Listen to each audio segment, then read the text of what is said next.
From the high desert and the great American Southwest, I bid you good evening, good morning, good afternoon, in whatever time zone of this great world of ours you reside in. We cover them all from here. It's known as Coast to Coast AM, largest overnight talk radio program in the world. Hey, baby, we're on Mars. We did it. It really looks like we did it. I think CNN caught the picture of the moment. A really good-looking Chinese or Japanese or Korean American, I don't know, working at JPL, dressed in red, white, and blue, has got his hand in the air, and you can tell he's a happy camper. Mars rover is on the ground on Mars. They got the appropriate signals back, 15-watt transmitters, or transmitter, I guess, and a couple of antennas. And they've got a signal from the surface, and in a moment, we'll examine what it means, what we can look forward to, with, of course, none other than Richard C. Hoagland. Now, whatever you may think of Richard, he's the biggest, loudest, strongest advocate of finding out more about Mars that I know of. He's absolutely passionate about it. It is his life-consuming business, and he's done many things in his life. The Angstrom Medal. For science, the science advisor to Walter Cronkite, the daddy of them all. And in a moment, we will tap Richard's expertise. He did, after all, call water on Mars a long time ago when NASA was saying, nah. Richard called the fact there'd be water on Mars. In fact, this little rover is down in a crater. I don't know if that's right. Yeah, a crater, I guess. Something created by millions of years ago by some sort of impact on Mars. And there's a lot of things that look like they may have held water that run into it. So they have put the rover down there specifically to examine the possibility of water. That water is or was on Mars. That life may be or perhaps was on Mars. And our resident guy, Richard C. Hoagland, about what we just did. By the way, the pictures should begin coming, I don't know, in an hour or two. He may have an update on that. In a moment, Richard C. Hoagland. By the way, in the next hour, we're going to have Leland Gregory here, and he's got some of the funniest stuff you've ever heard in your whole life. Just absolutely riotous stuff. He does some CDs called Wacky 9/11 and Stupid Criminals and stuff like that. It's going to be an awful lot of fun. So that'll be coming up in the next hour. But, folks, we're on Mars. We finally have made it to the surface a little over an hour ago now. They confirmed we were safely on the surface of Mars. Hey, Richard. Hi there, Art. Hi. All right. Could you kind of take, not everybody got to see or hear this alive on CNN or the NASA channel, as you know we both did. So could you kind of take them through what just happened? Yeah, it's about an hour and a half ago now that they actually landed. Right. This spacecraft, autonomously, totally on its own because of the speed of light lag time between Earth, you can't control the stuff from Earth, went through, as Zed Weiler said, who's the Deputy Administrator for Space Science at NASA headquarters. He coined this term that everybody around the world has been using for the last several days, the 6 minutes from hell. Yeah.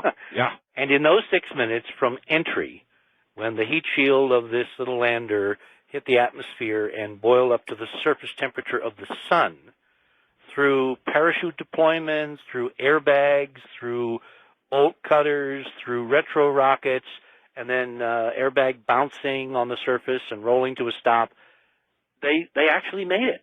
The whole damn thing worked tonight. Oh, yeah. And there's a 400-pound rover sitting inside those airbags, which are now being retracted even as we speak. And there's a whole automatic sequence which is going to go on. In another few minutes, in about 15 minutes, Mars Odyssey, remember our old little Mars Odyssey, orbiting Mars, will fly over the Spirit rover landing site. Right. And because they had locked radio signals back to the antennas on Earth and radio signals up to Mars Surveyor at the moment of landing, and all kinds of amazing data on the UHF channel, they believe that in about 15 minutes they will have a successful flyover with Odyssey, which will give them a snapshot not only of what the rover is doing all by itself, because it can't be seen from Earth right now. Earth has set. so you can't, with the antennas on the Earth, see anything. I would think even if you did have a shot at observing Mars, you couldn't see it. No, you can't see. When I say see, I mean see electronically. Oh, I thought you meant no, by I'm talking telescope. about the big DSN antennas. They're getting no data directly from the antennas because, the Mars rotated out of the field of view, right, and the Earth set from where the rover's sitting. Right, but they've got the flyover. Yes. The flyover of Odyssey in about 14 minutes now, they expect that we will actually get not only data, but pictures, Art. So within about 45 minutes, we may have pictures on the ground of what this landing site looks like, because the first thing that we're going to do is to turn the cameras on the mast, which is the little telescopic mast that has 2 sets of cameras on it. Sure. And take pictures even before they raise the mast up in a vertical I believe position. they're telescopic cameras, aren't They're telescopic. No. They are about 3 to 4 times better than any surface camera we've ever had on the surface before. They can see a boulder the size of a softball out at the end of a football field, 100 meters away. So, and they'll be in color. All right, where are we? Where did we land? We are roughly on the equator in a 100-mile wide crater called Gusev. And you were right. It is an ancient impact site. At least they think it's ancient. I think it may be more recent. And it's filled with sediments. There's a huge river, an ancient river that flows into it from the south with a huge talus apron, like a Mississippi Delta that extends about halfway into the crater. And this rover is sitting at the end of that delta, hopefully not too far from the center of the landing ellipse, which is 39 miles long and 3 miles wide. All right. This they may have landed a bit long. It's a cute robot with wheels. It has wheels. In a few days, they're going to be very cautious now. This whole thing has to, unlimber itself, the petals of the protective lander, which is a tetrahedron, by the way. Hint, hint. I knew you'd say that. Well, it is. I know. And it landed on the base pedal, which is really fortuitous. I mean, they had 1 chance in 4 of that happening. So what has to happen is that all by itself, on its own computer control, with Odyssey merely eavesdropping in the next few minutes, it has to reel in the airbags, deflate them. It has to open the pedals. It has to unfold solar panels on the actual, golf cart-sized rover, because without the solar panels drinking in sunlight, the batteries will die and the spacecraft will basically die. Sure. And it's about 3:30 in the afternoon, Mars time, local Martian time. So they've got about 4 hours of sunlight left. So they've got plenty of time to top off the batteries and survive the cold night. And then tomorrow morning, there will be 2 overflights, one by Surveyor, roughly 8 o'clock your time, and one by Odyssey, roughly noon your time, which will give them all kinds of new information, including engineering data, health, housekeeping, and they'll know basically what shape they're in. Okay, Richard, so we're going to get high-quality color pictures, correct? We may get high-quality color tonight. Tonight. So you're going to have to split your attention. You're going to have to listen to Art with one ear and watch CNN with the other eye. Now, so they're in this crater. And well, when I say crater, I mean this thing is a huge flat lake bed. And they're in this crater so they can look for, the main mission is to look for evidence of water. Evidence of water. That's number one, evidence of sedimentary deposits. Right. When you're in the middle of a lake that's filled with sediments, mud. Yes. Basically, that mud washed down from the southern highlands. Right. Whenever weird things happen on Mars.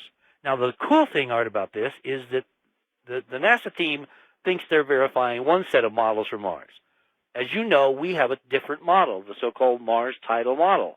This little rover is going to give us stunning information. Okay, what's your model versus their model? That the catastrophes on Mars that led to the floods and all the water and all the erosion and all that are only about 65 million years old as opposed to 4 billion years old.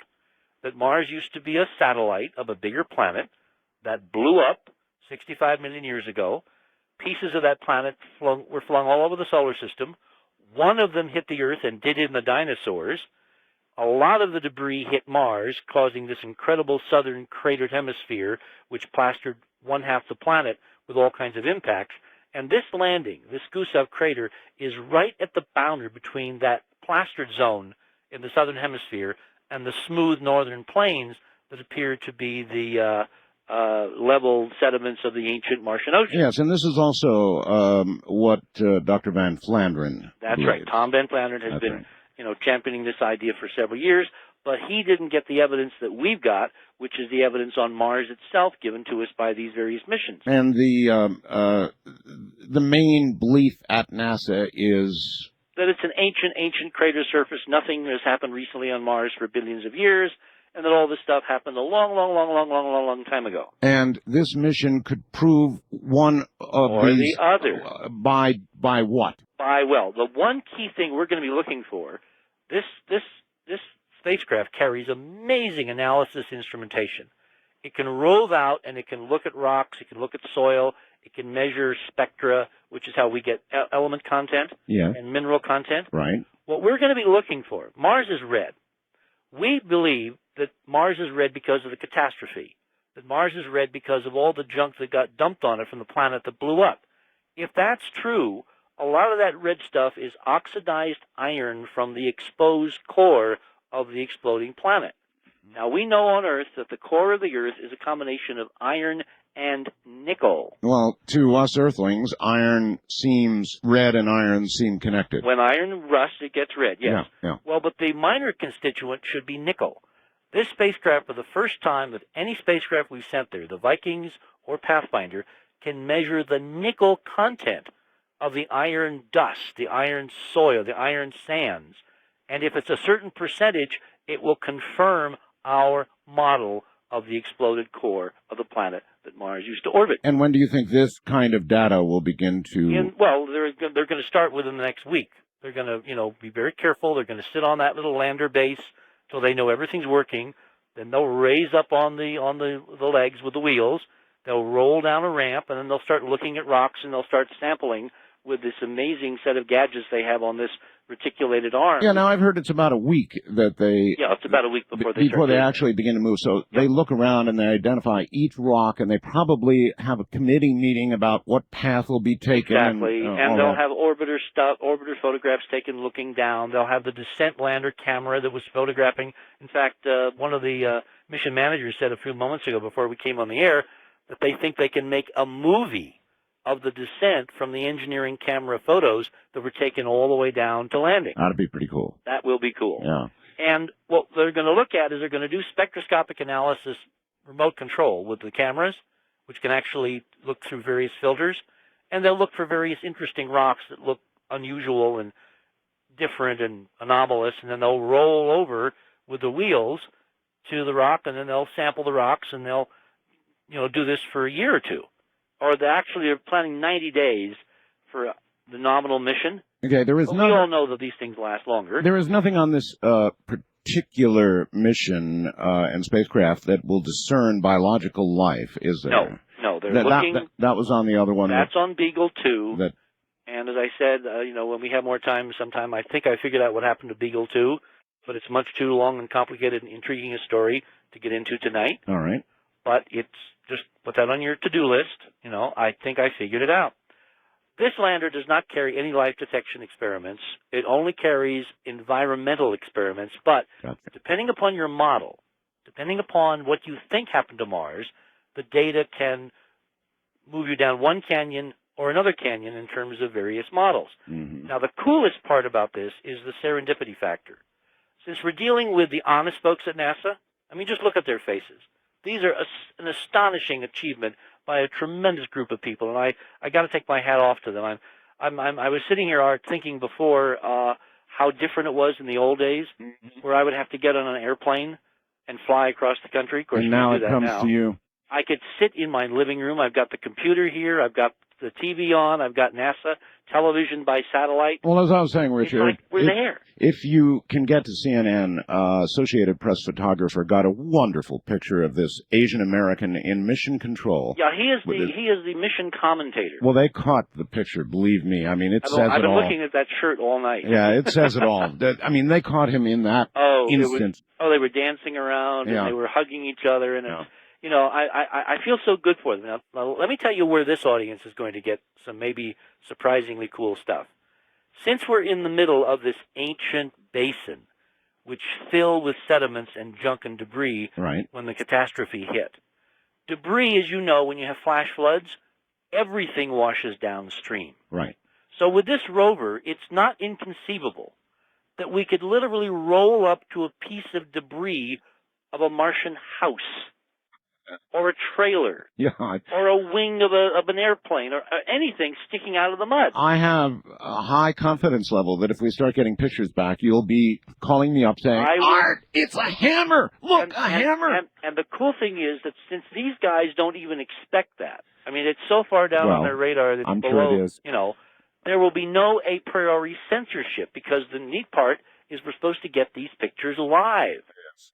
And so watch carefully the first panoramas tonight to see what we get, because there could be some major surprises. And I'm telling everybody, we'll be stick some tape in and roll tape, because as you know with Pathfinder, there were cool things around that lander in 97, and they changed.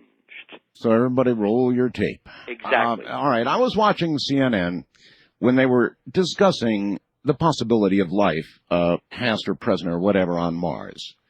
And the scientist being interviewed said, it's wonderful.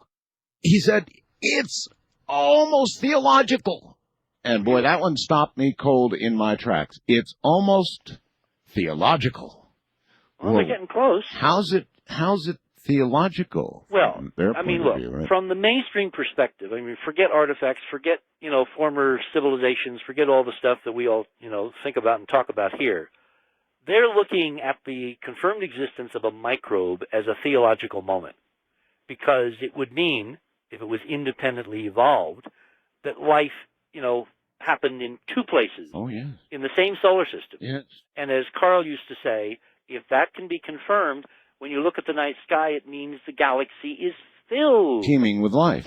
Yes, no question about it. So, and it has to run the gamut. This could not be the only place where you and I are having this kind of conversation in the universe, if that were proven to be correct. So, yes, confirming even microbes is a major theological event. As you know, that was our conversation in Wisconsin. But we're thinking light years beyond microbes, and we have data. I mean, one of the ironies is, as I'm sitting watching the coverage, I'm doing some work on some of the face images from the Mars Surveyor. Yeah. And I have got an image art that's going to absolutely knock your socks off. There is an unequivocal, ancient, eroded building complex. And when I put it up on the web and point you to it, you will absolutely 100% say, Dick, that is a building, a ruined building, and it's right next to the face. It's right on the eastern side at the base of the face platform. Are you happy with where they landed, Richard, or would you rather have them?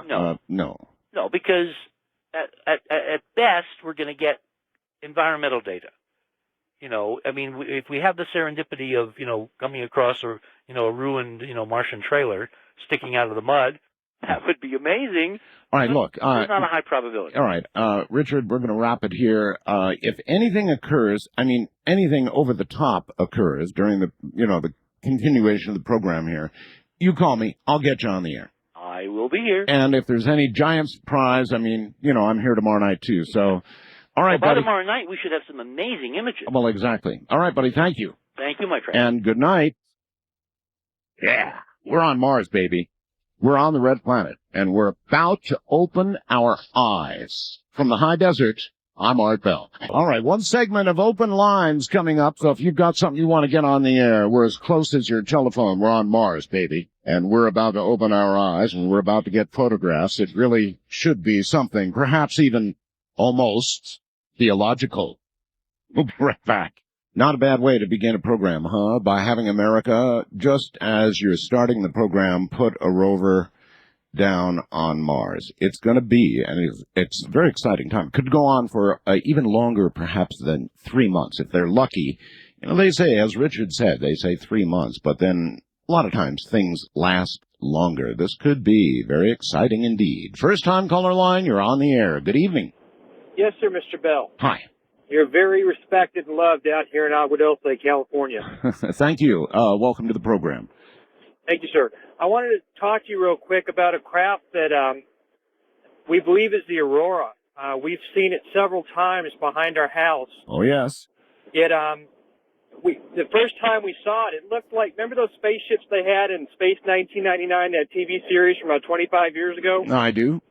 Well, sir, You're correct. I have other friends who, on a regular basis, see the aurora, so it is up there flying around. I was so proud to see it. I've never seen anything that was even close to UFO. I saw that. It didn't for a second think it was from another world. Well, that wouldn't be a UFO. That would be an IFO. Yes, sir. Thank you. I saw this and I thought, those military guys are some pretty sharp fellas. This thing, it'd go straight up, it'd go sideways, would hover. It was almost surreal to see something move this way. Well, it's good to know we're still cranking out the new stuff, huh? Yes, sir. Well, a lot of people have seen it, and it's wonderful to be on your show, sir, and you have a good year. You have a good year, too. It is that, isn't it? Also the beginning of a brand new year. But, oh, yes, the aurora has been rather visible to quite a few people lately. Quite a few trips out over the water and back. Wildcard Line, you're on the air. Hello. This is Kim from Utah. Hi, Kim. And I wanted to talk to you, a little bit about this question of sabotage in outer space that came up last hour. All right. And there was a book written by Major Frank Corso, now deceased. I interviewed Colonel Corso many times. Oh, well, then you know more about him than I do, obviously. Quite some bit, yes. But, one of the points he made was that there were photos of the dark side of the moon. Where'd he go? Let's try this. Are you still there? Yeah. Good. Yeah. Okay, there were photos of the dark side of the moon. Of the dark side of the moon where there were bases of UFOs. And if, in fact, that was a true statement, then there would be lots of reasons why the U.S. of A. would not want us going to the moon and would conduct whatever shenanigans would be necessary to say we'd been there when we had not been there. Well, I've got to admit, I really have a hard time with this duality thing, this secret government with the secret space program versus the public space program and all of that. I've always had a hard time with that. I tend to believe what seems simplest, and what seems simplest is we're doing the best we can. Well, I grant you that, and I also have been, agreed with that. This evening I heard some things that made me question my own sanity, but it's hard to think that we'd be lied to that much. Nevertheless, there's certainly a lot going on that nobody's talking about. There has to be. Yeah, I'm with you. It's thank you very much. It's really hard for me to absorb and deal with the fact that we've been lied to again and again and again, and so deeply. Now, that just may be the prejudice of somebody who was born in 45 and grew up during the years when the FBI said it, baby, you could take it to the bank. And when government officials said things, you automatically believe them. Now, I know to many that sounds stupid and foolish, but that is generally the way it was then. We've come a long way, baby, and not necessarily in a good direction. I mean, we have arrived in a place today where as many people doubt anything said by a high government official as just buy it automatically, maybe even more. East of the Rockies, you're on the air. Hello? Hello? Yes, hello. Hello? Hello again. Are you there?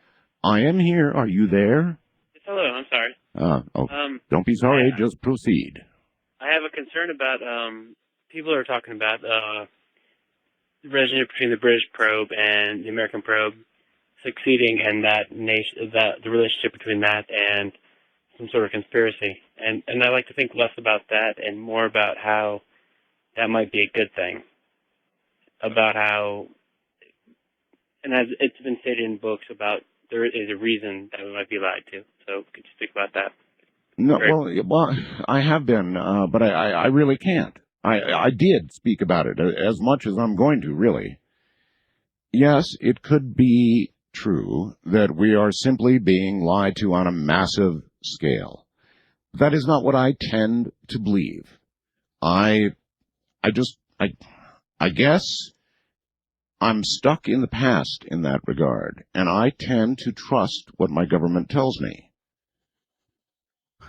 I'm not quite over the cynical line completely, How about you? West of the Rockies, you're on the air. Hello. Hello, Art. This is Seamus in Roner Park, north of San Francisco. Welcome. Haven't talked to you in a long time. It's good to be on the air with you again. Good to have you. What's up? Well, you know, I always love it when you have Richard Hoagland on. This guy is so wonderful, you know, to be able to come out and present the materials that he does. And one thing I was noticing, and I just read recently in the paper, where, you know, Earth is slowly losing its magnetic field. That would seem to be the case, yes. And I also recently read in regards to Mars that it had once a magnetic field, and it has lost it, and that its atmospheric depletion was a result of, you know, the solar wind hitting the atmosphere because it didn't have that magnetic field to protect it. Well, that's one possibility. And one thing that just kind of bears to mind in Richard's findings, which I applaud him, you know, we're trying to find a connection between us and Mars, and I think there is possibly a very direct connection, and I really believe that if we really study what happened to Mars and find our link to Mars, that we can see what's happening here on Earth and hopefully avoid what happened to Mars.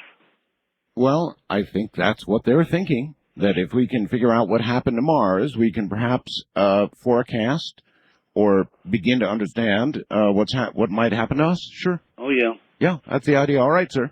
Keep up the good work, Art. Thank you very much. Sure. That's why when they had a scientist on, it stopped me cold. He said, almost theological. Well, almost theological indeed. If there's anything, if there is some relic, if it is spotted by the probe that we just landed, fair to call it a probe, right?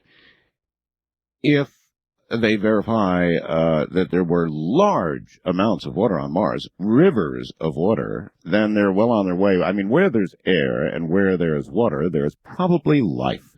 So it becomes almost immediately theological, or nearly so. First-time caller line, you're on the air. Hi. Hey, how's it going? It's going fine, sir. Where are you? All right, I'm here in Colorado. Okay. Just wanted to talk a little bit about what's going on up here in the Rocky Mountains. What's going on?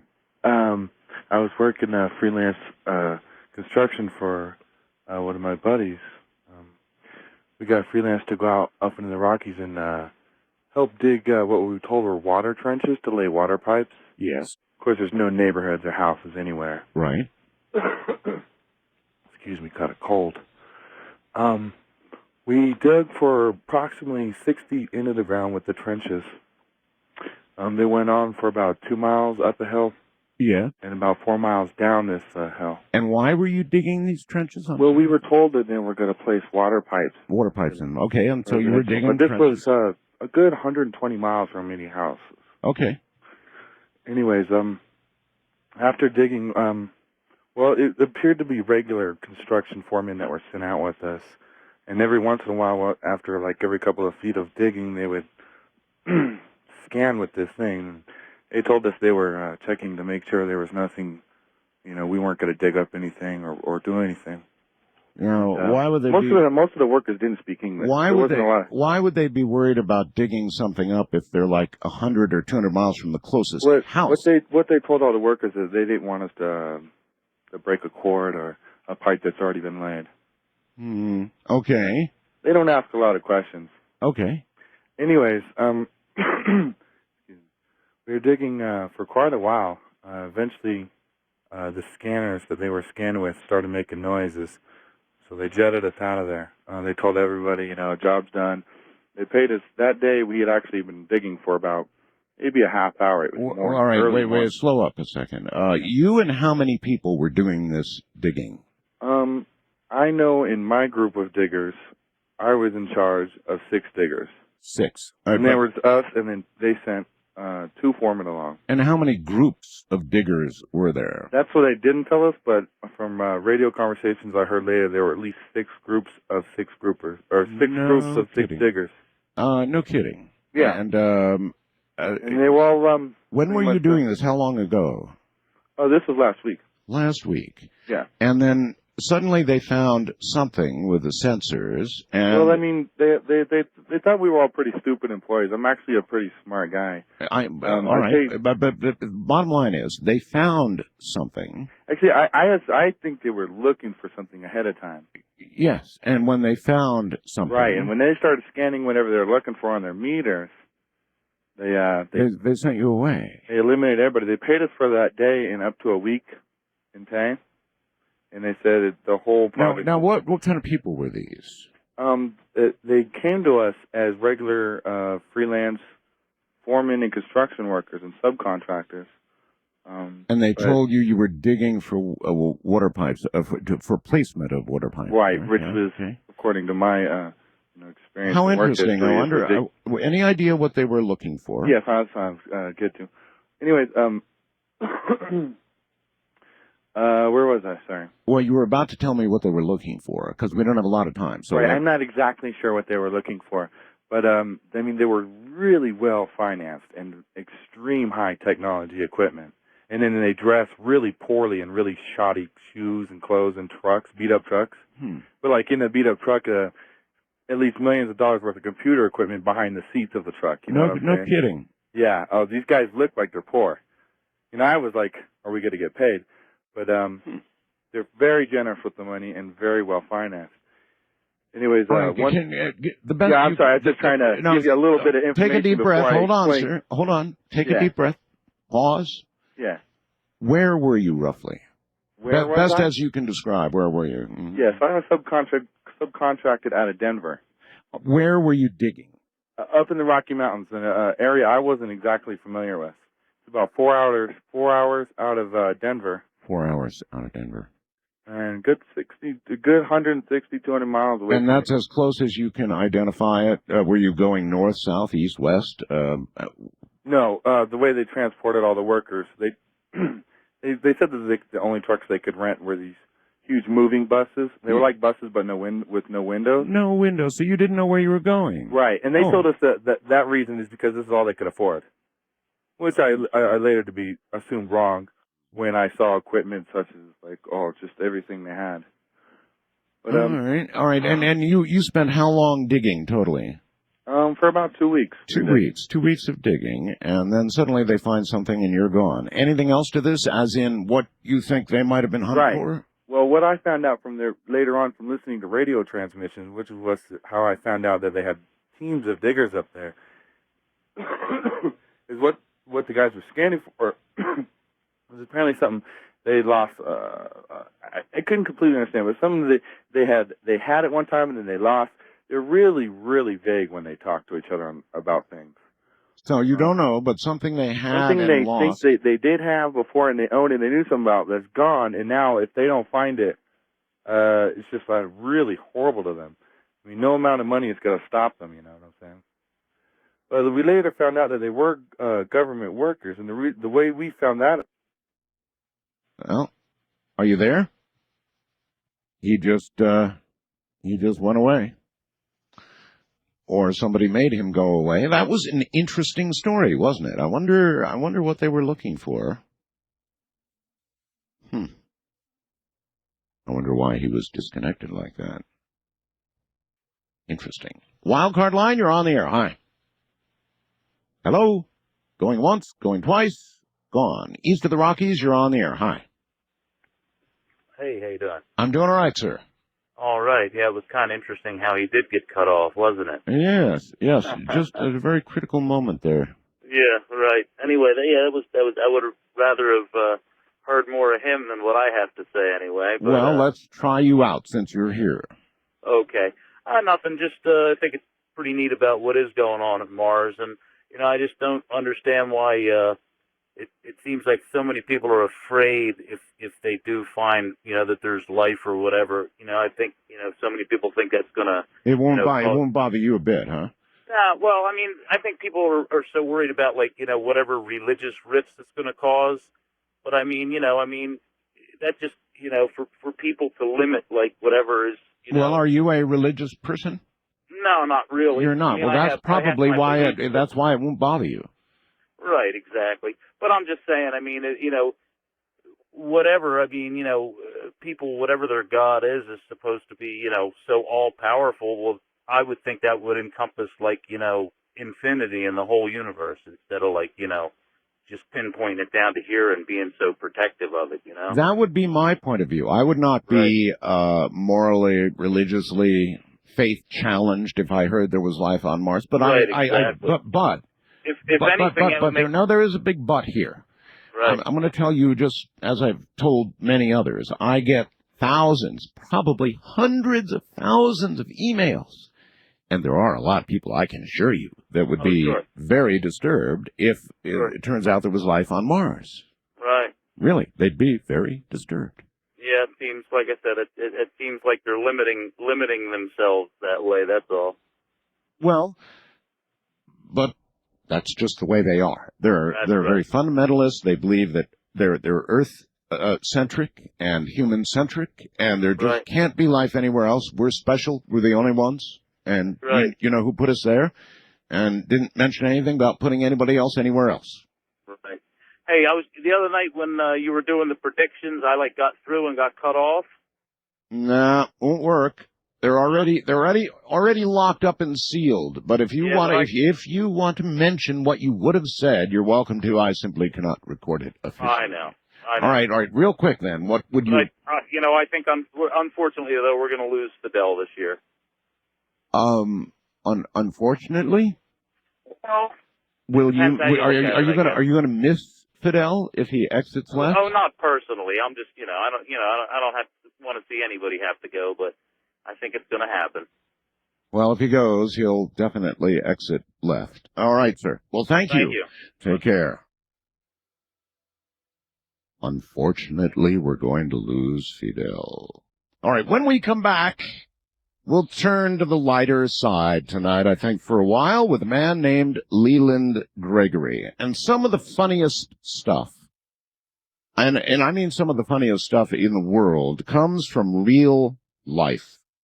I don't know, because that's how life is. It really has its funny moments. And he captures that as his business and records it on videotapes and books, on CDs.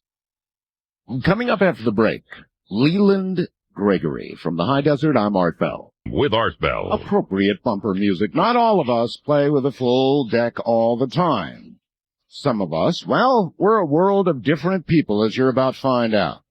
Leland Gregory is a former writer for Saturday Night Live, the co-author of America's Dumbest Criminals, as well as 7 other books, including Great Government Goofs, Presumed Innocence, Presidential Indiscretions, What's the Number for 911? What's the Number for 911 again? And the national bestseller, of course, The Stupid Crook Book. His latest book, Hey Idiot, was released in October of 2003. Leland has recently produced a 1-hour home video entitled Stupid Crooks Caught on Tape. And believe me, the name says it all. They're stupid crooks and they're caught on tape. It's real criminals, real video, and really stupid. Leland has also compiled 2 audio CDs of stupid 911 phone calls, Wacky 911, Wacky 911 again.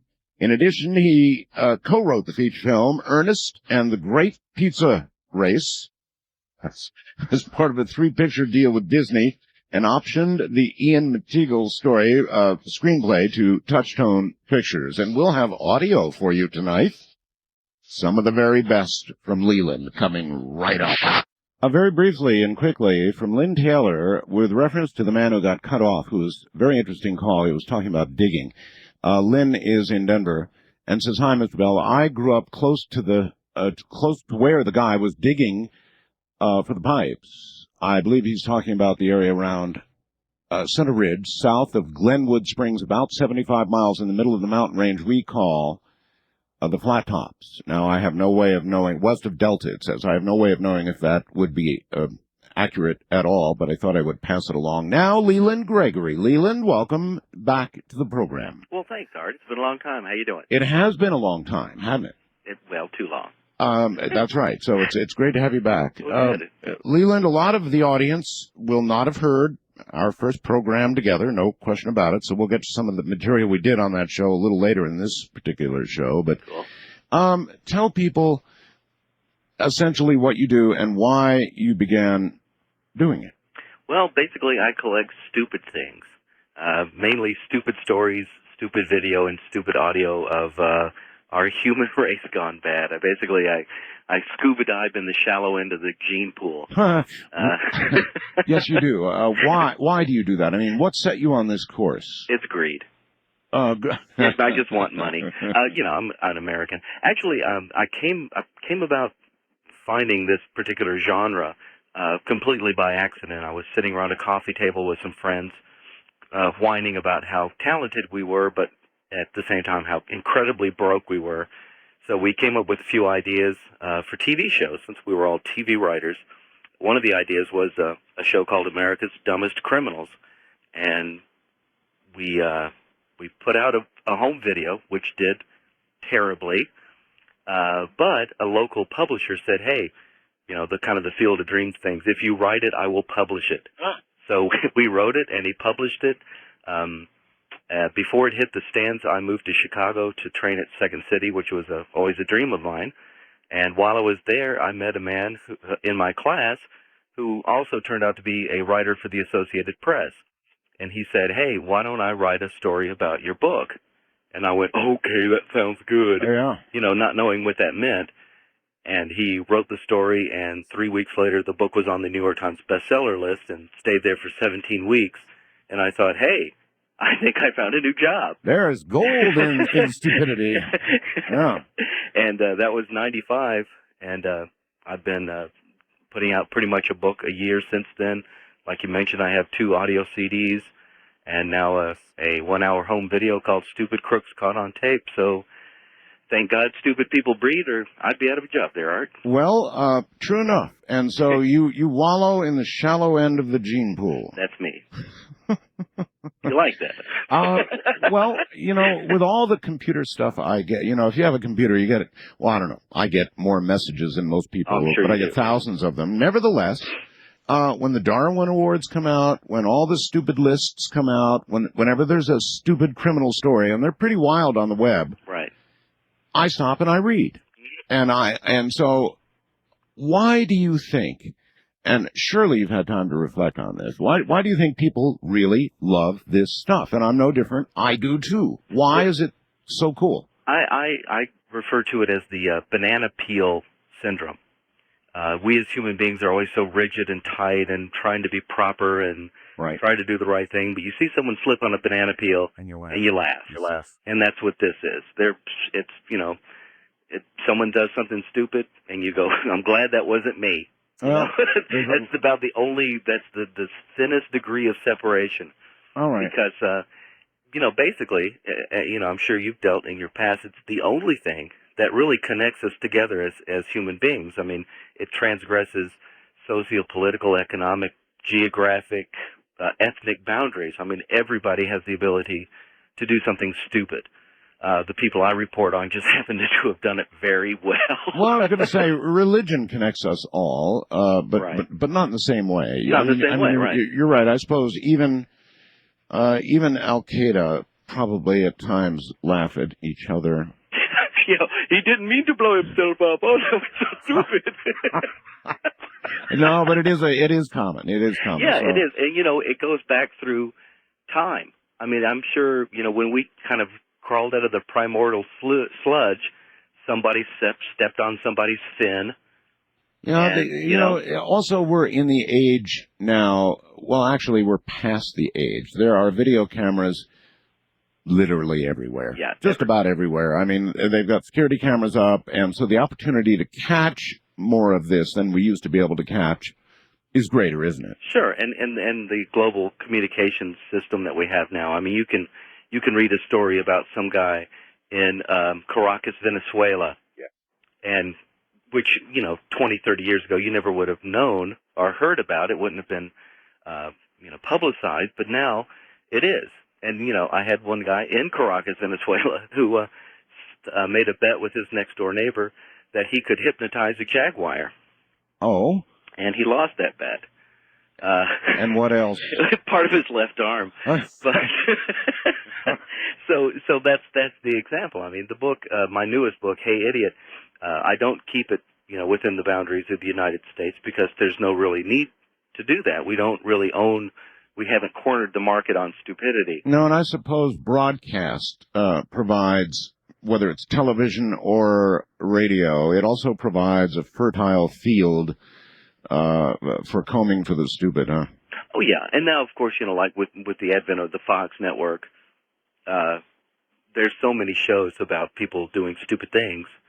It's commonplace. I mean, the news usually a lot of times will wrap up their broadcast with a light segment, which is usually a video footage of someone, dropping a safe on their foot. Mm-hmm. It's everywhere.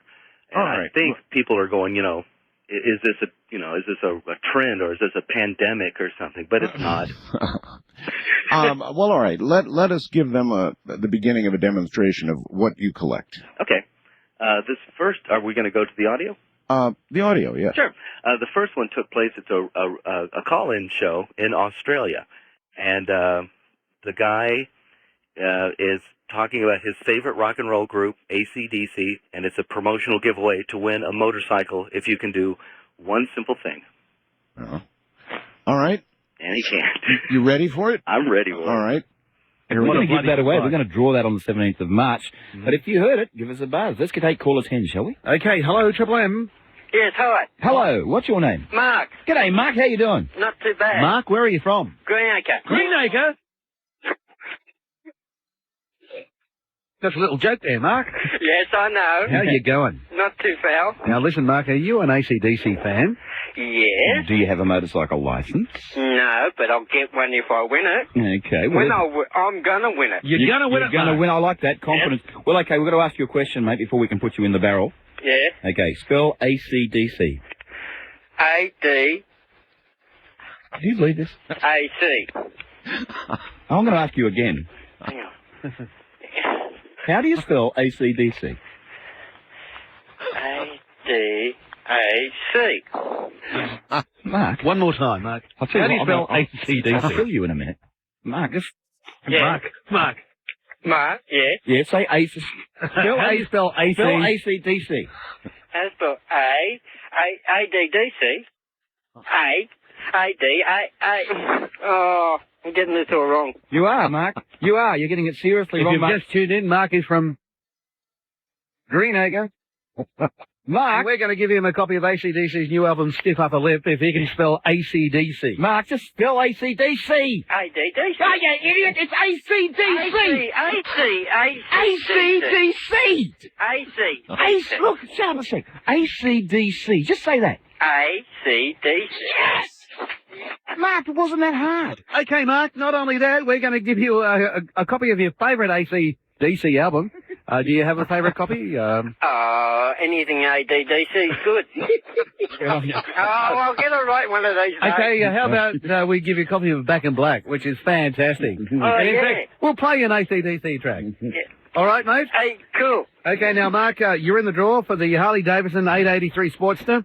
It's all thanks to AC/DC's new album, Stiff Upper Lip, and Fraser Motorcycles. We'll draw that on Friday, March 17. Mark, good luck. Oh. Fun with dyslexia. Oh, God.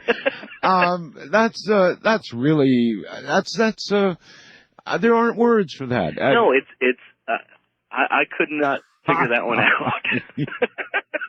You know what's really sad? I know people like that. Yeah, I'm actually related to a few of them. Really do. I mean, no matter what. I mean, God, how could they? Yeah, it's like spell A-C-D-C. It's like, no, it's not like it's a word. I'll tell you this. I don't know whether those were morning guys or not, but probably were. They sounded like a bunch of morning guys in Australia. But American morning guys, they would not have been that kind. No, they would have given him yeah, they'd have definitely torn it up, Leland. Yeah, exactly. No question about it. But and that's the kind of people that I research and do. Now, how do you get something like that? I mean, does somebody in Australia write? Somebody in Australia sent us that one. Really? Yeah, I mean, we've got being on your show and all the other shows, I've got a pretty good reach now, and I'm fairly well known as the go-to guy in stupidity, Okay. which I'm very proud of, by the way. Now, there's money in stupidity for you. How about people who come up with clips like that? I mean, when they give one to you, how do you proceed? Do they make any money out of it? Usually they just give it to me because they can't believe it happened either. Yeah, I don't, I've never said no when it comes to paying somebody for something, but no one's really asked me to. I've had tons of 911 operators who were just great and not only gave me free stories and saying, hey, this was my favorite story, but they would also say, hey, I've got audio, and, share it with the world. Let them know what we're up against. How does that work legally? In other words, take a 911 tape, for example. If it's a good one, how is it public domain, or it is? It is. It's public domain, and they're all available through the Freedom of Information Act. I'll be darned. But the only thing is, the hardest thing, of course, is to obtain them. You have to say what the 911 center it came into, and exactly what time it came in. Well, I was a 911 operator for Monterey County for about a year, and I can tell you that I don't think there would be a 911 operator who would not tell you they've got not just one, but probably a whole bunch of calls, and all you got to do is note the time and save them and get them taken off the big tape. And so, yeah, I'll bet 911 operators all over America could point you toward good stuff. Yeah. Now, one thing I did find is that I thought exactly that. I thought, I'll call these operators. I didn't call them individually. I didn't go, hey, 911. I, went through their captains or the communications center or their associations and things like that. But a lot of the times, what would happen is the operator, when I would actually speak to a dispatcher, they would say, I get so many stupid calls, I really can't remember.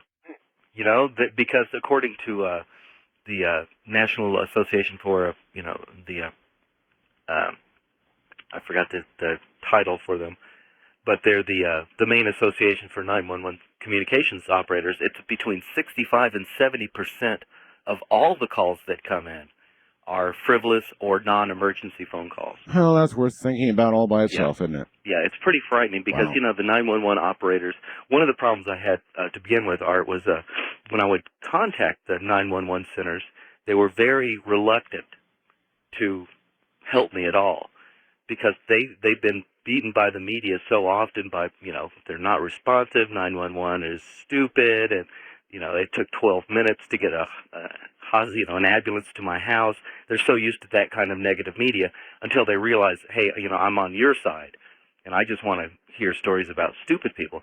And what they told me, when they told me that statistic, it's like, well, no wonder the 911 system is clogged and slow. Yeah. You've got people that call. I had a 14-year-old boy call. He was complaining that there was stuff coming out of his stomach. So they sent paramedics out with anti-evisceration uniforms, the face shields and the gloves and all that. They thought his guts were... Yeah, and he had belly button lint. What? He called because he had belly button lint, and it scared him, and he called 911. Yeah, that's the kind of calls they get, more than the guy who has his hand stuck in the garbage disposal. Belly button lint. His belly button lint. Yeah, I have never been there before. It scared me. But seriously, and that's not even a bizarre example. That's just kind of one that I pulled out of the top of my head. I've had them call. I had a lady call because they wanted the paramedics to come and help her flip her mattress. No. I have an actual call, and here, this is good. This is a good transition. The next piece of audio that we have is a prime example of some of the calls that 911 operators get. This lady wanted help with a minor appliance. A minor appliance. How long is this? Probably 2 or 3 minutes. Want to take a break? Yeah, we better hold it for the break. We may be right up on it, or within 3 minutes at least. But that's like the big car wrecks. There's a man in my house with a gun. Those calls come in so much less frequently than the ones I had a guy call, and The operator said, 911, what's your emergency? And he said, you got to help me. My wife's having a baby, and her contractions are coming 2 minutes apart. The operator said, calm down, sir. Tell me, is this her first child? And he said, no, you idiot. This is her husband. So, so had another guy call it. The operator said, 911, what's your emergency? He said, you got to help me. I've been shot. I've been shot. The operator said, I'm sorry, you said you were shot? He said, yeah, I've been shot. I've been shot. She said, how many times were you shot? He said, oh, this is the first time. Oh. So, all right. We will, in a moment, get to some of this audio for you. I did work 911 for about a year. But, gee, you know, maybe it's that you don't actually remember the dumb ones because there were so many. I guess you could be right about that. I remember a lot of serious ones. I'm Art Bell, and we'll be right back. Bell. Can you imagine being a paramedic of some sort, an emergency paramedic, rushing to somebody's house to save their insides, which have reportedly been falling out, and finding out when you got there that it was a guy with belly button lint, encountering his own belly button lint for the first time in his life, and he calls 911. Good morning. We've got a lot of good news to celebrate. Leland Gregory is here, who will help us in a moment, but we are now indeed beginning to get the first pictures back from the rover. It's the Spirit. It's already sending back photographs, so it looks like we're really in business. And now for a time they're going to be calibrating the cameras. But ladies and gentlemen, we're on Mars. This is very exciting, and these are stereo cameras that are going to give us incredible pictures of the surface area that they've landed in on Mars. So it's going to be a very exciting time. Good for us. Leland, welcome back. well, thank you, Art. That's so cool. My son is 6.5 years old and just started really getting interested in the space and the planets. In fact, we're working on a book together called The Planets Party. And so he was just really excited to hear that we landed on Mars today. It's going to be a good cool. period of time. He'll be seeing new photographs of Mars now every day. It should be very exciting. So great. Anyway, let us proceed now with the audio that we were going to do. Set it up. We're about to hear what? Yeah, this is an actual 911 call from a typical kind of call. You know, we talked about the guy who asked for help with belly button lint. And I said, you know, they asked to flip mattresses. They called to say, where can I throw away my Christmas tree? I had one lady call and say, I think I left my coffee pot on. Could you go back and check? No. And this is the type of call. This is from a woman, actual 911 call to a 911 dispatcher asking for help with a minor appliance. Here we go. Can I help you? Yes, would you tell me how to put batteries in my little fan here?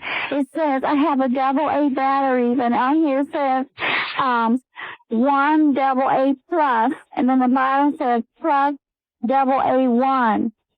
Okay. Now, how do I do that? Did you open it up where the batteries go in? Yeah. Okay. Is there any directions as far as which one? Could you see where the plus is? I see where it's a little round wire. Okay. Are you having trouble putting them in the right way? Yes, I am. I don't know how to put them in. Okay. Well, why don't you try putting them in? Make sure that see the part where the bump is? Right. That should be where it says plus. Is that right? Yeah. So wherever it says plus, that should be where the bump is. Okay, and the top one says 1 AA plus. Do you think it's 1 or 2 batteries? 2. 2 batteries? Yes, and the one at the bottom says plus AA1. And the battery has a plus on it, and the other battery has a plus on it. Well, the plus is referring to the side of the battery, like the top part where the bump is. I see. Okay. Put them in the same way? Put them in exactly the same way. If that doesn't work, take them out and switch them around and see if that works. Okay. Okay. All right. Thank you, ma'am. Well, you're so welcome. God bless you. Okay, God bless you too. Okay, bye-bye. Bye-bye. Yeah, you know, the funny part is, this lady, the operator, didn't even miss a beat. I could not have held myself together. Well, and I think that goes, and I know this particular dispatcher, she's a very nice lady, and I think the thing is she's so used to getting calls from, you know, non-emergency calls from slightly addled people who think 911 is kind of like the Trivial Pursuit of phone calls. I wonder, and I should know the answer to this question, but I actually don't, even having worked there. I wonder how they handle persistently. I mean, I can remember there were people who would call up in the middle of the night just to talk, to have company. Right. And that's really awful. And I don't remember how I think we just sort of nursed those people along. Yeah, and I've heard several of them. They'll start saying, "Well, hey Cheryl, how you doing? You can't keep calling, sweetie." And they're very kind because they know the person is usually old, addled, or lonely. Well, so they're not trying to be mean.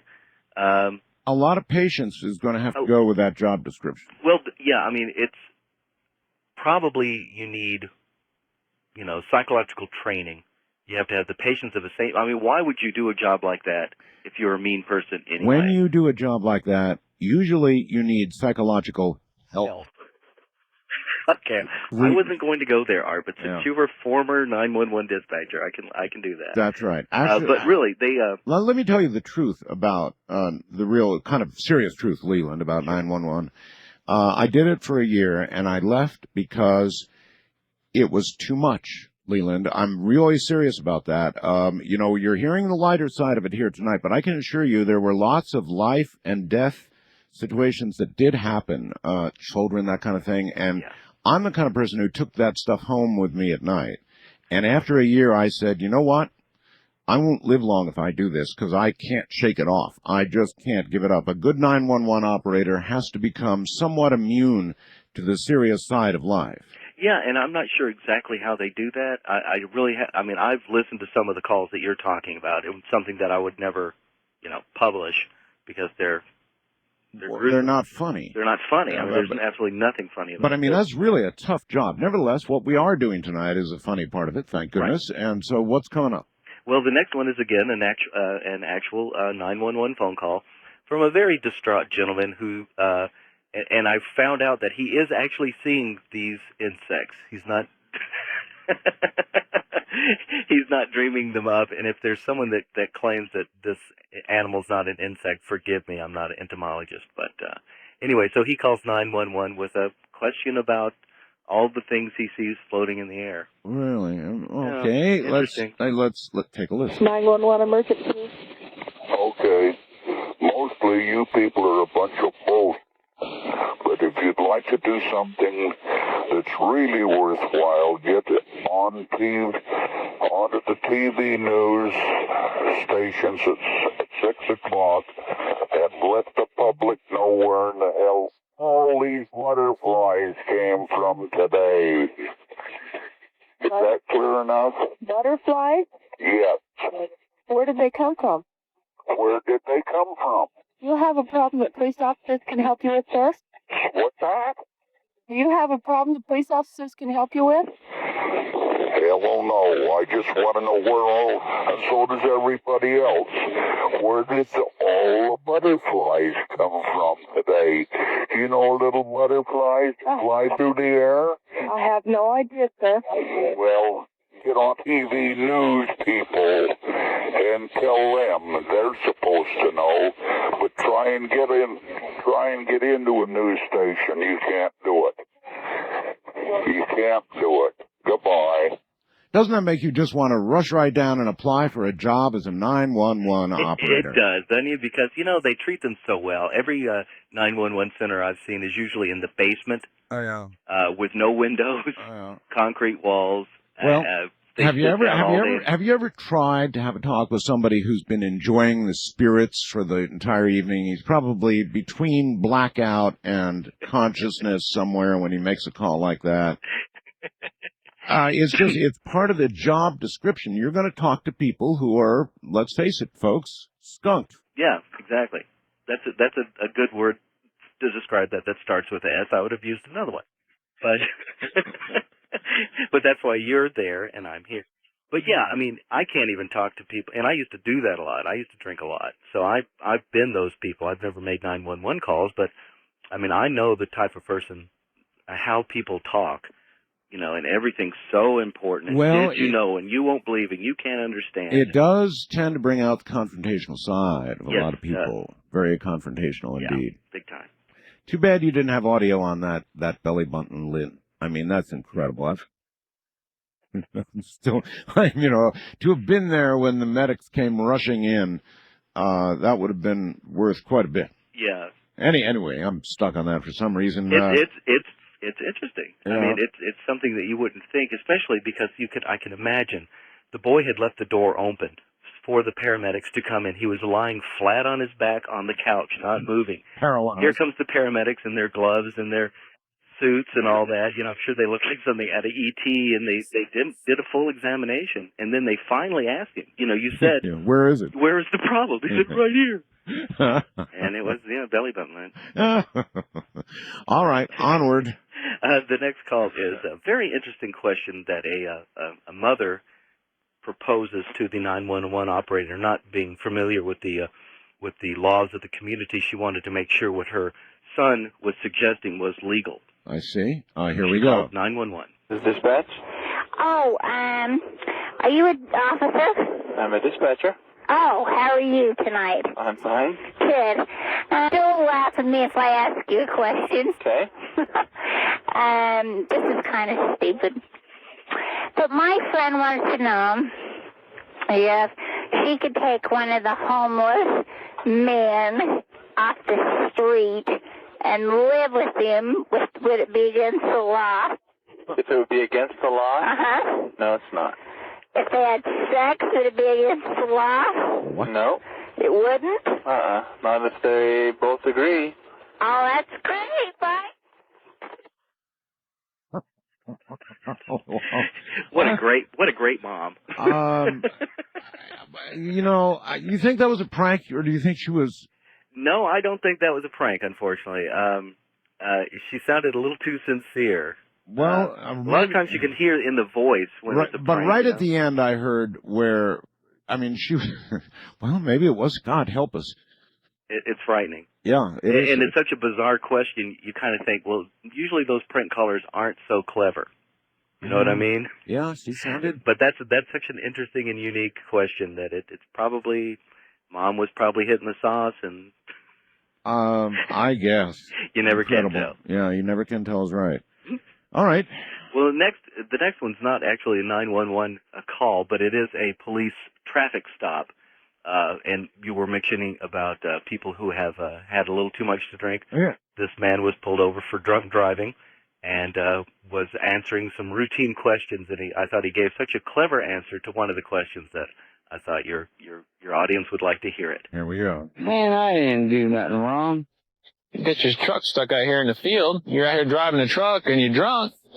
I'm going to ask you to take a couple tests for me. Stand back here. I can't. You can't? Why not? Well, one reason, I'm drunk, man. So you're drunk? What's your level of education? I got 20 years of education. I graduated 10th grade twice. Okay. You graduated 10th grade twice. Yeah. And so you got 20 years of education. Yeah. And I'm drunker than a skunk. I graduated 10th grade twice. Yeah. Oh, jeez. Where do they? Was that the police officer that taped this? Yeah, they now with all the lawsuits and all that. Of course, you know that all police officers have to have dash cam. Yeah, that's right. And the dash cam and then the officers are now mic'd. So that if there's any problem when they go to court, they can say, well, let's look at the videotape, and you'll see that you're guilty. And this guy, of course, was obviously guilty. All right, so now in America, most stops are either taped, taped one way or the other, huh? Right, yeah. Simply because there's been, they'll say, hey, the cop abused me. And then it's just their word against the police officers, but now they'll have audio and video and say, hey, why waste the court's time, roll the footage, the guy's falling down, he's obviously drunk. But see, there is an example of an entirely different kind of drunk. Right. That kind of drunk you laugh at, I mean, they're actually funny, and they're harmless, and they're funny. I don't suppose there's anything funny about over-utilizing the spirits, but yeah, there are some people who get drunk that way, and that is funny. Yeah, well, That I mean, really is and funny. so you got to give the guy credit. I do, actually. I mean, I'm sure the police officers have heard so much. You know, like you said, they get confrontational. It's like, we don't know anything, blah, blah, blah. Yeah. And this guy's just, hey, I'm drunk. And In fact, I'll do that one again. Hold on. Man, I didn't do nothing wrong. You got your truck stuck out here in the field. You're out here driving a truck and you're drunk. All right, I'm asking you to take a couple tests for me. Stand back here. I can't. You can't? Why not? Well, for one reason, I'm drunk, man. You're drunk? What's your level of education? I got 20 years of education. I graduated 10th grade twice. Okay. You graduated 10th grade twice. Yeah. And so you got 20 years of education. Yeah. together. I'm drunker than the skunk. it's just, and you hear the cop laughing. It's like, you know, I know you're drunk. The guy's obviously drunk. He's a danger to the community. But he's funny. You know?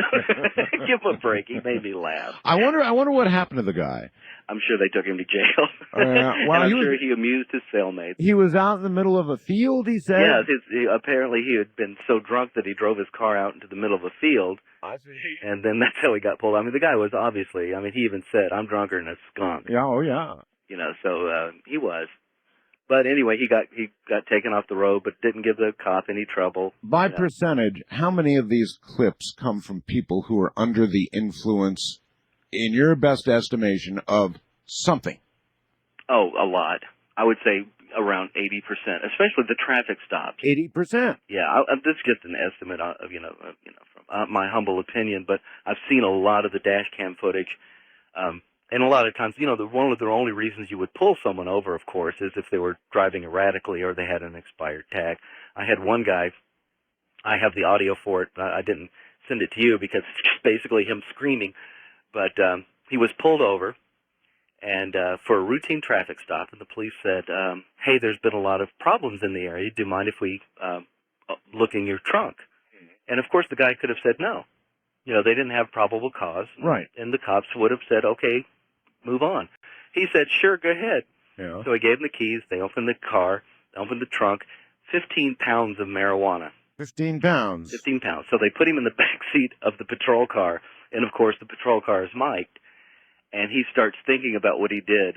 And it's 5 minutes of him screaming and... Actually, Leland, you know what? You did send that. Oh, did I? Yeah, that was one of the funniest things I ever heard. I seem to recall he was screaming something that wasn't particularly airable. Every now and then, but usually it was a plea to a higher power. Oh, my God! Oh, my God! How could I have done it? Exactly. So it was half crying, right? Yeah. Oh, he was, oh, my God, no. I remember that one. You know, he was trying to wake himself up from a bad dream, and then the cop comes back over and says, are you saying anything to me? And he goes, no, I'm just freaking out. Yeah, exactly. All right. Well, I did send that. I guess it's not in with the... you sent that maybe a year ago, Leland. Yeah. But he did say a lot of things that we probably couldn't air. Leland Gregory is my guest. Stupid stuff is what we're covering this night as the pictures come sailing in from Mars. Top of the morning, we, as in the U.S., as in us, the United States, we're having a very good day. It's on the moon, folks. Rover is on the moon taking photographs. We have, assuming everything goes well, months of high-resolution pictures of Mars to look forward to. So we're celebrating that with Leland Gregory, and and I've found something. Did you hear Leland talking just before the break about something he had not sent me tonight, but that was awfully funny? Well, he's right about that. It is a riot. There's this guy who gets busted for having, 6 pounds of dope marijuana in his trunk, and he's drunk on top of that, I guess, and the cops stop him, ask him if they can look in the trunk, and like an idiot, he says, yeah. And then they leave him alone. And what ensues is one of the funniest things you're ever going to hear. I kept all of the things that Leland sent to me, even if we didn't air it. Well, tell you what, in a moment, we'll air it. what I'm about to play before even asking Leland can put you on the floor, so be careful. I mean, it's really funny. This is really funny. 6 pounds of pot, of course, is a very great deal of pot. And what you're about to hear is this guy in the back of the police car, after he realizes the magnitude of what he had just done in telling the cops, no, go ahead and open the trunk. It sort of dawns on him a little late, but believe me, it definitely dawns. I guess the mic is in the patrol car. Here you go. Sir, I hate to inform you that you're under arrest for possession of a large quantity of marijuana. While residing in the trunk, I'll need you to wait in the squad car while we search the rest of your vehicle. A brief here. God almighty. Oh, God, oh, God. Help me. Help me. Do you sense regret here? Oh, God. Why was that? You hollered late? No, sir, I'm just freaked out. I'm just having. It's not right. What's not? You did do that? Yeah, sir. It's sure not. I know it. You yelling at me? That was so funny. sad, but true. You know, you kind of feel sorry for the guy, but then it's a little bizarre.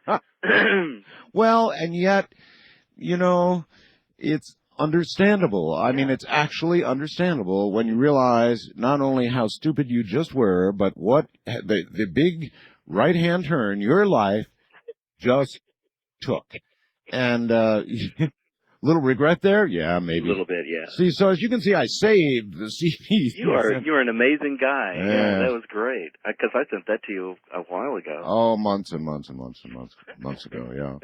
That was funny. That really was funny. All right, well, let's get back to one that you sent me. Okay. Where are we here? Okay, the next one, it's track 6.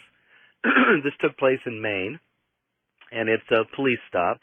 And you had mentioned sometimes how they get very irate. Well, this guy gets very irate. It's heavily censored. Oh, is it? All right. Oh, yeah. All right, number 6. Can I explain it to you, sir, so you'll know what you need to do? I know what I do. You're ripping me off, and I didn't deserve it because I didn't do nothing wrong. You'll probably set that pipeline drive right back forth, get someone in the 40 miles of whatever frig it is. I never saw the sign. I saw it 55, and I was doing 57. That's all I know. Now, just give me the damn thing, and I'll look at the date. If I'm working, I'll pay the confine because I can't afford to take a day off. And if I'm not working, I'll plead not guilty because I know so well I'm not guilty. Just give me the damn thing and let me get out of here. What I need you to do is sign the X so I can explain this to you. There ain't no explaining. I got picked up for speeding before. You're guilty, and you pay the fine, and hope your insurance don't go up. And you try not to speed the next time. And that's what I've been trying to do for 4 or 5 years, and it's worked damn good till I run into you. So... Green copies for your record, sir. I don't... All right. White copy needs to be mailed in within 20 days. Okay. Make sure you read the... I can't read, and I put this stuff away. I get bills in the mail all the time. I don't even look at it. All right. Just tell me what I do. Lincoln Court? No. Where? Read the instructions here. This says you have 20 days to respond to this summons. Read the back of this hard copy. This will explain how you can have a trial if you want one. On the back, that'll explain it. Attaches an envelope. See? Put a stamp on that, you mail that in. They'll tell you what to do. Well, I can forward the stamp. The fine's right here, sir. It's $137.50. I guess you're dragging my wife some money out of her. Damn account grant he's working to pay my insurance so I wouldn't get picked up. She's crazy. If you don't pick this up, sir, I'm going to summon you for littering. Are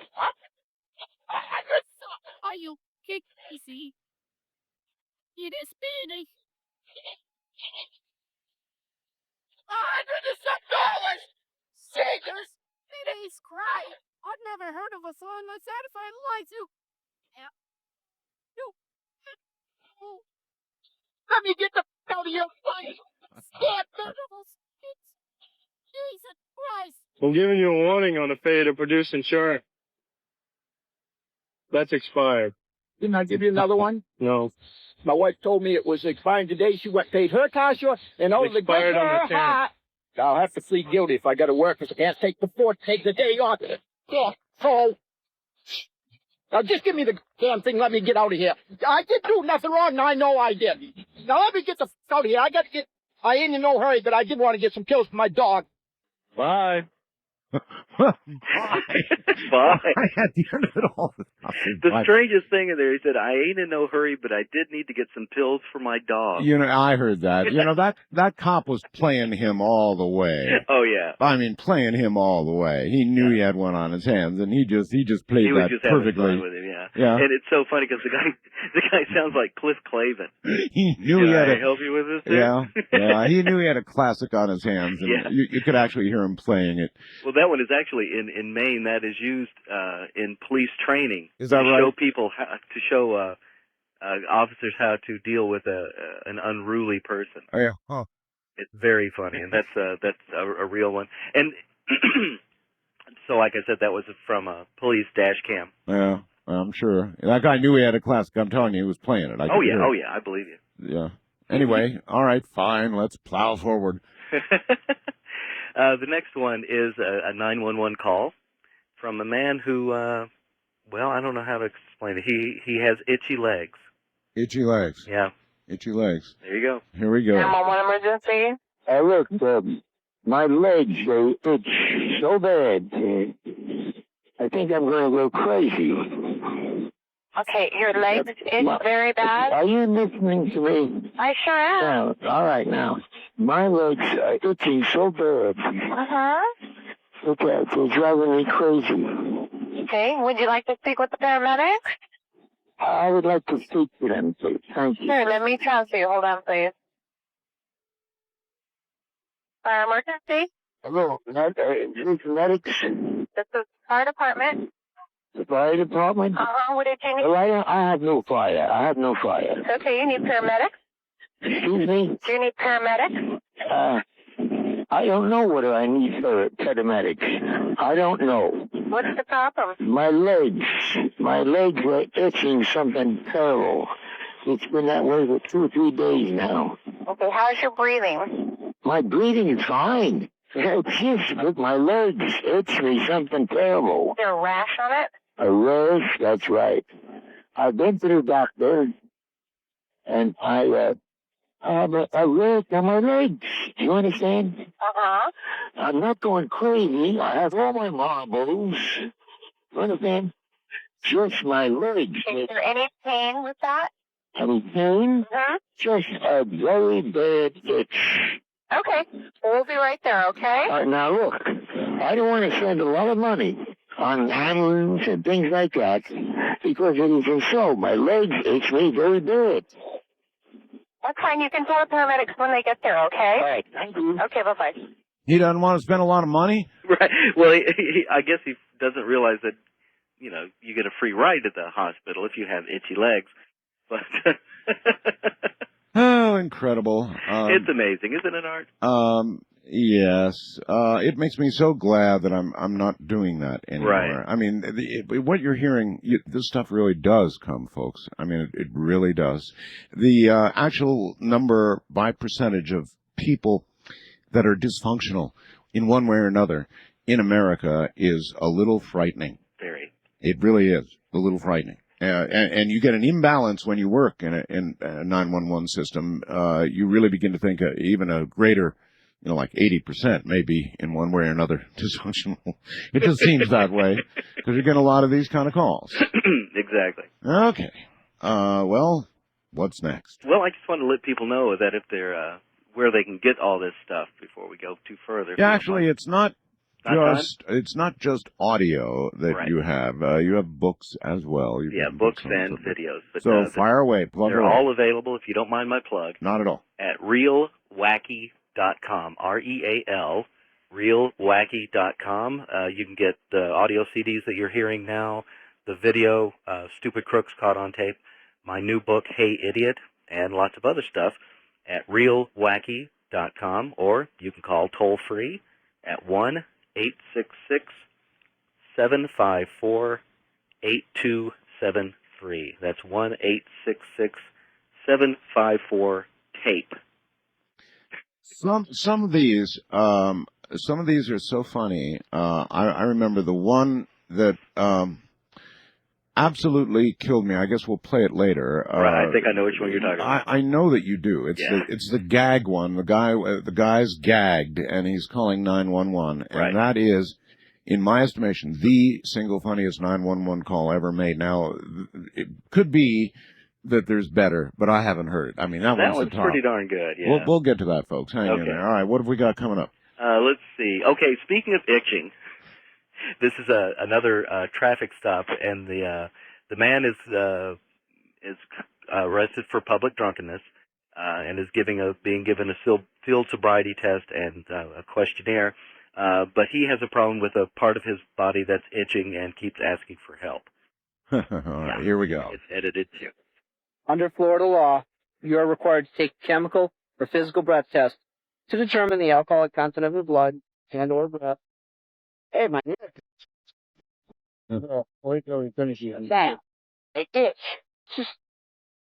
Under Florida law, you are required to take a chemical or physical breath test to determine the alcoholic content of your blood and or urine test to detect the presence of a chemical or controlled substance.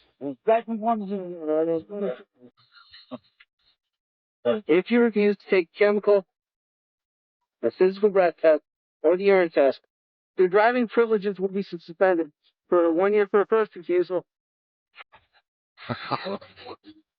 They all right, just hold still.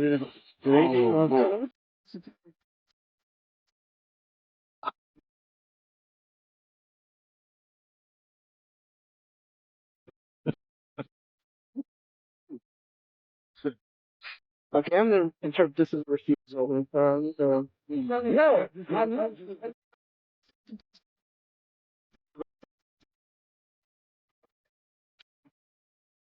want to go there? Yes, I do.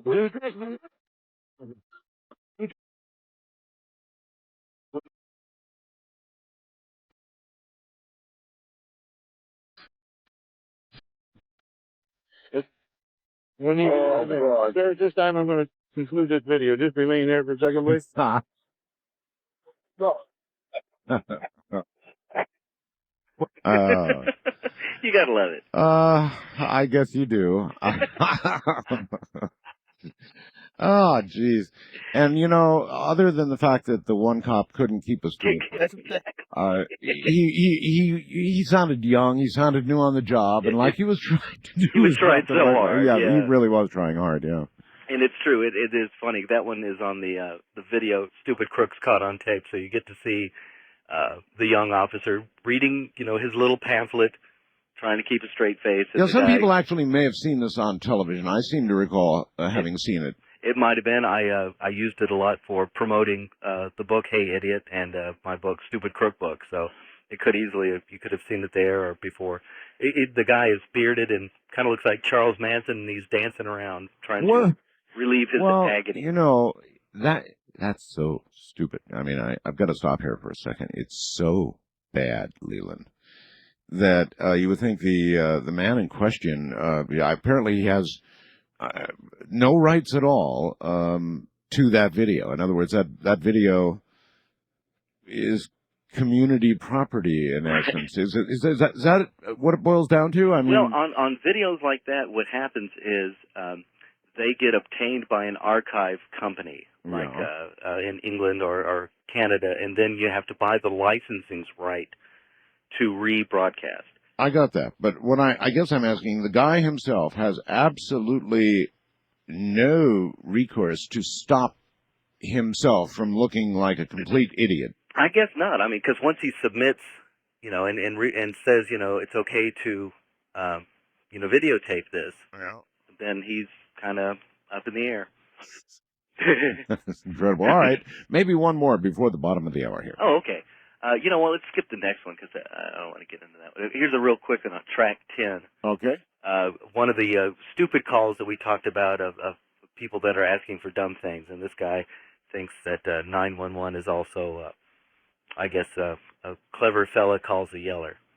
Here it goes. 911 emergency. Hello? Hello? Yeah, listen.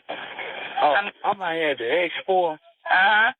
And I need a taxi cab. I'm with the Carnival. Sir, this is the 911 emergency line. Ma'am? This is 911. But every time I call the operator, I can't get no operator. Sir, this is an emergency phone line. We can't call a taxi cab for you on this line. Well, what the number is to an operator? To the police department? To an operator. 0. Okay. What's the Oh, geez. the number for the operator? Yeah, that's right. That should be my next book. Yeah, what's the number for the operator? Well, incredible stuff, and we've got a whole night of it. And we are going to review some of the ones that we did in a show so long ago now. It's been a long, long time. Leland Gregory is my guest, and we're examining human life. That's actually what we're doing. Consider, in some ways, how really very serious that is. We're examining humanity. It's a wondrous thing when you consider that, this is the same gene pool, I don't know, from where the NASA guys who just put a rover, a little robot down on Mars have come from. It is the same gene pool. Hard to believe, huh? Back to the wacky world of Leland Gregory, and it's worth bearing in mind, everybody, that wacky world I described is ours. It's the world we live in. So, I don't know. As you listen to this, you can laugh and maybe you can cry. There's both of those emotions that are produced by some of this. Wouldn't you say, Leland? Yes, I have had both experiences. Yeah, don't you, I mean, you are rolling over reams of this stuff. Here we're just exposing people to a few hours of it. Right. But you get to go through it all the time. Doesn't that begin to chip away at your sense of your fellow man? Do you find yourself truly wondering if we could be the same people who just put a robot on Mars? Yeah, it does make me wonder. And then, of course, my therapist says that it's very good for my self-esteem to keep doing what I'm doing. Ah, so you go to a therapist. Uh-huh. Yes, I have to sometimes.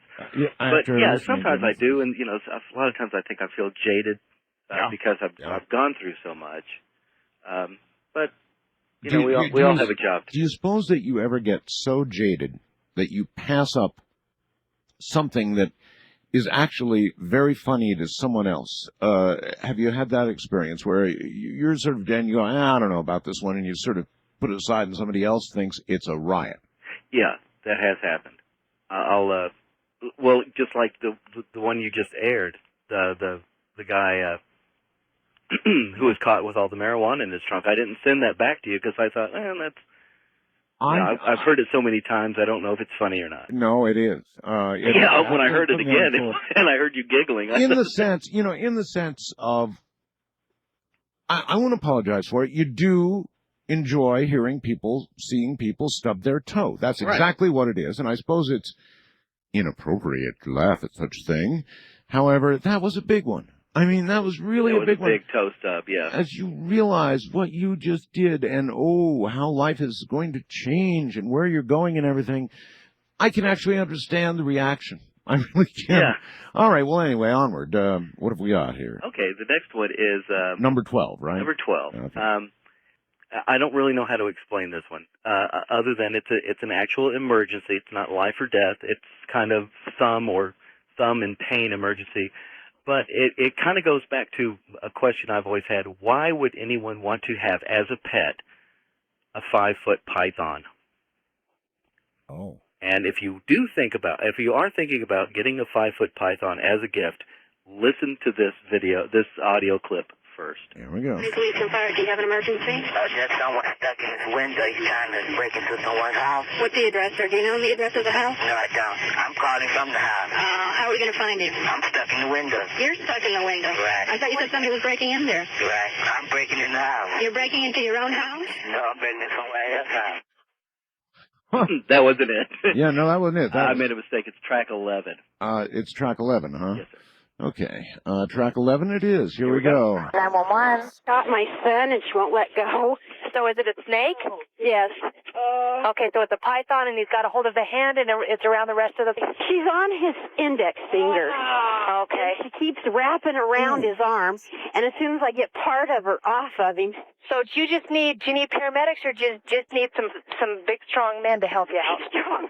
I can't get her to release her hold. Okay, hang on just a minute. Okay. How big is the snake? She's about 5 feet long. Okay. What did you do? You just put your hand in there and she got you? You should know better than to try to get her when she's just fed. I don't know how. Ma'am, is he just on the arm, the snake? It's not on any other part of his body? It's on his finger. It's on his finger, and it's wrapped around his arm? Uh-huh. Okay, we do have them on the way. Okay. She's swallowing my finger. Oh. Is that him I can hear? Yeah. I told you we should sell her. That's funny. I'm not laughing. They're sending the paramedics so we can get her off of you. Has it ate lately? Yeah, he just fed her. It just barely ate? Yeah, and that's why, because she won't eat it. She's only eating mice. She normally eats them. She can eat 5 or 6 of them at a time. And he only fed her one. Oh, so she's still hungry. She's very hungry. He stuck his hand in the tank and she reached up and got him. You can't feed her just one mouse. Gotta wait until we got more. She's released. She's off him? Yeah. Oh, good. Okay, they should be getting real close. Yeah, they're here. Okay, I'll go ahead and let you go. Okay. Thanks. Bye-bye. I could swear it was the sirens that probably made the snake release the finger. It sounded just like when the sirens got there. What I like is that the mom is bitching at him. Oh, I told man. you shouldn't just feed him one mouse, you know. We got should have me- told him. What got me was, in the background. My favorite, he's eating my finger.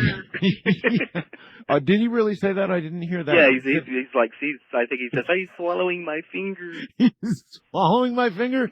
All right, hold on a second. Let's listen one more time. I heard none of that. I was listening to the pain. 911. Got my son and she won't let go. So is it a snake? Yes. Okay, so it's a python and he's got a hold of the hand and it's around the rest of the... She's on his index finger. Okay. She keeps wrapping around his arm, and as soon as I get part of her off of him... So do you need paramedics or just need some big strong men to help you out?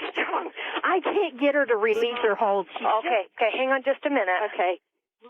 How big is the snake? She's about 5 feet long. Okay. What did you do? You just put your hand in there and she got you? You should know better than to try to get her when she's just fed. I don't know how. Ma'am, is he just on the arm, the snake? It's not on any other part of his body? It's on his finger. It's on his finger, and it's wrapped around his arm? Okay, we do have them on the way. Okay. She's swallowing my finger. All right, I heard it. See, I wasn't lying to you. He's swallowing my finger. Swallowing my finger. Oh, man. Yeah. Geez. It doesn't sound like a good idea to have a snake as a pet. No, although actually, I'm told, to be fair, they do make good pets, except, I guess, at When they're swallowing your moments finger. like that, Sheesh. All right, well, we accidentally played the next track, which was a guy stuck while he was breaking into a house, right? Right. He was calling 911 because he was stuck in the window of a house he was breaking into. I will listen to this again because we got it kind of out of context. But why? Can you imagine breaking into a house, getting halfway in, and calling 911? Police and fire, do you have an emergency? There's someone stuck in his window. He's trying to break into someone's house. What's the address, sir? Do you know the address of the house? No, I don't. I'm calling from the house. How are we going to find it? I'm stuck in the window. You're stuck in the window. Right. I thought you said somebody was breaking in there. Right. I'm breaking in the house. You're breaking into your own house? No, I'm breaking into somebody else's house. Breaking into someone else's house. Now, exactly how desperate do you suppose that guy had to get before he decided to make that call? Yeah, it does make you wonder how long he had been stuck in the window before he finally said, okay. I mean, at the very least, you would think somebody would stick it out until hunger overcame them. They had tried everything. Right. Short of sawing off an arm or something. I don't know. It reminds me, there's another 911 call audio from the original CD, Wacky 911, that you were talking about playing later, where the man gets his private parts caught in the pump in the intake pump of a pool, and eventually someone who works there calls 911 on his behalf because he'd been in the pool for 3 hours. That's That's see, when you would think, just drown. that's drown understandable. I mean, you would wait 3 hours, maybe even 6 hours. Who knows? Yeah. But you'd really hesitate before you called. And so it's just a guy just breaking in. Oh, well. Yeah. Well, I like you said, there's someone breaking into this house. Yeah. And so he kind of skirted around the issue. Well, he tried. Yeah, he tried. But now the cops know to go pick up a burglar. Right, yeah. So, a confessed burglar well. who they have on tape who's stuck in a window. Well, you see, though, all of this is on the side of law enforcement because, in reality, the dumber criminals are, for the most part, the easier they are to catch. Right. The easier they are to punish because they tend to confess very quickly, just like that guy. Mm-hmm. Yeah, Right. I had a case where, from my book, the Stupid Crook book, it was a lady was brought in to identify her perpetrator. So she's standing on one side of the one-way mirror with the detective, and there's the bad guy and several other people on the other side of the one-way mirror. So the detective gets on the microphone and says, "When I call out your number, take one step forward and repeat exactly what the criminal said." He said, "Give me all your money or I'll shoot you." Well, one of the guys in line jumped up and said, "Hey, I didn't say that." So there's your stupid confession right there. Yeah, that is stupid. It's pretty amazing, yeah. But the Python clip is, if people want to hear that one again, they can go to the website at realwacky.com. And again, that's the only place you can get the audio CDs and the video. The books you can get in bookstores across the United States and Amazon. My new book is Hey Idiot, but all the other fun audio and video only available at realwacky.com or at the toll-free number 1-866-754-8273. I don't know why, but it seems to me this is a kind of book that typically I'd pick up at an airport, knowing I had like a 2 or 3 hour flight ahead of me. This is the kind of book I'd pick up and take onto the airplane. Yeah, you know what? Hey Idiot is exactly that, and I have no delusions. It's a bathroom reader, And my thing is, if you read more than 7 or 8 pages at one sitting, you should probably seek medical attention. Yes, but it's a good thing. It's a funny book. Hey Idiot! It's my 8th book. Like you mentioned, I've been writing books since '95. I've got 1 New York Times bestseller and 2 national bestsellers. Again, I'll thank you for What's the Number for 911 became a national bestseller right after I did your show. Sure. So, Hey Idiot is kind of the chronicles of human stupidity. It's divided into 13 chapters, each chapter dealing with a different genre of stupidity, like government stupidity, politically correct morons. There's a lot of John stupidity. Q. Well, see, what you're idiot. doing is actually an important thing for humanity. I'm not exactly sure of why, but it is important. Somehow it's important. Somehow, and I get a lot of people that, they don't state it quite as eloquently, but they go, there's more to what you're doing than just funny stuff. They don't quite know what it is, but they all know that, there's something more to it. You're not just writing jokes about stupid things. There's something that I should be getting here. Well, it is important for people to understand the reality of what they're living with. Right. They're fellow citizens. And, I mean, this is a select group of your fellow citizens. Mm-hmm. Whether of course, if you listen to it from that point of view, you might be ashamed and not want to be human anymore. All right, so what's number 13 here? Okay, now we're going to start on some technical calls from computer companies. They get tons of calls from customers who are usually very upset. Yeah. And the next 3 in a row, if you just want to let them roll. Okay, I computer tech calls. I can understand being upset about computers. Probably in life, there's very little that can frustrate you as much as a computer. Here we go. Technical support. I can do anything for you that a supervisor can do. I'm telling you that there's no one here who can help you. Supervisor, please. No, sir. You may not talk with the supervisor. I can give you the number for the Customer Assistance Center if you wish to file a complaint. I do wish to file a complaint. Okay. Their number is 1-800-2333. And I will file a complaint. Okay, you're more than welcome to do that. I believe anyone you talk to will tell you that if you need help with software that makes, you have to call the system that makes. Don't talk to me like some stupid idiot. it. I know what I'm talking about. Hey, you don't know what we're talking about. Okay, sir. Well, The people. Nancy, you speak cooperative. I can't help you if I don't know how, sir. Listen, don't talk to me that way. I'm a human being.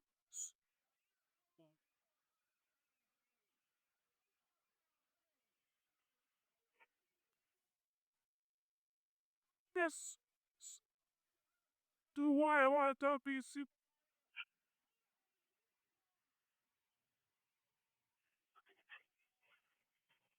Well, I apologize if I upset you, sir.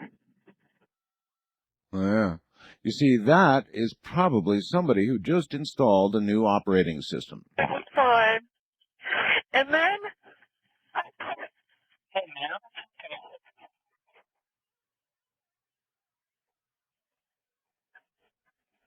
God, it's into a life taker, man.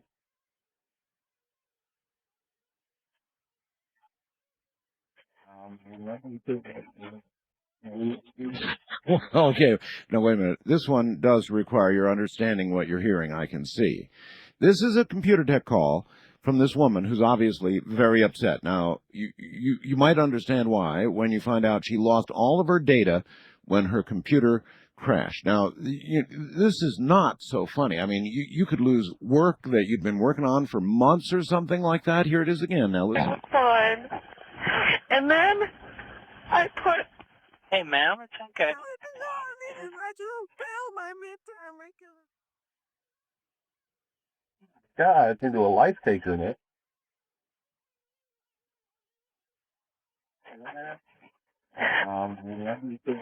With this one stupid paper, I can't find it. I don't know where it is. It's not in my computer. I can't get my computer to shut down properly. Because it keeps saying there's a part monitor problem, and then the thing shows up and it's got all these things on it, and I can't get that to shut down. And when that's on, all it does is continue to put the same paper over and over, and I can't even. Okay, ma'am. What? If you want me to help you, you're gonna have to. You see, funny, but I really do feel her pain. Technical support. Excuse me? With it flipping up? No, it's not part of the computer. Are you not sure what a paperclip is? No. This is the first time I use the computer. Okay, it's not a part of your computer. It's just an office supply, a little metal rod, a little piece of metal that you use to hold two pieces of paper together. Yeah. Well, it comes with a lot of paper. No?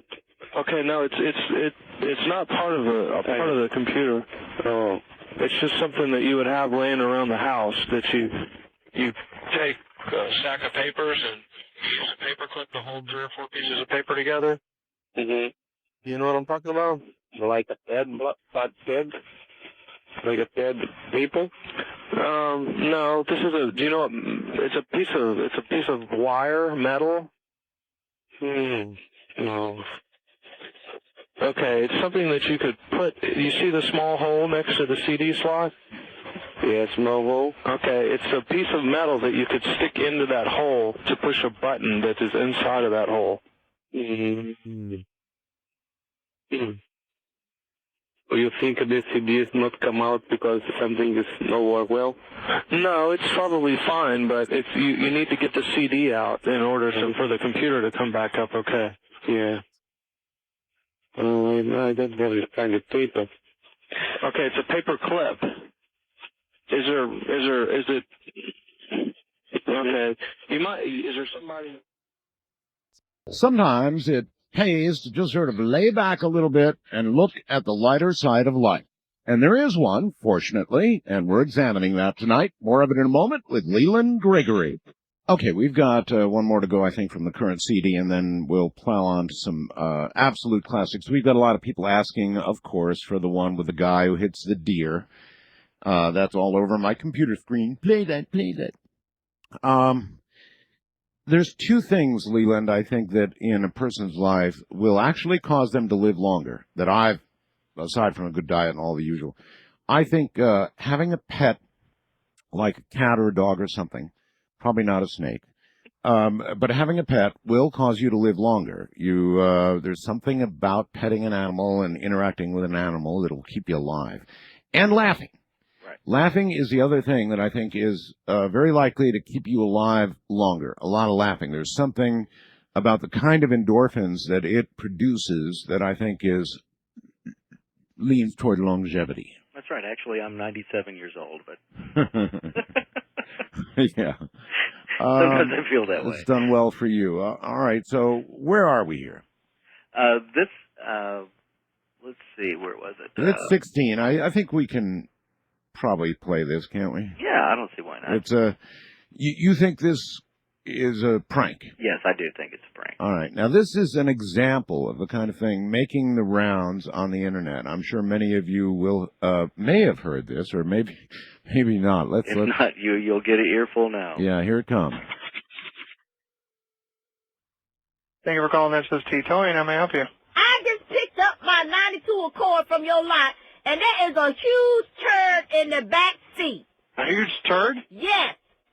And there's what in the back seat? A turd. A big-ass human turd in the back seat of my car. Ma'am, I assure you, our guys did not take a dump in your car. If you want to, bring that car back and we'll take a look at it.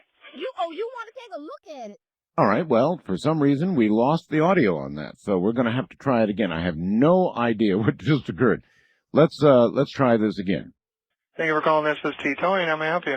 I just picked up my 92 Accord from your lot, and there is a huge turd in the back seat. A huge turd? Yes.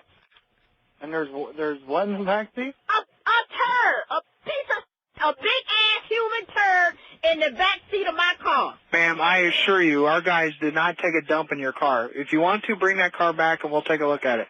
You want to take a look at it? My car is fine. It's that big-ass turd in the back seat. Okay, what would you like me to do? I said, okay, how about I go to your house and pitch a loaf on your couch? Ma'am. How about that? Ma'am, Huh? what would you like me to do to fix the situation? I want somebody to come over here, get this turd out my back seat. That's clean not going to my happen. car. What do you mean it's not going to happen? You can bring the car here and we can take a look at it. I am. I'm going to bring it back there. You know what I'm going to do? Huh. I'm going to take a dump in every last car you got there. I'm going to pee on your counter. I'm going to do it all to Okay. show you how it feels. Okay, And you ma'am. know what? You sound like a big burly man. It probably came out your ass. Oh, yeah, I don't make it a habit of going out and taking a dump in the car. How much do you weigh? About 400 pounds. That's your turd. That's my your turd, huh? Yes. That came up from a 400-pound man, huh? This is a 400-pound man. Either that or a gorilla. I'm driving this car right to my lawyer's office, and I'm going to let the whole world see. You're going to be on the news this evening, buddy. I'm going to get 7 on my side. Watch. You're going to be on the news. Can you describe the piece of... I mean, what does it look like? You know what it is. It came out your ass. He's got her on a speakerphone I now. tell you what kind of, asking me what color. I tell you what, it smells ungodly. That's what it smells like. Smells like you sold your ass to the devil. That came from the pits of hell. Well, how big is it? How long is it? It's on the long.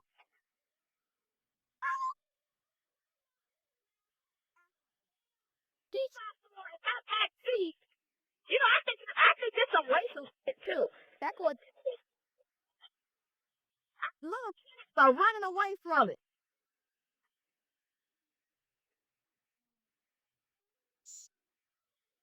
It's funny. You probably want to see it too, don't you? Oh, all right. How long does it look like it's been sitting there? Things are coming off of it. It's coming off.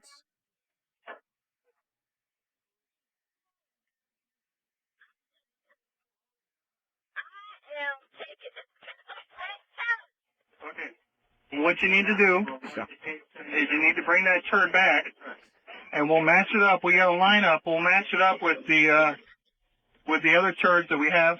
Well, what you need to do is learn how to use a toilet. So you're not going to bring the turd back to me? No. You know what? Is this a sample? No. I kind of like it. You're going to keep it as a fact? I'm going to keep it because it's a nice look. You know what? It's a nice conversation piece. Okay, cool. Okay. Thank you. All right, thank you, brother. All right, now, so that I understand this correctly, the prank was that lady, and the dispatcher here had he had no idea it was a prank, did he? Not for a while. Then it sounded like he started catching on. Well, yeah, at some point, but man, oh man, oh man. It's pretty funny, yeah. It is funny. She did a good job. Now, with respect to these, and you have more of these, some of which, on the side of caution, we are not going to play. There's one call from a radio station to a woman. I'm sure a lot of people on the internet have heard this. A man claims to be a product inspector for a vibrator she recently purchased.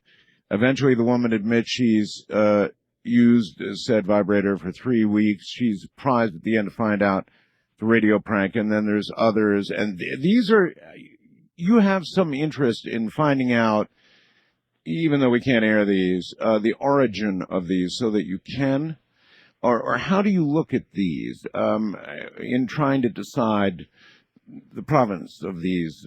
Well, I always do my best to try to find out the origin of it because I'm not in the business of ripping people off. But a lot of times when something like the product inspector for the vibrator, it's been around a long time, and it's been,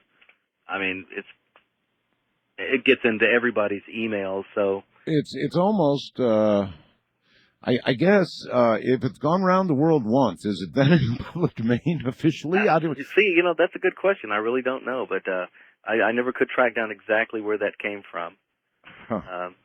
But it's pretty interesting. So, but if you can find, for example, the radio station where that came from, you would be very interested in knowing.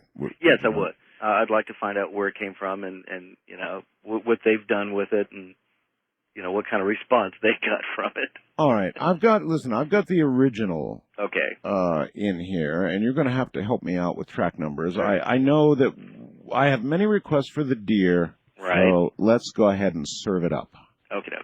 It's track 11. Track 11, okay. All right. Now, what is this, at this point in this clip's life? This is a very funny clip, folks. It is very funny. But what do we know about, anything more about its origins? Yes, I actually spoke with the original dispatcher who took the call. It took place in Houston, Texas in the mid-'80s, and it turns out that the deal is they had recently installed a brand new operating program, and everyone in the station was nervous about how to use the new technology. The man who installed the program. You're talking about the 911 system? Yes, it was a new communications 911 emergency system. All right. And the man who installed the new software went into the captain's office and placed the call. This is the guy who put in the software? Yeah. He placed the call, but it still did go through the system. So technically it's a 911 call, but it does turn out to have been a put-on 911 call. Check it out. This doesn't sound right. No, it's track 11 on Wacky 911. Hold on. Let's see. I think that's what I've got here. No, I've got Stupid Crook audio. Wacky 911, track 11. There you go. The whole thing just came apart in my hand. Oh, my. They make them with those little weird edges. Mm-hmm. All right, track 11, here we go. Time to rock. Classic, by the way, I might add. This is the ambulance emergency line. Do you have an emergency? I need an ambulance. Who is this? Joe. Okay, so where do you need us? I'm in my phone booth. Okay, what's the address there? Hold on. Okay, Joe, I need a location. What street are you on? I'm in my phone booth at the Stop and Go. Yeah, I'm at the... That's it. I'm at the Stop and Go. Wait a minute. What's the Huffsmith, Carville, and something. At the Stop and Go. Yo. Uh-huh. Hello. Let me see. I'm in my phone booth. Let me tell you what. I'm going down the Austin Road, driving my car, minding my own damn business, and I'm up here, jumped out and hit my car. Okay, sir, are you injured? Let me tell you. I get out and picked him up. I thought he was dead. I put the motherfucking deer in my back seat, and I'm driving down the motherfucking road and minding my own business. The motherfucker woke up and bit me in the back of my damn neck. It bit me and it done kicked it out of my car. I'm in the motherfucking phone booth. The deer bit me in the neck. A big motherfucking dog came up and bit me in the leg. I hit him with the motherfucking tire iron and I stabbed him with my knife. So I got a hurt leg and the motherfucking deer bit me in the neck. And the dog won't let me out of the motherfucking phone booth because he wants the deer. Now who gets the deer? Me or the dog? Okay, sir, are you injured? Yeah, my deer bit me in the neck. Hold on. Yeah, the motherfucking dog is biting me. Hold on. Get out of here. Hold on. The motherfucking dog is biting me. Incredible. Yes, sir. So that actually was I don't know. Basically a prank call. A prank call. Yeah. I'll be darned. But yeah, that is probably the most requested one, and we went ahead and put that on our website at realwacky.com if people want to go listen to it, or if they want to buy Wacky 911, the audio, this audio CD, which of course is only available at the website at realwacky.com. And it's also, we have two versions. We have it on the censored version that you aired, and then the uncensored version. So please use caution when ordering. Yes. Don't give Grandma the wrong copy. You've got to specify which one you want. Yeah, well, I mean, when you go to the website at realwacky.com, there's two completely different audio CDs. One is censored and one is uncensored. Okay. All right. While we're here, we've got to do the one, the gagged guy. Okay. That is track 3 on Wacky 911. All right. Now, this is one that, when I first heard this one, I was in danger of not being able to continue the program. I was really in danger of not being able to continue the program, and this is a definite stub your toe kind of audio that we're going to play here. Yeah. This is real. This is a guy. I'm going to tell you ahead of time, so otherwise it'll take you a little while to figure it out. He's calling 911 because he's had a robber or somebody broke in and bound him and gagged him. Right. He's the victim of a robbery. Yeah. Bound and gagged. Yeah, he's really gagged, and he's trying to call 911, and it shouldn't be funny, but it put me on the floor. Listen carefully. I am a victim of a robbery. I am home gagged and tied up with extortion cards. I need you for a week. Sir, I can't understand you. Okay, he said that he's the victim of a robbery. He's been tied up and gagged. Where's he at? Can you give us your address? 600 Orange. 600 what? Orange. Walnut? Orange? No, Orange. Olive? No. Olive, sir? Orange. Olive? You want me to have the operator? You want me to have someone check this out? Please. Okay, hold on. Please, it's not somebody to help me. I understand it, sir. 600 Olive? Are you saying Olive? Orange. I can't figure out what he's saying. Is it Atlantic? Orange. Like a rat. A-L-M-O-N-D. Almond, right? 600 almond?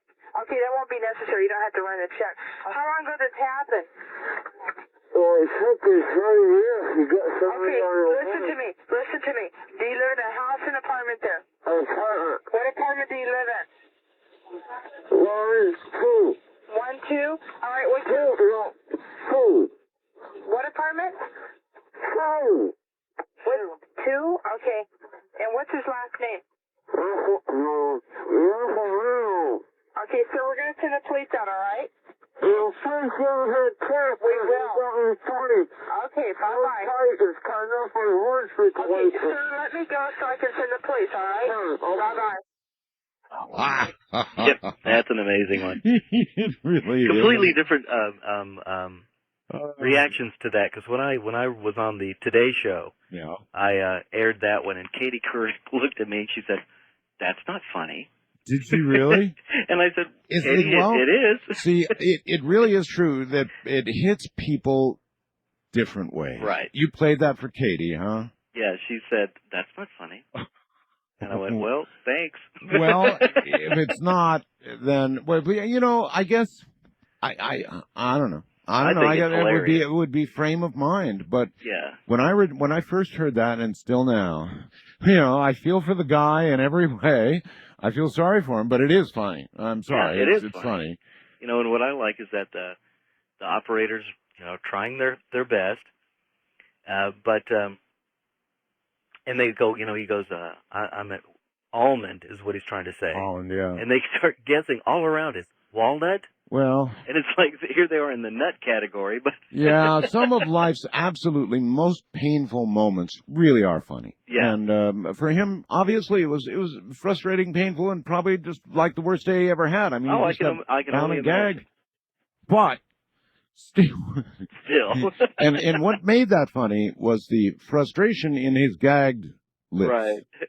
That came through real clearly, Uh-huh. how frustrated he was, and I think that's what made That it is funny. kind of what's funny, because you hear him just complaining. Almond!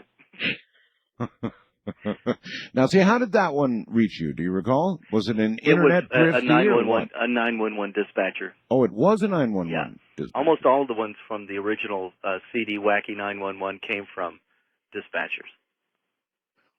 How many people, like, of course, of all places to have it happen, Katie Couric, but how many people do you run into like that? That don't think it's funny? Well, what a universe of people. 99.9% will think it's a riot, but just at 1/10 of 1%. Yeah. Yeah. And what's great is that, you know, I was on national TV. That's not funny. When she said, that's not funny, it's like, well, thanks, Katie, gotta go. All right. My guest is, got a lot of funny stuff, actually. I think it's a riot, but it depends on how it hits you. How did it hit you? And Leland Gregory, and we're having a lighter night tonight, but the spirit is on Mars, and the first photographs are coming back. I'm looking at one right now on a JPL site, Jet Propulsion Lab site, and looks like a calibration shot. It's in strips, but it's high resolution, and it looks really good. Really, really good, actually. This is going to be very exciting. I must admit, what's out in front of it right now looks kind of like a hat box. It's a phrase I used a long time ago, hat box, but it does. You can get a look at that one. Soon we'll be getting the stereoscopic color photographs from Mars. It's obvious we're in for a really good ride, folks. Once again, here's Leland Gregory. Leland, when people call you and tell you, or they, I don't know, what, contact your website, or suppose they've got something that they think is hilarious and they want to get a hold of you. How do they do that? Yeah, the best way. In fact, I'm checking my email right now, and I've gotten a couple people that are listening to your radio show. My next question will be about your email, but I mean, do you want to give out an email address? Well, actually, if people go to the website at realwacky.com and scroll down to the bottom, there's a blue hyperlink that says for press information, send it to Leland, and you click on that, and it'll open up a email box and just send me. Because, see, I was thinking, when you do something like this, a lot of people have, I don't know, MPEGs or really big files. I mean, when people start sending this stuff to you, how do you handle it with your mailbox? That's just part of the job. I've got a web guy that takes care of it for me, and so just basically people go to realwacky.com and I'll take it from there. All right. I've got another CD here called Stupid Crook Audio. We haven't done any audio from that. I don't know which one that would be. I think that was something I sent you a long time ago. Really? Yeah. You don't remember it? I mean, I remember it, but I don't remember what cuts were on it. Uh-huh. So, well, it's all edited, but I don't know exactly how great it is. Actually, I can give you the titles. Okay. Well, some of them. The Screaming Pothead was number 2. Oh, well, there you go. There's Irate Driver, Rapper, Window Kicker, Drunk Out of Control, Butt Naked, Baby. I'm going to skip a couple here. Don't Talk to Me, Go to Hell, Backwards, Not Stale, Traffic Stop, Stuck in the Window, Whacked Out Son. Yeah, that's not the greatest stuff. I think if you want to stick to the wacky 911 CD, I think that would be the stuff that's funnier. All right. Then we go to Editor's Choice at this point. Okay. What do you like? Well, there's a cute one called Homework Helper. Homework Helper. And it is track 13. All and right. It's a little girl asking help with her math homework. All right, here we go. Yeah, I need some help. What's the matter? With my math. With your mouth? No, with my math. I have to do it. Will you help me? Sure. Where do you live? No, it's my math. Yeah, I know it. Where do you live, though? No, I want you to talk to me on the phone. No, I can't do that. I can send someone else to help you. Okay, What kind of math do you have that you need help with? I have takeaways. Oh, you got to do the takeaways? Yeah. All right, what's the problem? You have to help me with my math. Okay. Tell me what the math is. Okay, 16, Yeah. take away 8. Uh-huh. Is what? You tell me, how much do you think it is? I don't know, 1. No. How old are you? I'm only 4. 4? Yeah. Wow. Yeah. What's another problem? That was a tough one. Oh, here's one. 5, take away 5. 5, take away 5. And how much do you think that is? There's Mom.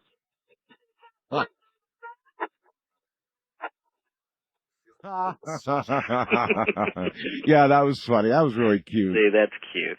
Yeah, actually, this is great. I've already, I just checked my email again, and I've gotten like 2 or 3, I've gotten like 15 emails, but I've gotten a couple of audio samples already. So I really encourage people to go to realwacky.com and email me stories. In fact, I'll take this opportunity to solicit. Sure. Because I'm working on a new book called Idiots at Work, and it's going to be about, stupid people that you work with. So if you have stories of stupid bosses or stupid coworkers, just go to realwacky.com and Now, do email me. these have to be audio, or can they be? No. It could be material for a book. Sure. Yeah. If people want to send me stories of stupid things that has happened to them at work, stupid things their bosses have recommended or asked them to do, stupid coworkers. That's, like I said, that's the next book that I'm working on. Well, which will be out next year. The workplace is a big part of our life, Yeah. so lots of stupidity occurs there. Hopefully, if someone's got anything for me, I would be glad to take it. Just go to realwacky.com and go scroll down to the bottom of the page where it says press information. Click on Leland. And What would happen? What makes you decide suddenly, for example, the workplace would be good? I mean, what brings that on? It's just kind of, I get most of my best ideas while I'm sitting in the bathtub. And so that was just one of them. I thought, which is actually a little bit alien to me since I work at home. I don't have a boss other than, myself and my 6-year-old son. But I thought, that would be an interesting thing. I do some of my best thinking in the shower. Yeah. The shower is a really good place to think. Because it's quiet and you have nothing else to do, other than cleaning. The normal, yeah, I know, but there's no thinking about that. Right, yeah, that's kind of you got that down to a science. It's now, a time when you can consider other things. Yes. That's right. Yes, indeed, I agree. All right, well, we still have Wacky 911 here, and Sure. a few minutes. Is there anything you like? Yeah, there's a funny one that took place in Nashville, Tennessee, and I want to give out the toll-free number one more time real fast. Sure. It's 1-866-754-8273, and the 8273 spells tape. How about that? By the way, Wacky 911, what else do you, after Wacky 911, or after they've ordered that, if they haven't yet, that'd obviously be the one. Right. But once you get past Wacky 911, what's your next favorite?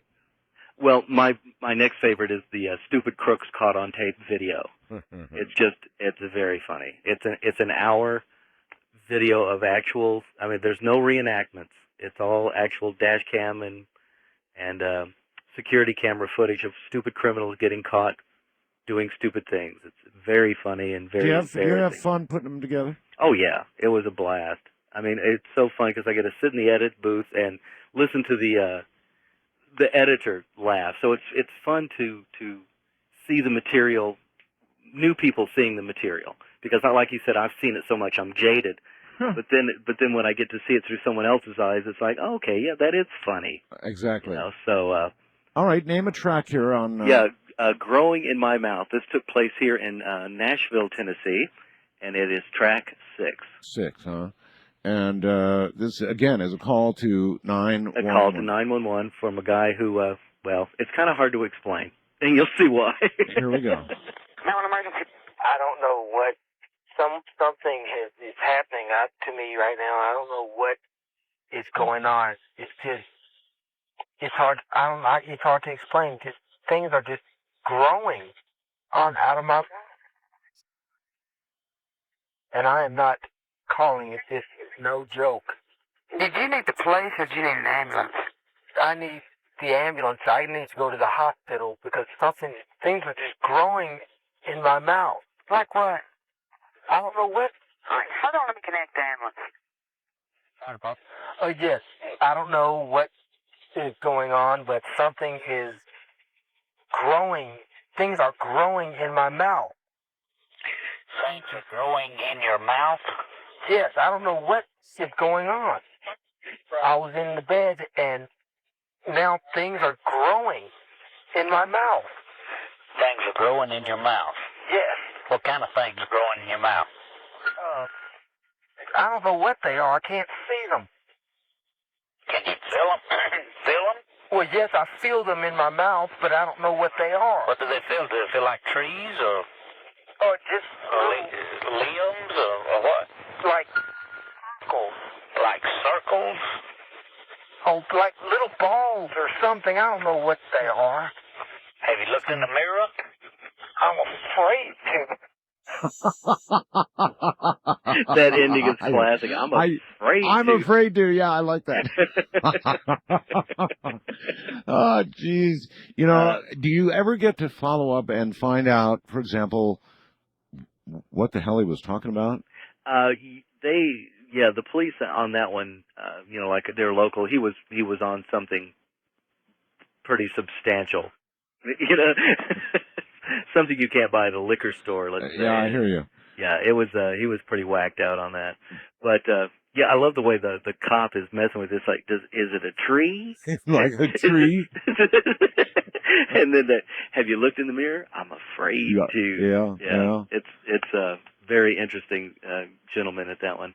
But yeah, so the Wacky 911, the first CD that we did on your show, and I think it was, in how 2000. long ago was it? It was like in 2000. Okay, I think. 2000. And it's just done great.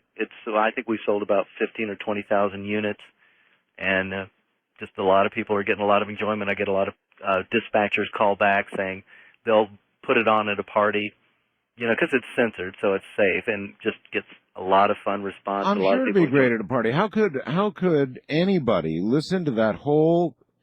I've been sitting here thinking about Katie Couric and trying to figure out how anybody could not laugh during that thing. Now, maybe there are others, and I'll look at my Fast Blast, but damn, it was funny.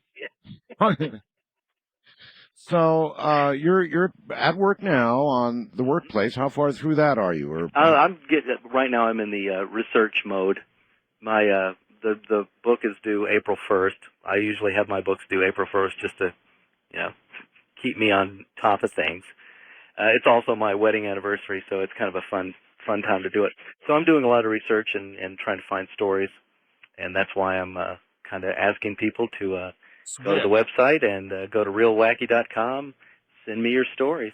All right, give us one to go out with here. Pick one to go out with here. Let's see, what would be a fun one? Okay, either number 12, A Beer Opening, or number 25, I'm Crazy. It's 12 or 25. 12 or 25. You pick. Let's see. I can't do it. Which one is funnier? I like 12. You like 12? It's cute and funny. All right. 12 it is. Here we go, ladies and gentlemen. This isn't really an emergency, but it is sort of one to this little old lady. I've been terribly upset, and I thought the only thing I could do, I don't think of sleep pills and all of that. I went out and bought myself a couple of small bottles of beer. I thought that would relax me. What's the problem? The problem is I can't open the bottle because you send a man over, and I'll be downstairs and have him open the bottle. Okay, now wait a minute. Am I correct that you can't sleep, so you went out and bought 2 bottles of beer, and you want a policeman to come by and open them for you? Yes, please, because I don't have any equipment here that seems to handle that kind of a top. And I have never gone in. I think I had a ketchup bottle once, and a neighbor broke the top off. Oh, well, listen, I'm going to get you someone out there to open those beer bottles. Well, you just stay in your apartment now, and I'll send them up to the apartment. What's your phone number? Well, I take a look at it. It's a new one, and I don't remember it very well.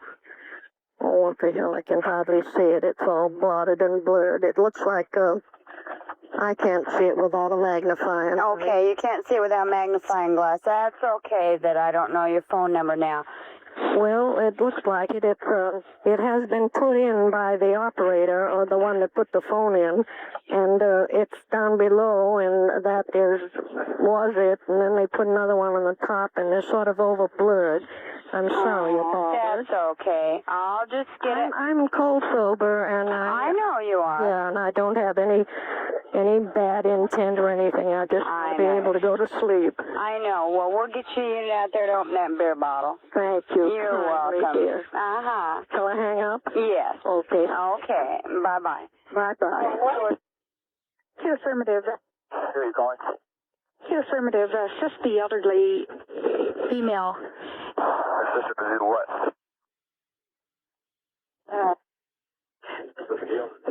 Charlie 2, it's been okay. Heard the lieutenant. We'd prefer not to give the code out on the air.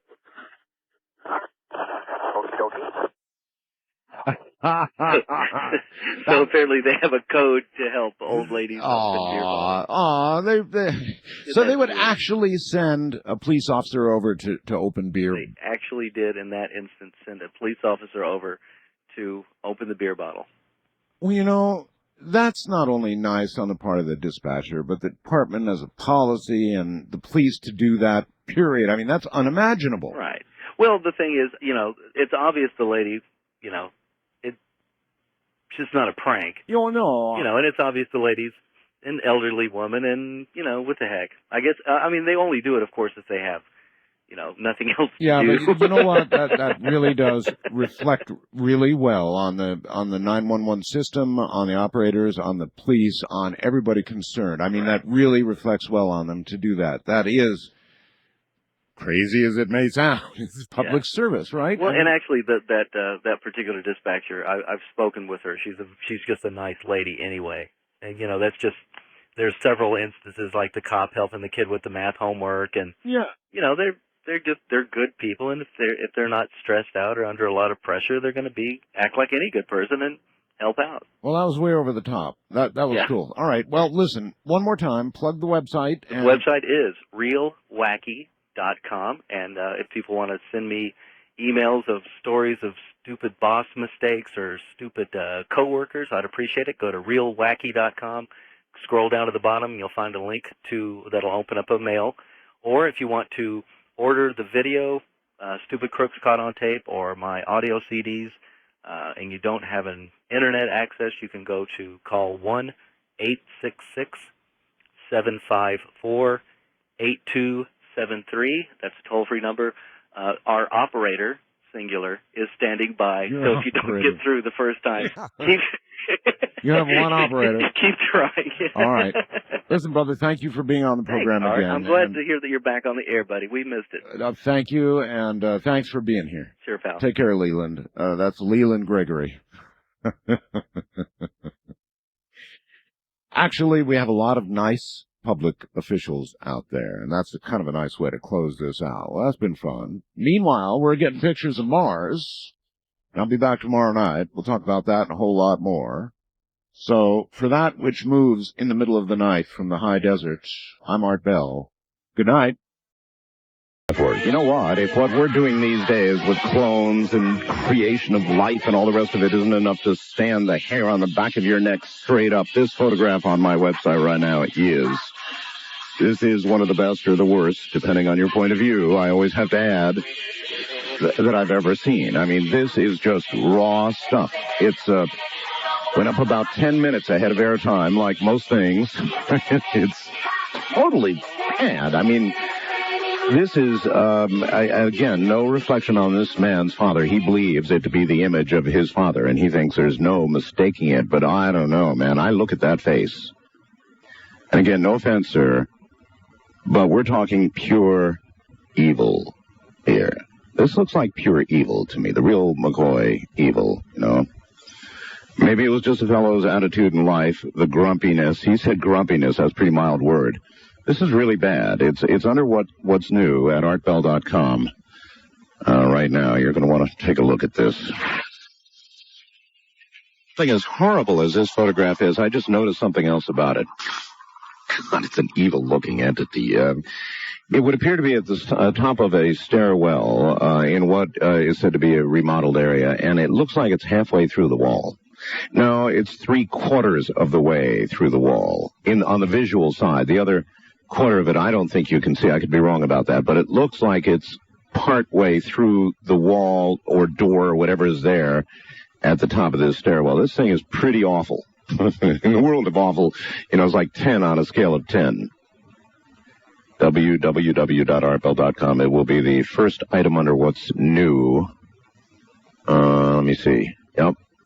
Dad's Ghost Appears in Photo is what you want to click on when you get there. And also check out the CD that allows you to actually own artbell.com as it rolls into its last 30 days of history. And there is a lot of history associated with this website. First-time caller line, you are on the air. Hello. Well, hello. Hi. Hi. I'm just a girl from Nevada. Just a girl from Nevada? Who has a story. I want to tell you a little story. Thank you. Very quickly. As you know, I'm in Nevada, too. I'm in Pahrump, Nevada. Yes, I do. Did you know that Pahrump, Nevada, as part of Nye County, has legal brothels? Oh, yes, sir, I do. You did know that. I think a lot of the country knows that. There are people who have fun at our expense here in Pahrump. And you know what they call young Pahrumpian women? What would that be? Brothel sprouts. Isn't that awful? Brothel sprouts. Oh, God, of course it's not true. Well, that's pretty cute. Pretty cute. It's a nice way to put it, isn't it? Anyway, hon, what's up? Well, I've been trying to get in touch with someone just recently in the past couple of years, which included the first time Stephen Greer, then Whitley Strieber, and then actually yourself. But I seemed to move right after, and I've lost contact, so nobody could actually have gotten back with me anyway. What I wanted to say was, especially since Robert Lazar just was on the other day. Bob Lazar, yes. Yes. Well, back in the 70s, about 76 or so, I met him. You met Bob? I met him while I was dealing blackjack in a small town outside. Well, actually, it was in Mesquite. He is an incredible person. Oh, yes, but I have more than just having met him. We have a long version, we have a short version, we have an exciting one, or I could just tell you the facts. Let's go. You tell me as we go, okay? You pick the one you like and go. I've never done this before, so let's just go for it. That's all right. Okay, well, you asked me the questions that don't make sense, but it was like 1976 or so, and I was dealing blackjack in a little place in Mesquite, and you get to know everybody there in a small town. Of course, I'm from Pennsylvania. It's the first time I've ever done anything like dealing with blackjack in Mesquite. Okay, well, let's get to the Bob Lazar part. Well, there I was doing it, and I knew he wasn't from there, and I said, hey, what are you passing through? He says, no, I work down the road. I said, well, gee, the chicken ranch? He says, that's the only thing out there. Yeah. He says, no. He says, there's a base out there I work on. And I said, oh, you mean you're with Nellis? He says, well, no, not really. It's sort of a private base. No, this is very interesting because it validates to some degree Bob Lazar's story. As you know, a lot of people cast aspersions on the story that he ever worked out there, and they expunged all records, virtually making him into a non-person. So if he actually told you that offhand, that is That's kind of some interesting corroboration for what he's said. I have a whole lot more, sir. I'll keep going. Okay, so I have been afraid to talk about this because I knew he was a non-person, and my family encouraged me not to. And this has been a very long time, and I just can't take it anymore. Keep going. Mr. Lazar said, I work out there. I said, well, what do you do? And he says, I'm a rocket scientist. I said, yeah, and I've been visited by aliens. He says, no, I really am. Yes. I said, well, no, I really have, which led us into my belief, the fact that I believed in ships, in aliens, and felt I had been contacted throughout my life myself. Yes. Therefore, he proceeded. He said he could show me real ships and that they were working on recreating models that they had. I says, yeah, right. I said, prove it. What time you get off? 11. Okay. He and I then proceeded hours out somewhere from Mesquite, and I really wasn't sure where I was. It was very dark. I thought I went to the left side of the road, which would have been the south where the Nellis Air Force Base, in my mind. Do you normally get in cars and go to remote locations with people who say they've seen alien craft? Just a question. Well, Mr. Lazar seemed so unviolent and unoffensive and all those words that most men are. Yeah, he is very unaffected, yes. That I took him to be exactly at his word. I mean, telling a good-looking lady, blackjack dealer, a story like this, and it ranks right up there beyond what's your sign, that's for sure. I'm sorry, but I have been... So he took you out into the middle of, no doubt, Area 51 or near it or something. We got further, sir. Did you get near S4? I saw signs with that. I saw they're going to shoot you if you go any further. I remember seeing the black mailbox that you turned at. Oh, yes. We proceeded up to a mountain, and we went up there, and he had me walking way up there, and we'd already been gone a long time, and I looked over it, and he goes, there it is, there's Groom Lake. Well, I'm looking for a lake. Yeah. I don't see a lake, but I see buildings, and they're like way far off, and we're not even there yet. Uh-huh. We get back into his car. Yes. And we start to proceed. As we do so, when I missed, the mailbox turns and all that, I don't remember, and we did stop at the Alien Inn on the way in. But anyway, we get up there, and as we go to leave down the mountain to go further, he says, you want to go further? I said, yes. They stopped us with these, light green or yellow blazers. Uh-huh. And security came up to the car, and I was hiding in the back under something, and he knew who he was. So he let us proceed. Bob Lazar was recognized and allowed to proceed. Yes, sir. I was really scared then because... Would you like to give us your first name? It's true, so I think it would be good if I did. Just give me your first name. Paulette. Paulette, all right. That really is your name? That really is my name. All right, Paulette, because I'm going to be asking Bob about this. That's what I want. Okay. That's all right. what I want. All right. Out of this whole conversation. All right, Paulette, let's keep going. He was allowed to proceed. You were hiding in the back of the car. Then what? Yes. And I thought this was all silly until that moment. You know what I mean? Yes. And then I was scared. I said, oh my gosh, I'm hiding in the back and we are now, these guys are serious. Okay. And they were scared. Oh, they are serious. So we proceeded up to, turned right into, and I saw this long field. And on the left side was a large hangar with a couple large doors and a small door to walk into. And at the end of the field, which I'm still looking for a lake, it's not a lake, it's some kind of landing strip. Oh. At the end of it is some kind of tower I could see. And we stopped the car and we entered into the building of the hangar where the ships were. You got in that building? Yes, sir. And you saw the ships? Yes. Describe to me and everybody what you saw, please. Okay. Well, it was kind of dark in there because he just turned on the lights up towards the front. Gotcha. But as we walked in, I remember a little ha-ha because they had those, people movers those velvet things and the gold poles that they have where movie theaters are. Right. And I laughed. I thought, yeah, this is going to get people away from here, Anyway, there was a cigarette-shaped one, a cigar-shaped one first. Then in the middle was a little round kind of a teardrop-looking thing, like a little helicopter without its top. And the third one is the one that I actually saw more of and entered into. You entered this craft? Yes. The third one was made of it looked like wings of a butterfly that you could look through. Had little veins going through it, and I remember it to be a yellow. Okay. I remember seeing hieroglyphic type markings. It was very small. I'm 5'2", and I had to bend over and crawl in. So to it get was inside. obviously meant for small beings. Yes, sir. Of some sort. All right. What clicked my memory on this, which I have to remember that after this all happened, I had no memory of this till about 12 years ago.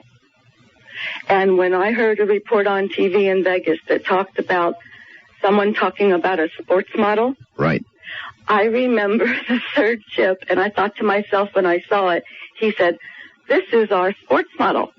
And in fact, that when I wrote my letter to somebody, I wrote that he said, this is our compact model. But I think the word was sport.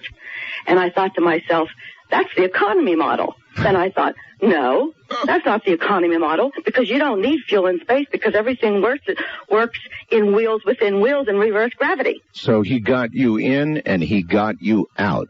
No, wait, they let us out. He was caught just like I was. He's got to remember this. He's got to. Well, I'm sure he will. How did the two of you get caught? And what were you doing when you got caught? Well, I was in the little ship looking around, goofing around, and he was kind of just down, I don't know, down where we walked in before we walked into the ship area. Yes. And there was like a little, there was a hall, and then there was that cage looked like you used to have on Taxi where that fat guy sat in. Yes. And right next to it there was a hallway, and right next to it was a large plate window. I went over to the plate window, and I remember seeing some type of alien body of some type or something. Oh, my God. Now, you see, Bob has never admitted to having seen either bodies or aliens at all. Now, this is part of my memory that I would like clearer, sir. Because I have been, what happened is they did something to my memory. So I don't have all the details. Well, what keep bringing all this back? I mean, you just suddenly... hearing things. Just hearing another... Oh, okay. Well, yeah. Bob Lazar's interview. Hearing the sports model and so forth. That was like heated off. That's when it began. Off. All right, gotcha. So let me say this. I will not swear that at that point I saw a body there, but this is the images that came from my thoughts of that time. So I'm not going to swear at that moment. All right, what do you know about after you were caught? I mean, Okay, that's what I mean. At that point, they zapped us or something, and I remember being... Us? You mean they zapped Bob as well? Yes. They took both of us, and we were taken through this area where that's where I remember the aliens working on these little, like they were all working on carburetors or something, you know what I mean? They were all working on something, and they all looked alike, and they were all in a row, and they were all doing the same thing. And as they took our bodies through to this back room, we went out, and all of a sudden...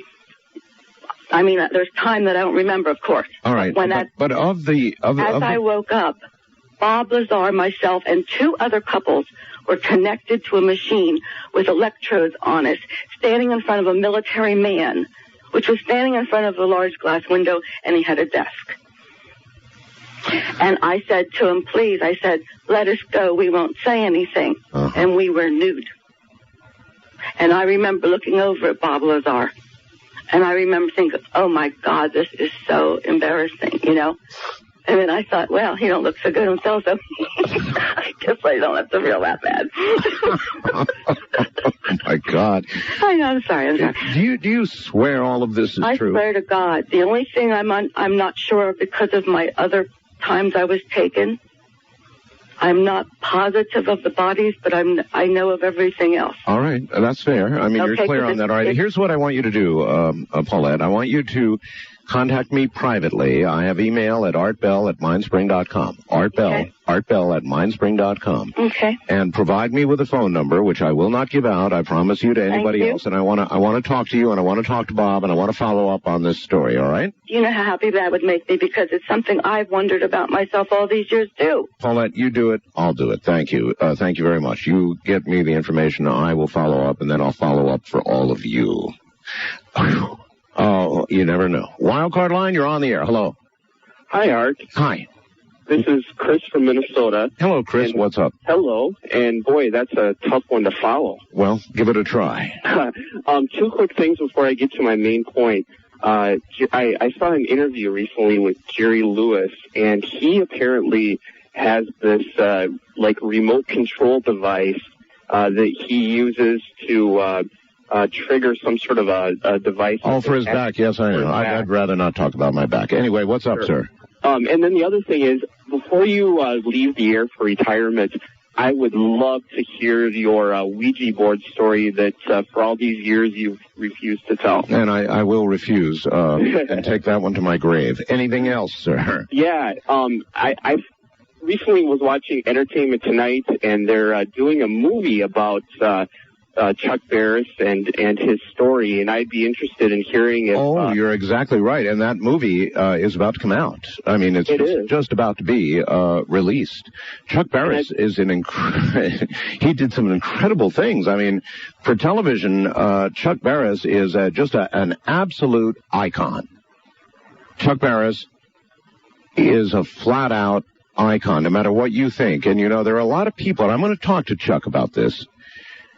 I mean, how many of you out there never saw either The Gong Show, The Newlywed Game, or The Dating Game? Now, I'm sure, like many, you have ragged criticism for that kind of television. Oh, it's trash TV. God, that's trash TV. But almost everybody watched. Almost everybody watched. Boy, he caught the critics' barbs, I'll tell you. They pierced him more than one time. So, you know, in a lot of ways, Chuck and I are going to have a lot in common. I felt the barb of the long critic stingers as they enter my body. You know, over the years, many times, but people listen. You know, as people watch those programs, most did not admit it, of course. What, me? Watch The Dating Game, The Newlywed Game, or The Gong Show? Please. But, oh, you bet your butt they watched in droves. As a matter of fact, at one time he had more half hours on television than any other human being on the face of the planet. And to imagine that this man who produced this kind of, and did this kind of television, had a second secret life as a hitman. As a hitman.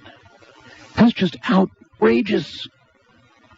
And we're going to be perhaps talking to Chuck in a moment, a few moments. East of the Rockies, you're on the air. Not a lot of time. Hello. Yeah, unfortunately, I've got a Rendlesham Forest, Mount Ararat, and a hitman story all connected by the Air Force. I have a good friend of mine who we got out of the Air Force, was a contract hitman. He was a private pilot for a major corporation, which gave him a great entree into South and Central America. And he just sort of cruised in and out on business trips and conducted his own other business. Okay? I guess that's the way it's done. And also, the Rendlesham Forest thing took place at RAF Bentwaters Woodbridge, split base. You are aware, of course, that the British are finally going to release the secret report on all of that. Yes, right. But let me tell you what they were interested in, probably. You see, the Rendlesham Forest comes right up to the perimeter of the base at RAF Woodbridge for the 78th TAC Fighter Squadron, my squadron. About 10 seconds. Okay. The nuclear alert pad is there, and all the nuclear weapon storage facilities are on that side of the base. Wonderful. I've got to run, sir. If you call me again, all right? All right. And we'll carry on with that. Coming up in a moment, Chuck Barris. From the high desert, I'm Art Bell. Top of the morning, everybody. This is going to be really different. A departure. Coming up in a moment, Chuck Barris. You should know that name, Chuck Barris. Jack of all trades, really. Creator. Books, music, TV. Chuck Barris has had some big hits. His rock song, if you're old enough to remember, Palisades Park, well, I sure am, received a gold record. One of his 3 novels, You and Me, Babe, reached number 7 on the New York Times bestseller list. 3 of the many television shows he created and produced, The Dating Game, The Newlywed Game, and, of course, The Gong Show, have become TV legends. Now, the second of his 3 books, Confessions of a Dangerous Mind, is the premise of a coming film. The book has just been reissued. Barris is working on a sequel. Bad Grass Never Dies, More Confessions of a Dangerous Mind, to be published next year. He also just released CDs of songs he sings with his band, the Hollywood Cowboys, entitled Confessions of a Dangerous Singer. Barris is a prize-winning still photographer, recently received a doctorate degree from Drexel University, founded the Chuck Barris Production Company in 1965 and 68. Chuck Barris Productions became the first independent television production company to go public. At that time, Chuck Barris Productions had made more television half hours per week, that would be 27 in total, that's incredible, than any other TV production company in the country.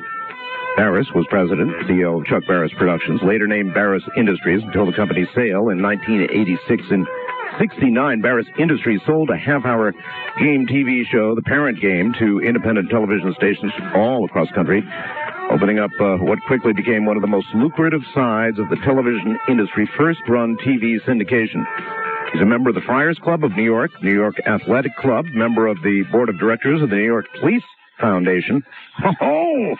Barris lives in Manhattan, in Stenson's Landing, New York, with his wife, Mary. In a moment, he'll be up. And one of the things that I'm going to say right now that he may later confirm, deny, or let us think what we will, is the apparent statement in his book, and apparently to be followed up in the movie, that while he was doing all this, absolutely incredible as it may sound, while he was doing all of what I just told you about, he was a CIA hitman. We'll be right back.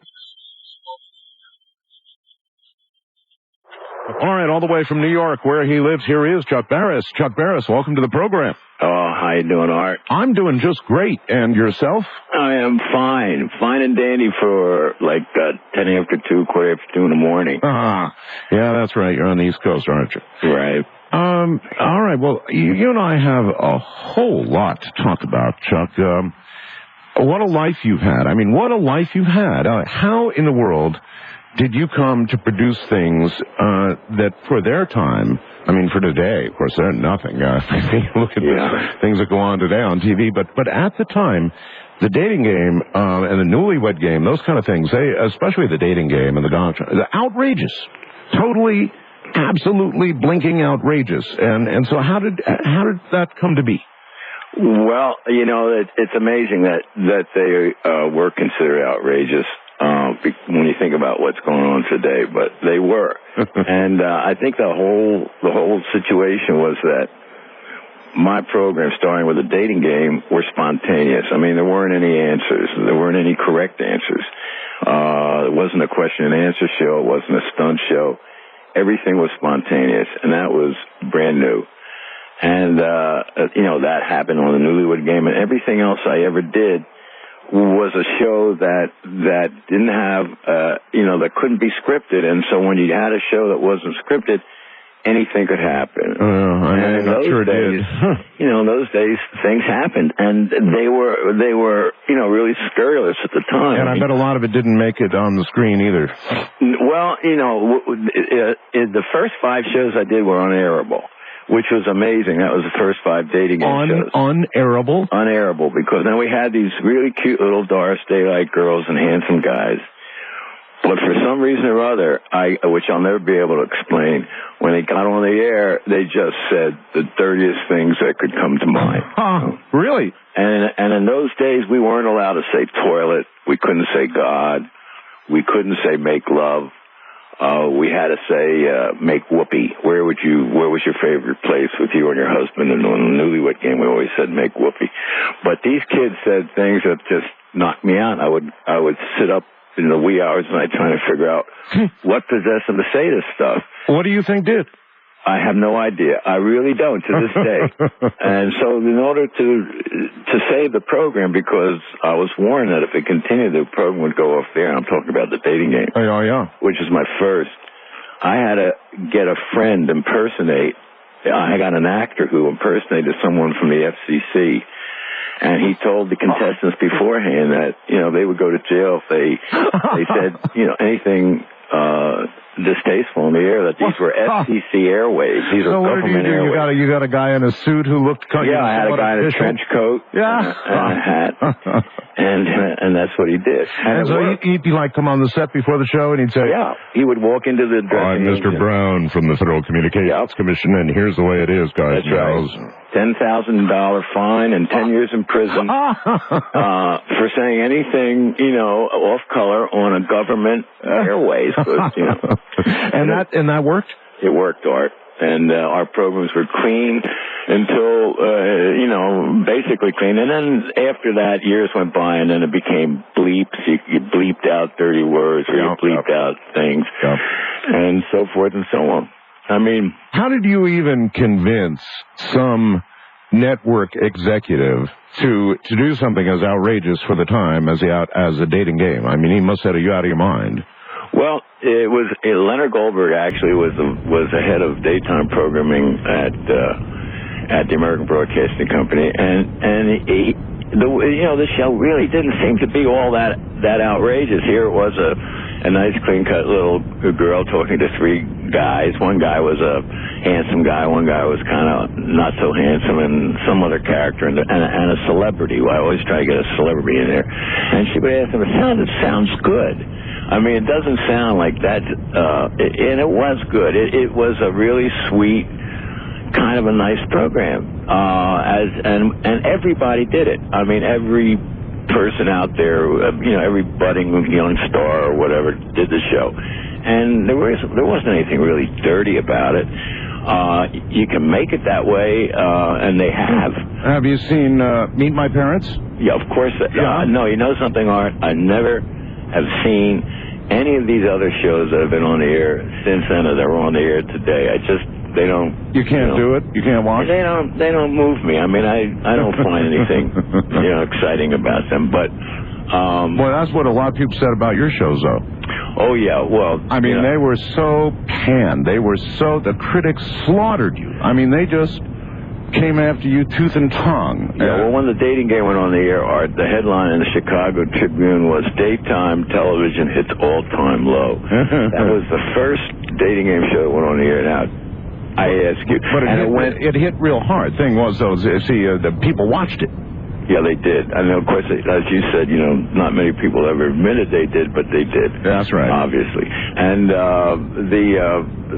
it got worse. I mean, the criticism just it seemed to be something to criticize, and I would, in turn bait the critics. I'd read their reviews on the air, and particularly on the Gong Show and stuff like that.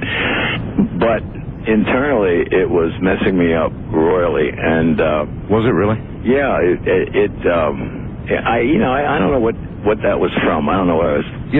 But didn't you balance that against, like, when the ratings came out? And television, man, they have ratings all the time, right? They've got ratings every day, like every day or something. Right. Yeah. And so, as much as the criticism might have torn you up, didn't you balance it and say, well, kind of like, screw you, look at the ratings? No, you didn't. As a matter of fact, no, I didn't. And I don't know. And now in retrospect, one of the things I think about a lot these days is why did I take it so hard? I mean, that's kind of wimpy thing to do. It's the heat. Can't take the heat. Get out of the kitchen, and I ran out of the kitchen. I mean, after about 4 years of the Gong Show, I just couldn't deal with it. And it really crumbled me up, and I took off. I left for Europe, and I went and got rid of the company, and now you moved to France or something, right? Yeah, I lived there for about 8 years. And you left because of all that? Yeah, I mean, it just wanted to get the hell out and get away. France and I really don't think that was the thing to do. I really think that was a really chicken thing. I wasn't really doing all those. The stuff wasn't that bad, and I didn't have any reason to take it that hard. And if I had it to do over again, I probably would do the same thing. How do you feel on the general subject of celebrity or notoriety, or maybe even the word notorious would be appropriate in the way you were thinking then, anyhow? I mean, how do you feel? People should be, so many people want to be celebrities, they should really be careful what they wish for. In a lot of ways. Well, it depends. You know, certain celebrities love it. I mean, if they weren't recognized and in a crowd, or they would be really heartbroken. To me, I think it affects people totally differently. I couldn't take it. I don't know why. I mean, I don't have any great explanation for it, but I hated the thought that, you know, I couldn't go to breakfast in a luncheonette or a diner anymore without getting, you know, people asking questions, chasing me, or going to a movie and standing in line, or going to a sporting event. And again, you know... I mean, to do something as radical as go to France, to go live in France. And I love Paris, by the way. God, what a beautiful city. Yeah. So, not so bad a place to go. But, I mean, to be driven that far, yeah, it must really have affected you. I'm not so wild about celebrity either. It is not near so bad in radio because hardly anybody knows what you look like. But still in all, I'm recognized even when I go to South America, so daggone thing. And I don't really like it. Well, you know, I don't think this is a great attitude. I mean, you go up there on television. I mean, I'm speaking for myself. No, that's fine. I can go out on television, and you're out there. These people feel that they have a kind of familiarity with you, and you should accept that. And there shouldn't be anything wrong with that. And you actually should embrace it. I mean, this is what you're doing. And these people, everybody's got a right to feel that way. Why you should feel angry about it and something like that, I don't think it's right, yet that's what I did. That was the reaction I had, like, leave me alone. You know, I just want to eat my little sandwich and have a cup of coffee here, which is, again, I think wrong. I don't know if I'll ever... you were talking about my age. I'm 73. 73? Yeah. If I had it to do over again, I would be real friendly with everybody on the street. Would you? Oh, yeah. And I would, I mean, because I think I was kind of obnoxious and more than kind of. And I think that if I had to do, I just would be nicer. And I wouldn't take the criticism as, you know, that way. This is what I think. But it's funny because, you know, I'm getting reviews for the book, and the good reviews are great. But when I see a bad line in some review, I get that old feeling again. Well, see, then you haven't changed. Yeah. You haven't changed. It's a pain. I don't know. I know. It's something that you live. I, too, live that same thing. I mean, I've been really slammed around, and I've never, even though you try and put on the face, I've never really, you know, they get me. I mean, it gets me. I read somebody who really comes after me, and it gets me. It does get to you. It goes to your soul because you're putting your soul into this. And so, I don't know. It just goes right to your soul. It's like there's no way to stop it. You put on a brave face, but really it still gets you, right? Yeah, and it does, and it's way out of whack. I mean, you know, it's just a television program. You know, it's just a movie. It's just a book. There's a zillion other books and a zillion other movies, so what are you getting so upset about? I mean, that's the way I kind of look at it now, but it's not the way I behaved before, and that's a shame. So it was a celebrity, it was being recognized all the time, it was not having a private life, it was having to do the show. How about doing the show itself, Chuck, when you were actually doing the show? Yeah. For 4 years, I mean, that were the happiest days of my life. I mean, it was a subculture. I'm talking about the Gong Show. Yeah. And you know, I lived and breathed every day of the week with the people I work with. And it was like Camelot. It was fun? Fun, the best fun. I never laughed. I never had such a good time.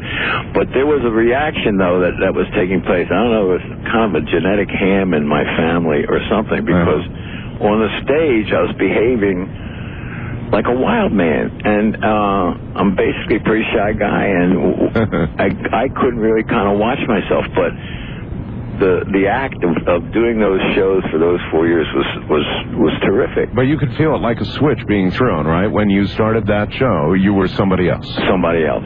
I joke about, you know, like I was having my midlife crisis on coast-to-coast television, but it wasn't that.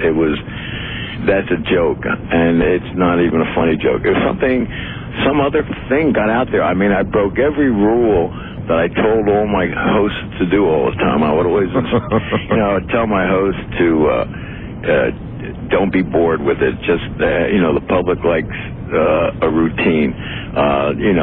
Don't think you have to push the envelope because the show will carry you. The show will go on and it'll make you a star and so forth. Well, when I went on to do the show, I thought I was boring the death out of my audience. I pushed the envelope as far as I can go week after week. And I'm convinced now, after it's all over, that high-powered television shows, the high-powered people, they all push the envelope. They're off. No, yeah, they're off. They all push the envelope. The stuff that succeeds pushes the envelope. Yeah, it pushes the envelope, but not for long. I mean, the Andy Williamses, the Donna Shores, the Perry Comos, they never pushed. They were calm, and their programs lasted forever. Even Ed Sullivan, I mean, he just had this kind of a boring personality, but he went on forever. But the Arsenio Halls and the Chuck Barrises and those other kind of guys that are up there powerhousing it away last for about 3 or 4 years, and they're gone. 3 or 4 years, that's 3 or 4 years more than most people get in television. Yeah, I guess so, but I come from, the shows that I'm thinking about are shows that have gone on forever, like The Price is Right, or in the evening, some of these great shows that have been on for 10 or 11 or 12 or 13 years. Carson? Yeah, well, Carson went on forever, and rightly so. David Letterman, they're all on there for it's been quite some time, but they're not powerhouse in that sense. I was like a crazy man up there. Yeah, you were. Yeah, and I thought, the audience was going to was really excited in the studio, and I thought that was it. I thought as long as they were excited, everything was fine. But studio audiences, are not a barometer of what the show's doing. No, a good observation. Now, hold on, Chuck. Chuck Barris is my guest.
Palisade Park. Indeed, that was one big monster record. That's one of the things that Chuck Barris has to do with.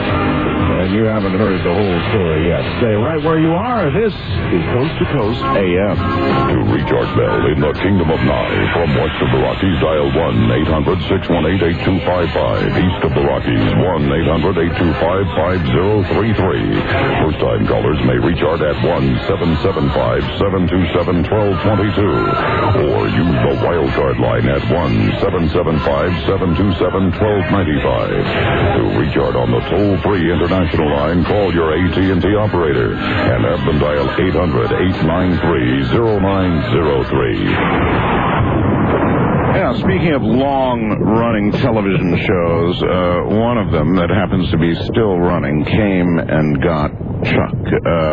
60 Minutes. Oh, now, it ran a long time, still running, actually, and they came and they did their thing, the old put it in their face and let's see them sweat kind of interview. They grilled you about demeaning people on your programs, that sort of thing. That's right. Tell me a story about that. Well, no, Mike Wallace came and he said to me, you know, do I have a good time really running people through their paces and demeaning them and making fun of them on the air and so forth? And I really took exception to that because I never really thought I did that except for one show at the very end. So how'd you answer?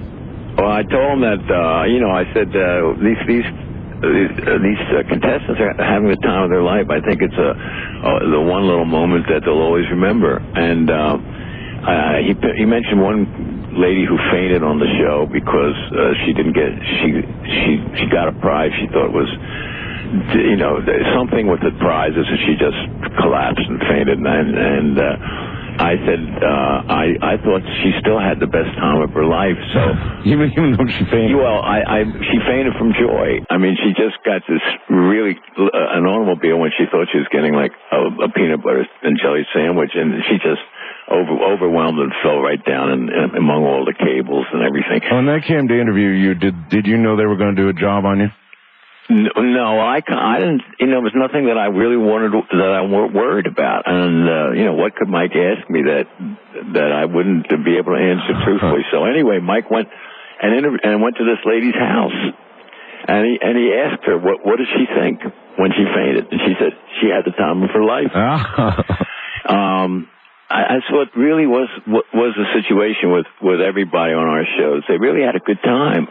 We never did anything really. They were even on the Gong Show. They're just enjoying themselves. I did create a show at the end called Three's a Crowd, which was a show where the premise was who knows the husband better, his wife or his secretary. And I thought that was a great premise. And it turned out to be a disaster because it was a hurtful show, and for the first time, the contestants really didn't have a good time. They weren't enjoying themselves, and the ratings were immense.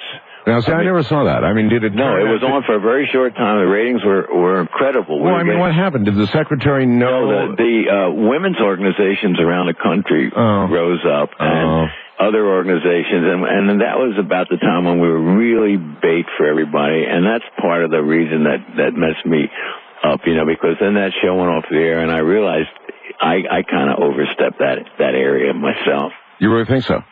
Yeah. How many of the secretaries knew the men better than the wives? And I suppose then wives had a sad face and walked out, and it couldn't have been a happy moment. Oh, it was worse than that. I mean, the husband would come out first, and the host would say, how many presents has your secretary bought your wife? Oh, God. And he'd say none, never. And then the secretary would come out, and she would say 3. I got her the nightie for your anniversary, and I got her that. And then the wife would come out and say he better had said none, and he would hold his card up with 0, which and then the evil host would say, well, that's not what the secretary said, and the wife would crumble right on the air. And God, that wasn't not fun. Good, not good. That wasn't fun. Well, I guess a lot of now, boy, we're in the age of reality TV. In fact, really, there's a new show called 30 Seconds to Fame, and you have to have seen that. I mean, everybody has to have pointed that out to you at least, right? It's been pointed out, like the Gong Show, like another Gong Show. It's just like the Gong Show. And all those dating shows, there's a huge collection of dating shows, And I'll tell you something, Art, I think Three's a Crowd, that secretary-husband thing, today would be a huge hit. Huge. Yeah, because that kind of pain and that kind of agony on television is what sells. It sells. I wouldn't do that show. I really don't think I would, because I couldn't deal with that, being responsible for that kind of pain. Newsweek also came to you, didn't they? They covered the Gong Show, didn't they? Oh yeah. I think it was Maureen Dowd. I'm not sure. How'd that go? Well, that was great because she came out as a cheerleader, and she was great. She handled the show well, and I mean, she wrote a thing good. Everything was good for us in that interview, so that was good. Well, the dating game came to life during the height of the sexual revolution, right? So I guess I can really understand how a lot of the comments weren't we're out of bounds, way beyond what you would expect. But you really honestly had an FCC guy, no, a fake FCC guy there, huh? Yeah, but you know, Art, that's not true. Even though it was the 60s, that not everybody was a hippie. And not everybody, not in that young adults, and even in the dating game we had older people. There wasn't any one particular age, but not everybody, was into, wild, free love, this, that, and the next thing, and that's where we aim for, because we want to stay on the air, and it was that element that went berserk, and that's why we had to get that guy to come on and scare the hell out of him. Did that say to you, I mean, did you sort of cringe inwardly thinking, this is what we've come to? I mean, you must have had private thoughts while you're doing this thing. When that was happening? Yeah, sure. Oh, it was, I was in debt. I was in hock. I had borrowed money to make a run through, to try to sell the show. My life was in the balance at that time, and here I got a break and I got a show on the air, and these kids were ruining it. Out of control. And I wasn't, vice president. 5 shows, that's a lot of shows, 5 shows. How long, did you do those like in 5 consecutive days or even in one day? Oh, you mean that when we had 27 half hours? Yeah. Well, we had 5 different shows, 5 days a week. Each show was on Monday through Friday. Oh, 5 shows on Monday through Friday, and two half hours were on at night on Saturday, dating game, Newlywed Game. I'm surprised you didn't have a heart attack. Oh, that was the best. Boy, I'm telling you, we were having fun. We were kicking a lot of butt around those days. It was just wonderful. Well, okay, I'm gonna have to try here now. Your shows and you're an icon. You're a television icon. And as with a lot of icons, it's kind of like you were forgotten for some years. In fact, I think the book you wrote went out of publication, sort of slid quietly out of publication, right? 20 years ago. And now here the book's back, and now it's going to be a movie. And it's boom, all of a sudden it's coming back. And people think a lot of things of you, Chuck. Good, bad, and ugly. But the one thing they would not have thought of connecting with you in any way whatsoever would be employment by the Central Intelligence Agency. Somebody said that to me, and I went, what? Yeah, I'll do the interview. I went, what? Chuck Barris, CIA, give me a break. Well, I wrote Confessions of a Dangerous Mind at a bad time, and all the shows were off the air, and I was holed up in a hotel here in New York, and I was really living in California. I just left town. I held up here, and I wrote Confessions of a Dangerous Mind, which tells the story. The premise is this guy, he's getting crucified for doing television shows, trying to entertain people. And meanwhile, he's getting medals and presidential citations for killing enemies of the United States of America. That's the premise of Confessions, which I wrote. Chuck, after I thought that, just to stop you for 1 second, then I thought, yeah, but that's exactly what they would want you to think. In other words, you would be the least likely to ever be thought of in that category, and that would make you just right. Mm-hmm. Well, I'm not going to talk about it. I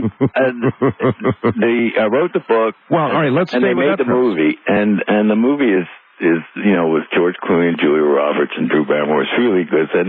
It's opening up at the end of the year. And both those things, the movie tells the story of the book. Is that going to be a December movie? December 31st, the movie opens up in New York and L.A. and then around the country. December 31st, really? Yeah, the next month, last day of the year. Yeah, that's the last day. It's, when I wrote that book, that's how I felt. And times have changed, 20 years later, it's a whole new world. That's the thing that's amazing about everything. Things change. They change so fast. I mean, you're down, and then you're up, and then you're down again, and you're up again, and it just keeps going on. Yeah. It's amazing. That's the way life works. 2 years ago, I had lung cancer. It came as a shock. I went for something else, and I got that. And there I was sitting in the hospital room, and I'd just been divorced. I had low programs were on the air. I couldn't write any books. Nobody was buying them. I mean, about as gloomy as an outlook you could have. Pretty bad. And here it is 2 years later, and the book's out again, and it's doing well. The movie is coming out at the end of the month. I'm married. I'm married to the love of my life. What about the lung cancer, Chuck? Usually, beat it. That, at the time when I was looking out that hospital window at the Hudson River, most people don't. Yeah, I know, but I got that it was an accident. I went into it for a CAT scan for a rotator cuff, and they found it. And I'm telling you, Art, you tell your audience to get CAT scans if they ever smoked, because you can't find it on a chest X-ray. You'll save lives by just telling people to go out and get a CAT scan.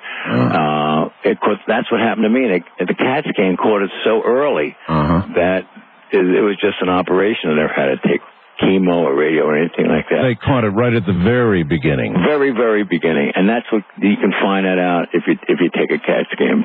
But look how life has changed.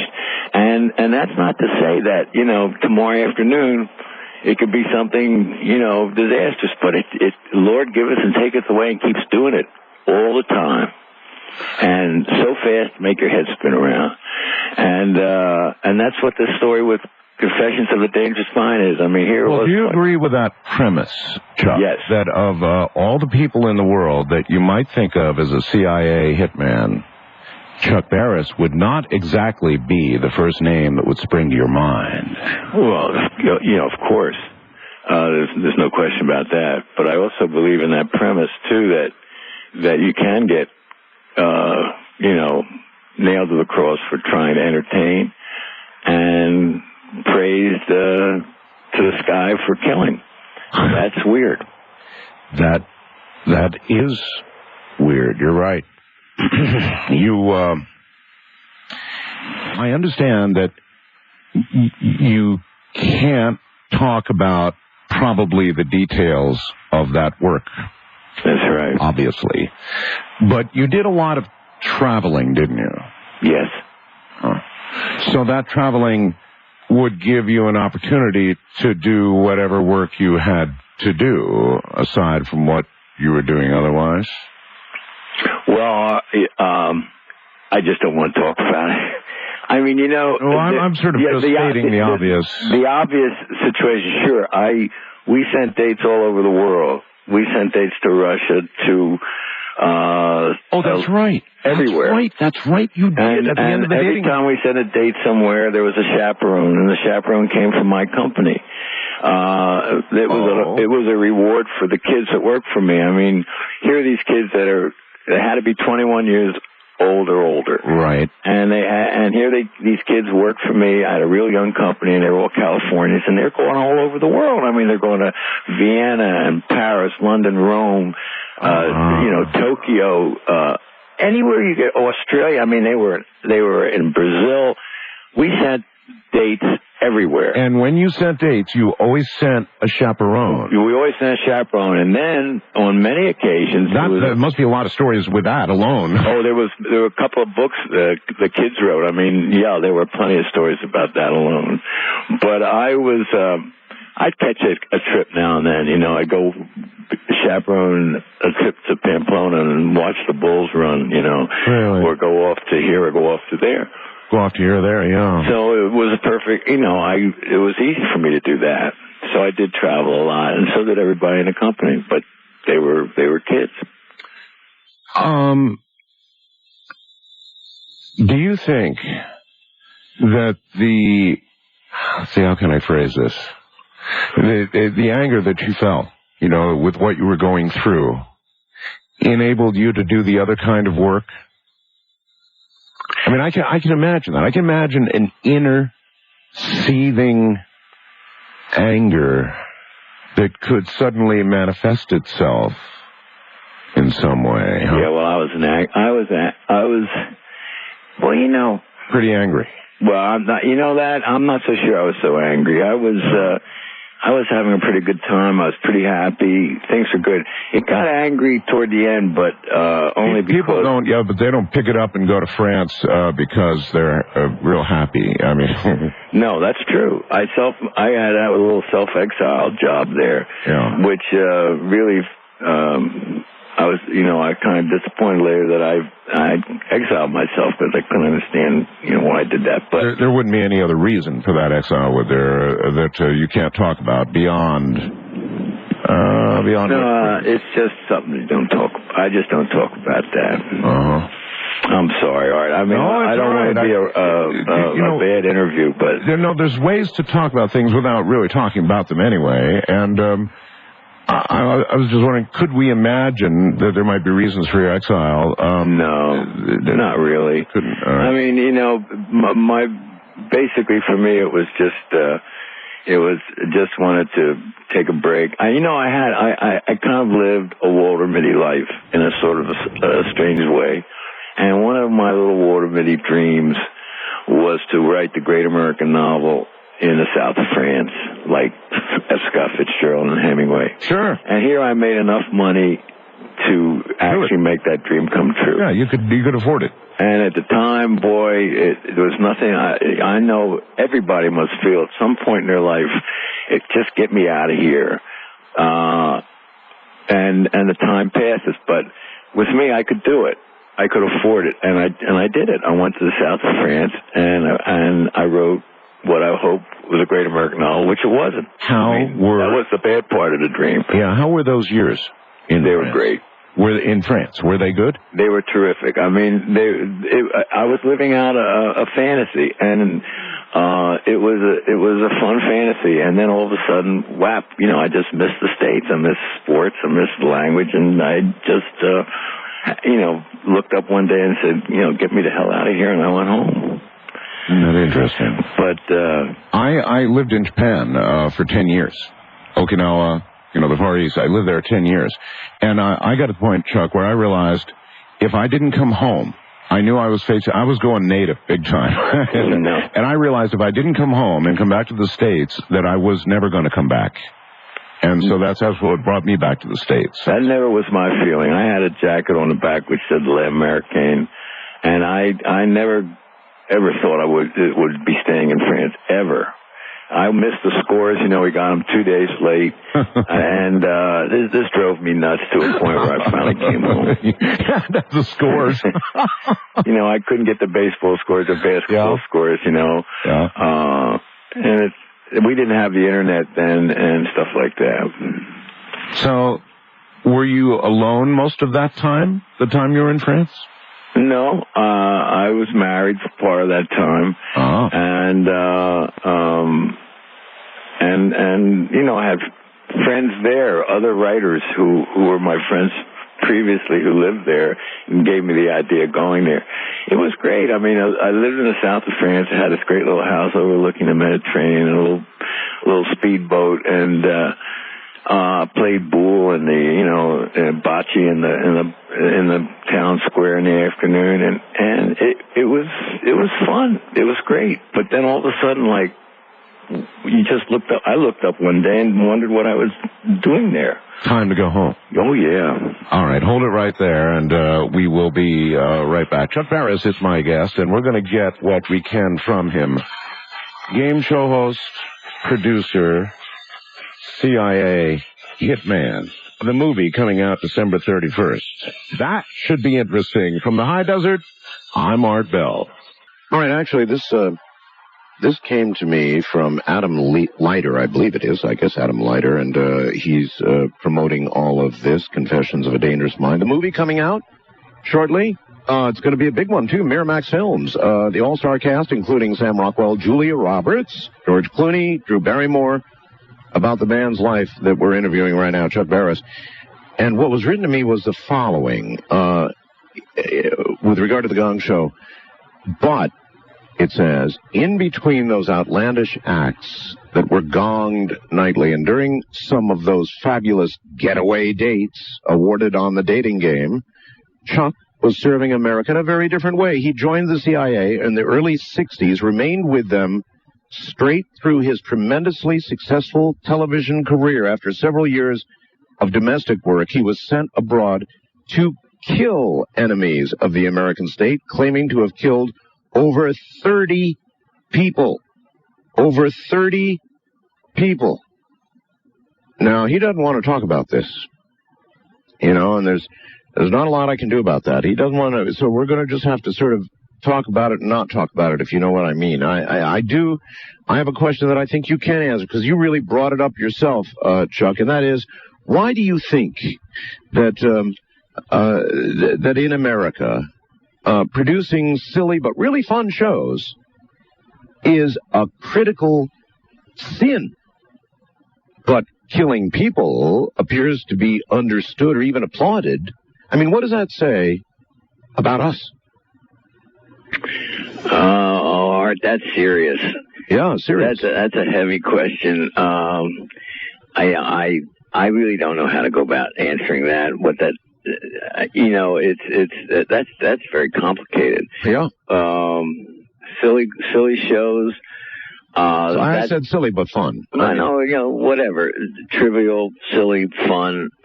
Entertaining? Entertaining. People, I don't think this is, I think this is a small, number, not the big population that we have out there. I think they just don't want to acknowledge the fact that this is a kind of show that can entertain them. It's a personal thing. It has to do with their own evaluation of what they think of themselves and so forth. I think that's really ridiculous, because on the Gong Show in particular, people always say to me, I never watched that show. I just never watched it. I mean, but when you had that act on with such and such, all of that was, it was so telling. Yeah. How that has to do with then you move over to the other area, killing people. Yeah. It's done by our, armed forces. It's done by our law and order people. It's never a great thing. But it's a necessity to defend our country, defend our cities. But what does that tell you? That you get ridiculed for entertaining and medals for light entertainment. For light entertainment, and medals for killing. Well, killing is valor in most situations in our country. And I don't know what that has to tell you about the American people. I don't think it tells you much of anything about them, other than maybe they're just a little too embarrassed to say they like a silly show. I don't think it gets much more serious than that. That's my own opinion. I mean, I think people can delve into that and make what they want of it, but to me, it's just living. I mean, we've got to do one thing, and we've got to do the other. We've got to entertain, and we've got to defend. And life goes on, as the Beatles say, oobla dee, oobla da. I don't know what else to say about it. There are those, Chuck, who would say, I don't believe a word of it. In other words, what I believe is, I think that I believe what Chuck said. I think he was hurt to his soul by the criticism that he got for what he did. Hurt so much that he ran away to France. Hurt so much that you made this up to counter the other image. I'm to respond now, right? If you can find a way to. Well, it's something I just don't talk about. That's all. I mean, I don't talk about Well, you did. The truthfulness of this to my wife, to my family, to anybody else. This is something that only I hold in my head, and that's where it'll stay. And by the way, let's talk about that for a second. Let's assume that all of this really did occur. That's a lot to hold in your head and your heart and your soul.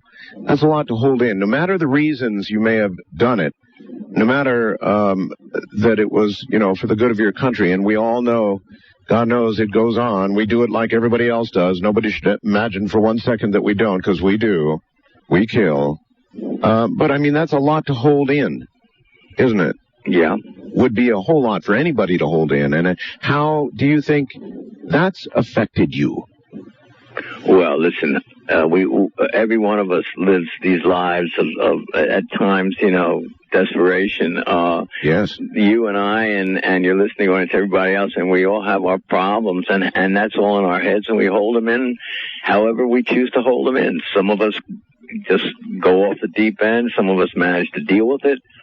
That's a personal thing. How I hold it in, I don't know. I think that I've gotten through life, pretty good, but you might line up 6 other people that say 8 versions of what I just said. It's hard for me to say. Yeah. Usually writing a book about this kind of thing would it might even be a death sentence. I mean, to write of this sort of thing, to even speak of this sort of thing, one can imagine just wouldn't make some people happy somewhere. Yeah, I imagine that could be true. You think that might be true? Yeah, I think that, I think it's something I just don't want to talk about. Yeah, I know. Well, that's why I'm keeping it so general. I'm just saying that. No, you're doing a very good job, and you're really good at this. Did you worry about that at all? I mean, that you might make some people. I'm a worrier, Art. I worry about everything. I do too. I do too. Total class type A personality, right? Yeah, major. I mean, major. I worry about my wife, whether she's dressed warmly enough. I worry about what's going to happen with the book. I worry about what's going to happen with the weather. Whether United Airlines, I'm going to be able to fly out there to California with them. I read somewhere that they taped a wing on with a piece of Scotch tape. I don't know if any of that stuff is true, but I'll give you plenty of grounds to worry about. Yeah. So, I'm a worrier. So when you wrote this book, did you worry? Well, when I wrote the book, Confessions, which I think is, I kind of really think it's kind of good. I mean, I read it recently. I wrote it 20 years ago. I read it recently, and Jesus, I was amazed at how funny it was. I mean, and entertaining. But when I wrote it, I was in some other place, and I, in writing the sequel, I try to get that back, but that was a different place. And at a time of my life when I felt like writing this damn book, and now I'm not there anymore, and it's different. Were you surprised that at the time, are you surprised now? It'd be a better question, that at the time it didn't do as much as it's doing now. I mean, here it is roaring back to be a movie and all the rest of it. This is wild. Why do you think that's occurring? There was a review in Publishers Weekly that said 20 years later it's a classic. But it also said in that same review that it wasn't the right time, and that I was enmeshed in all. Well, I'll tell you this, Art. One of the reviews back then, 20 years ago, was, what can you expect, talking about the book, what can you expect from the guy who gave us the dating game and the newlywed game? Yeah. So there was my journalist, my novelistic career compared to some kind of a dating game, newlywed game, nasty comparison. Couldn't possibly be good. Yeah. It was a different time, and I was at a different place, and that was... Maybe you were always ahead of your time. I'm sure you've thought about that a lot. I mean, with the shows that you had ideas for, with what you were doing, it's not good being too early. It's good being early, but it's not good being too early sometimes. Well, it's not good at all. I consider a lot of the stuff I did being ahead of my time, but I also consider them to be failures, because being ahead of your time, in my opinion, is not anything to be proud of. Being right on the money is something to be proud of. I mean, when you can do a show or a book or a company, or you create whatever you create, if it's a time for it to happen, great. If you're ahead of your time, you might as well be behind the time, because it doesn't mean anything. Huh. And that's how I've always considered being ahead of my time. And I have. I know I have. But it amounts to a big goose egg as far as I'm concerned. Well, when you reflect back on it all, would you really go back? I mean, you said earlier you'd be so different. Do you really think you'd be? I mean, even No. today, I hear in you what you described was in you back then. So it doesn't sound to me like you'd be. No, you're right, Art. I mean, I think that what I'm saying is I would like to be. After going through all this and learning things I've learned, I would like to go back. If I got back, I would like to be this other kind of person because I think it's a better person. But you probably wouldn't be, though. But I wouldn't. Yeah. Toward the end of the Gong Show, you said you did ridicule. What happened towards the very end of the Gong Show? I mean, at the end of the Gong Show, I think that a lot of stuff was coming to a confluence. They were just converging, and I was tired. I was fatigued. The shows were going through a bad time. The country was not, the country was going through a pretty clean time. Jerry Falwell was chasing me. And these are for shows that, that I was doing at that time. And, I was doing the Gong Show, and it was a murderous schedule. And one day I was standing on my mark waiting for a commercial break, and I watched the audience. They were going crazy. The band was having, screaming and yelling, and I just had it, and broke out and I was sweating. I was staying there, and the makeup girl was trying to pat me down, and I said, I don't really, I would just love to just quit. She said, why don't you? And I said, well, and I did. What did Jerry Falwell say about you? He's come after a lot of people. Oh, believe me, Jerry. Jerry typically goes out and he says something so intolerably outrageous, and then ends up apologizing for it later. How did he come after you? Well, we just were the devil incarnate, or whatever that means. I think that we weren't. The stuff I was doing was just not airable to Jerry. And, it's funny because at that time, I'm talking back in the late 70s, and it was, what he said, carried a lot of weight. Now I think if, at all due respect to Jerry, if he said something was bad, it would probably be considered, good for the program. Times changed, and they keep doing it. They just keep doing it. It's amazing. Wild as that was, anybody ever die on that program? Yes, we did have some lady die on the Gong Show. She was in the middle of singing Havana Gila, and she just dropped dead. Oh, my God. Her husband said afterwards that if she had a choice of a way to go, that was it. So she went happily, according to him? Yeah. That must have been. What did you do with that? I mean, did the news get out at the time, or? Well, actually, it was. She finished her song, walked backstage, and died. So you aired it? Yeah, but we didn't see her die. Oh, I understand. So you aired the segment, though. Yeah, but when that lady on that other show was telling you about collapsed from joy, I wasn't sure whether she died or not, and I was wondering at the time whether it would have been good for the ratings or not. Would you have pushed to have aired it? Yes. Yeah, I think I really would. Now, again, it didn't happen, and I don't have to worry about a judgment. But if it did happen, I was really happy to see her jump up. I mean, that was a relief. But, I don't know what I would have done. If she had, well, apparently you do. I mean, you would have argued to go ahead and air it. I guess so. Yeah.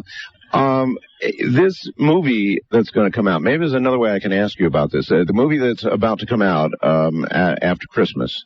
Yeah. Great time to release any movie, by the way. When we go to this movie, have you seen it? Oh, yeah. Yeah, you've seen it. Okay, good. So when we go to this movie, should we imagine, other than a little bit of, no doubt, literary license, which I'm sure they took, that most of what we're seeing has great basis in truth? Well, Art, I would suggest that you don't think of it as any literary license one way or another. I think you just go to see the film and walk out after it's over and say to yourself, could that be or could that not be? I think you judge for yourself. That's the way I'd want it. I'd want everybody. Yeah, but we've got you to tell us. I mean, should we imagine that what we're going to see in that movie has basis in truth? I can't tell you that. I mean, I can't discuss that. In other words, you're telling me, is it true? You're asking me to answer the question. No, is it true? No. And I wouldn't tell my wife it was true or not. No, I'm just saying that I'm asking whether there's some germ of truth in it, some basis of truth in it. Art, I love your show. I love you, and I can't tell You're not going to answer that, you about that. I'm sorry. Then when you wrote the book, which I haven't had an opportunity to you got to get it. I will. I'll send one in fact, to you. actually, you know what?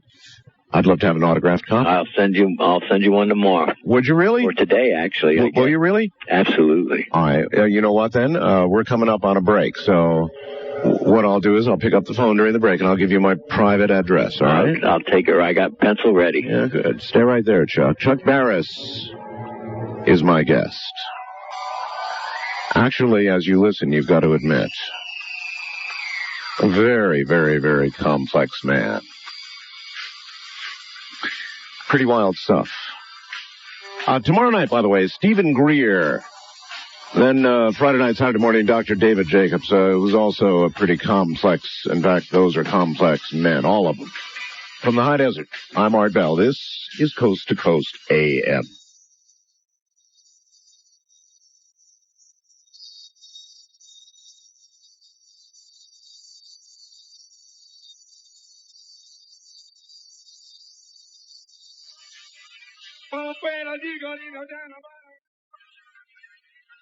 Confessions of a Dangerous Mind. But once again, Chuck Barris. Chuck, that really is a very, very intriguing title for, even a book or a movie or whatever, Confessions of a Day. Do you think that you have a dangerous mind? Oh, I think, yeah, I do. I think a lot of people do. I think probably you might. Yeah, I might. It's hard to say who does and who doesn't. But you do. Art, I'm afraid it's like 20 or 4, and I'm afraid I'm getting kind of sleepy. But here's the thing. I think that as I get weaker, I'm going to say things that I don't want to say. Well, that's good. And I think maybe, is that an ulterior motive by any chance? No. Yeah, that's right. We slowly put you in a different state, Chuck, until finally you blurt it all out. That's what I was thinking here during the break. Well, let's talk about a dangerous mind. What do you mean by a dangerous mind?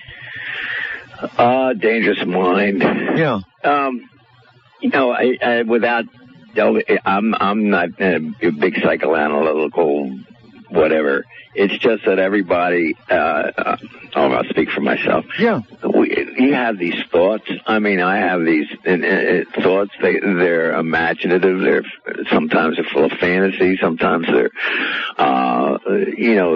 dangerous in a sense that they could cause havoc to friends and loved ones and strangers, and they couldn't. I mean, it's all in perceiving certain things that are happening and how you react to them. Don't you think the old saying, I could kill that guy. Yeah, that's right. I'd break his head off or something in a moment of anger. Absolutely. Who knows, what people are thinking. And don't you think it goes with a very creative mind, Chuck, that very creative minds, type A personalities, these are all, they lend themselves toward also dangerous and dark thinking at times. Well, you can't tell. I mean, sure, I agree, but I think, they could be mentally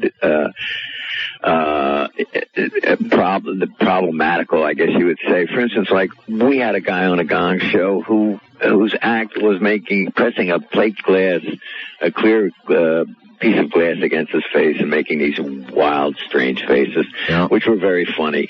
And the guy was a demolition expert, a Vietnam veteran, wacky, and was sent to a VA mental hospital, and threatened my life because he felt that I ruined his career. Really? Imagine that career of pressing your face against glass. But the point is that, did you gong him? He was gonged, and that's why he claimed that I was.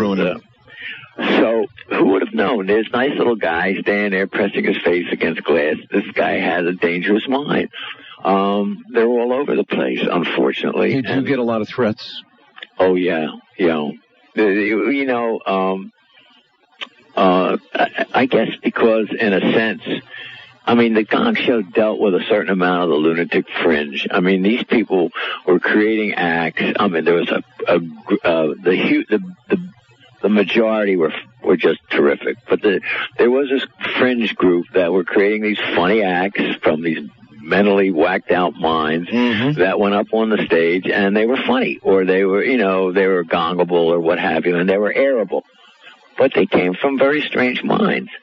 And the group, the stormtroopers, or whatever we used to call the kids that saw the first wash of people that came in, they were just some of them were really dangerous. And in that sense, I think there are a lot of dangerous minds wandering around. Yeah. Very, very, very unusual people. Yeah, you're right. I mean, in my audience as well, the great majority of them are quite literate, quite interested in learning the truth about the kind of things that we talk about here. But there's also, of course, the lunatic fringe. They're always there. And so if you deal with them, at least in part, you tend to get threatened a lot. And you have to be very careful because it could go to more than that. It could be more than a threat. You could get killed. Yeah, you can. I mean, that's not unusual in I guess in show business with all its variations. But in general, yeah. That you open your doors up, to the public in this kind of offbeat, weird sort of way. Like, what kind of ridiculous thing can you do on our show that'll be funny? One of the things that used to amaze me is when they got to me. And they were still really not airable, I would just talk to these people. I'd say, what possessed you to think of this act? I mean, why did you think this would be airable on coast-to-coast television? I was just amazed at their thinking. Well, do you think it's generally true that a large segment of the population, or at least enough of the population, will do anything at all to have FaceTime on television or whatever? Yes, I do. I don't know what percentage that is. It's a small percent. Why do you think that's so? It's your 15 minutes. It's that strong desire of everybody to let what I think it is. I always thought it was everybody wants to let their friends, their family, the people they associate with, the guys at the office, see them on television, see themselves on television in some form or other. And it's just 5 minutes, 10 minutes, but boy, they can live off that for a long time because it's just something that happens in their life that they remember. I guess. And I think, people lie, steal, cheat, and do anything they can to get on television. We had people do the dating game who were on a wanted list. What? I mean, a guy was, a bachelor, one of 3 bachelors was wanted by the police for some crime or something, someplace he couldn't resist going down and trying out for television. So what if I go to jail? It'll be worth it. So it's not unusual, and I don't think it's so wrong. I think everybody just wants to do that. I mean, every contestant that ever did our shows generally loved it and remembered it as having a lot of fun. I love doing this program. When I'm doing the program, when I'm actually doing the program, it's the love of my life. It's my soul getting bared. I'm in a zone and I love it, but I hate what comes with it. I don't like the fame. I don't like the celebrity. People try to interview me all the time, and I tell them to go climb a tree. I don't do interviews. I want a private life. I don't want my private life intruded upon. And so I love the show, and I hate what it brings. You understand that, I guess, don't you? I sure do. Yeah, no, but you know something? It's wrong. It's wrong for us, for you, or for me to feel that way, I believe. Probably. Paul Newman, I read somewhere, I don't know if this is true or not, doesn't give autographs, he just refuses. And I decided at one point I would be like Paul Newman. I would refuse to give these autographs because they just were annoying. Yeah. And I was walking along Fifth Avenue one day, and this guy walked up alongside me, and he said, "Can I have your autograph?" And I said, "No, I don't give autographs." And he said, "I have a pencil and paper right here. All you have to do is sign." And I said, "No, I don't do that." Yeah. I felt him drift away, and then he was gone. And about 2 seconds later, I thought, "Oh, the hell with that!" And I turned around, and I went, and he was gone. And I just wasn't around. And I really felt badly about it. So I think there's something inherently wrong about hating the stuff that comes with your celebrity. Yeah. It's nobody told you to go do that. Nope. Nobody told you to make your radio program. Nope. But you're doing it, yep. And what you take with it, you should really be able to enjoy it. Now, I don't know if I could go back and do it, but that's what I think you should do. Have you ever thought about that? Going back and doing it again? I mean, you could. My God, if I didn't know that you were in your 70s, to me, you sound like you're in your 30s, your 40s to me. Now, that's probably a trained voice staying with you. I don't know what it is, but you don't sound like you're your age. Well, I don't know if I look it either. I think that's all well and good, but going back and doing that stuff, I would never do television again. Really? I don't think there's anything that I would do again that I did except write, because writing, at least you're by yourself, you're alone, you don't have any bosses telling you what's good and what's bad, you don't have any conflicts with stuff like that, and that I can deal with. But going back to, I tried it. I went back once, and everybody, all the people I spoke to were about half my age. They looked like kids. They didn't know. I mean, I was kind of like some fossil. I was out of it, or as they said, I was out of the loop. Yep. And it wasn't any fun being out of the loop. And I also had this feeling that they thought I was old, and that's not a great feeling. And who wants to go through that again? Besides, you need another kind of personality for that. You got to be ready for that. I couldn't go up there and do that. What I did. Be the crazy man again? No, no way. When you wrote the book, yeah, because I've written 4 now. When you wrote the book, you have to relive it. I mean, it makes you relive it. Even if you don't put it all in the book, just thinking about it to write the book makes you relive it, right? Yeah. How did you do with that? Well, that's not easy. I mean, it can put you through moods. Yeah.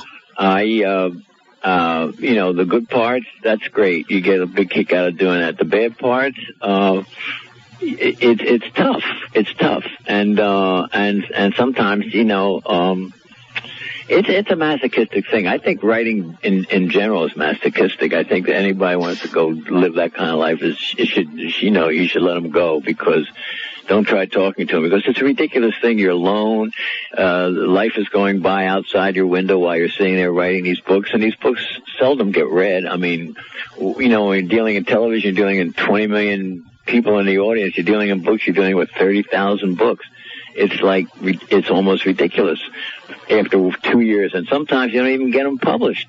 But the point is that you're reliving, you're creating a life that's not yours, and you're living it vicariously through your book, and that's kind of odd. Now, again, do you think that if that which you will not talk about tonight had truth in it, that writing a book and getting it published would put you in a safer place once it got published, once it was out there, once it was public, once it was all laid out, sort of, that it would be safer for you? I never even considered that. No, huh? No. I never thought about safe or unsafe.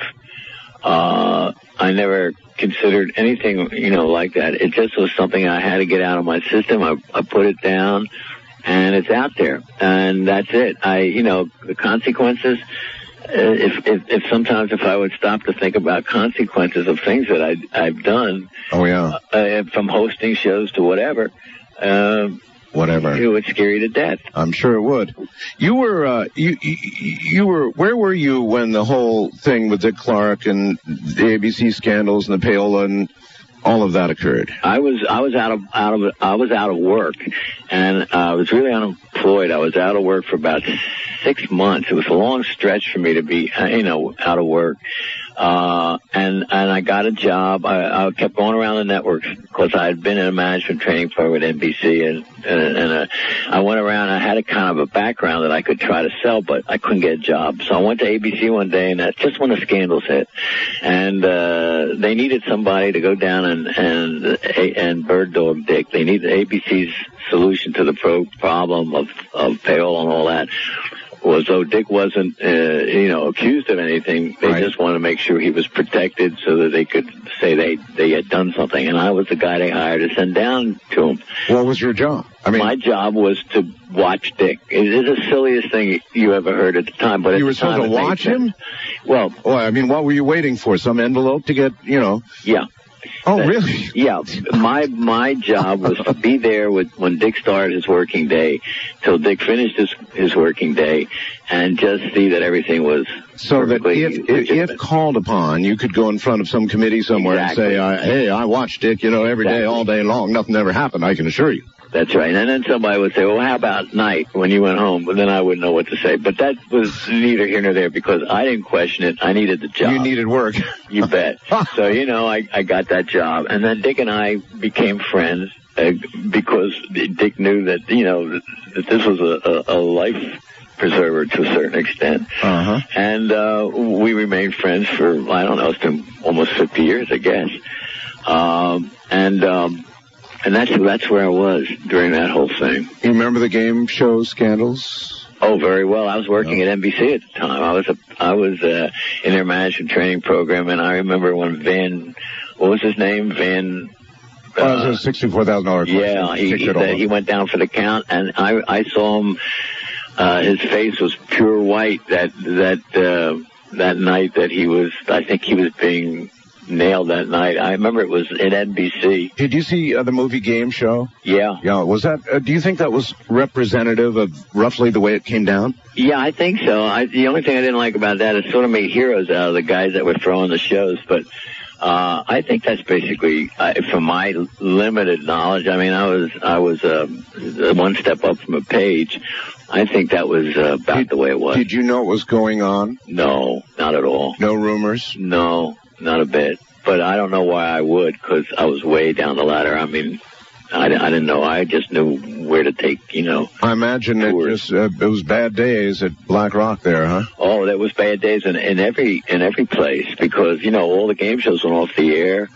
And then it followed after that the record scandals, and then a lot of DJs lost their jobs, and it was a bad time. Well, in your shows, the shows you did, the dating game, and particularly the dating game, how much of that was all rehearsed? I mean, was nothing was ever rehearsed. Nothing? Nothing on any of my shows was ever rehearsed. I mean, you never went to anybody and said, here'd be a great line. No, Art. Remember, I came from the networks. I was a veteran of the payola scandals and of the game show scandals. Yeah. And I knew as an entrepreneur, as CEO of my company or whatever, that I had to be perfectly clean because I saw what happened to people that weren't.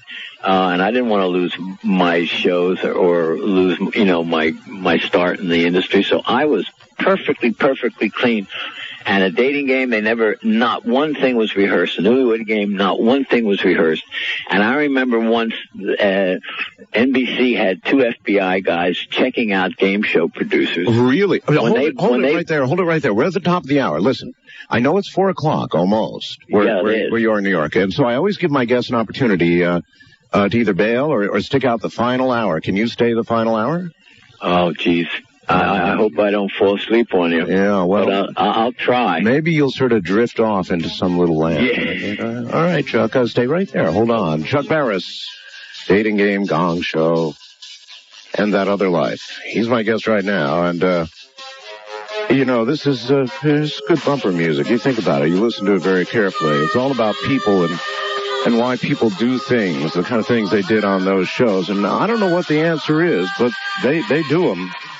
What do you think? Well, first of all, you've seen the movie yourself, so give me your impressions of the movie. So it's great. I mean, it's really good. Really? It's hard for me to be really objective because all I'm really concerned about is how's the audience perceiving me. Yep.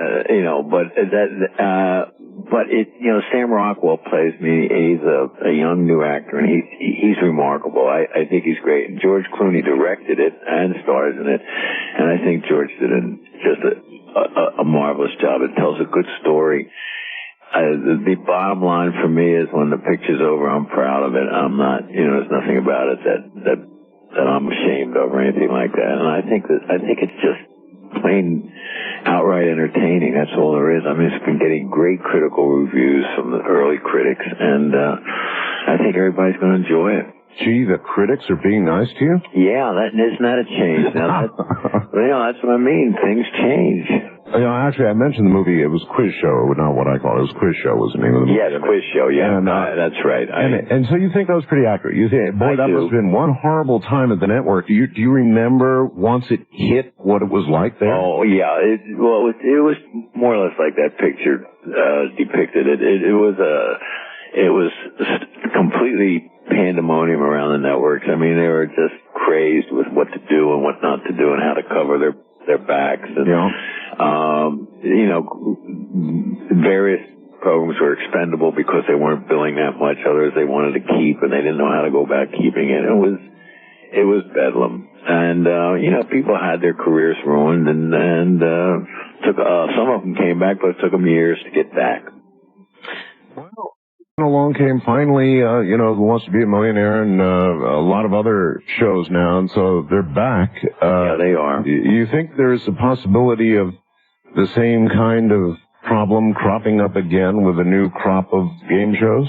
I don't think so. I mean, he had that Who Wants to Be a Millionaire and stuff like that, but I don't think so because I think now, because of that, I think there are safeguards that are watch disclaimers and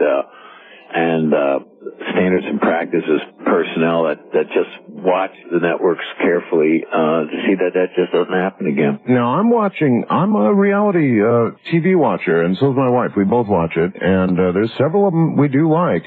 But what I'm noticing is, here's the current trend, Chuck, just in case you're really not watching anything, and that is they're going further and further and further and further. It's some of these game shows put people in actually fairly dangerous but perhaps somewhat controlled conditions. But one of these days, there's going to be something awful that's going to happen. I have this terrible feeling in the pit of my stomach. And I wonder if you've seen that. I mean, they're pushing it really to the edge with these shows now. Well, I haven't seen the shows, so I know what you're talking about, like Survivor and things like that.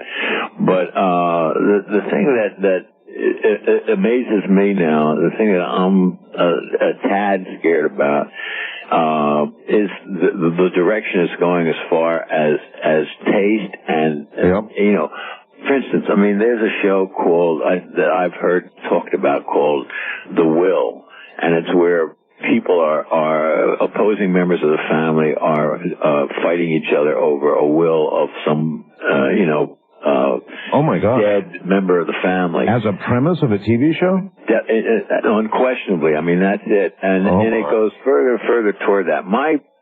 Years and years ago, I predicted or said, and I was being really facetious and more jokingly, that in the end, executions were going to be televised because that's the ultimate, and the ultimate game show in my that I had devised only as a gag, only as a joke, but it got finally attributed to me as a real idea that I really wanted to do, was a game called Greed, which there was, but that's not the one I wanted to do, in which a little boy and his dog would come out, and the contestants would bid down to see how little money they would take to shoot the dog. Now, that's in front of the little boy. Now, that's, horrendous, but that's the direction I thought television was going. And if you can't tell me that a program that argues two families arguing over the will of somebody deceased Oh, it's not that far away then, is it? Isn't that they're doing autopsies in England?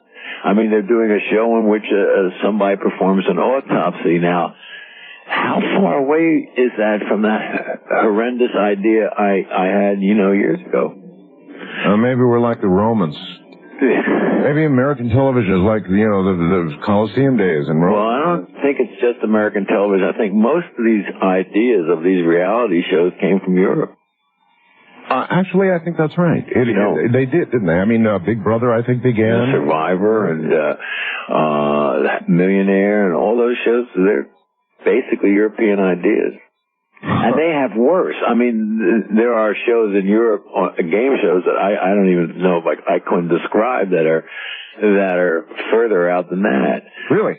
Yeah, but it's the violence. I'm not a prude. I think anybody would probably agree to that. But the violent direction that some shows are going is, to me, amazing. Just rather mind-boggling. Well, there's one called Fear Factor. Have you seen that? I never saw it, but I saw the preview. I saw the teasers for it. Well, it's one of the ones that keeps going a little further each time. It's like it's going to be a little more dangerous, and I realize they keep controls, they got cables on people and stuff like that, but it's getting pretty far out there. Okay, so go back 100 years to when I was doing this treasure hunt show, and the lady fainted, and I didn't know whether she died or not, and I was wondering in my mind at about 20,000 miles a second whether it was good that she did or bad that she did. I mean, do we show it or do we cut away from it or whatever? And then move forward to where they're actually, is the motive of a show that's pushing its contestants to the point where there's a life is at risk? Yeah. Is that on purpose? Is that something that the networks are sophisticatedly trying to do? I don't know, but in my little opinion, it is. Well, I mean, look, we've got police shows that do nothing but show chases that end either with disfigurement or death. And, right. And I don't know what the premise is that we get away with that, but that's what we show. I mean, it's exciting, and that's what people seem to want to see. And again, begs the question, about I guess us, Well, it's all ratings, and imagine a show that has a fatality, and the potential of another fatality following it maybe in the weeks to come. Yes. I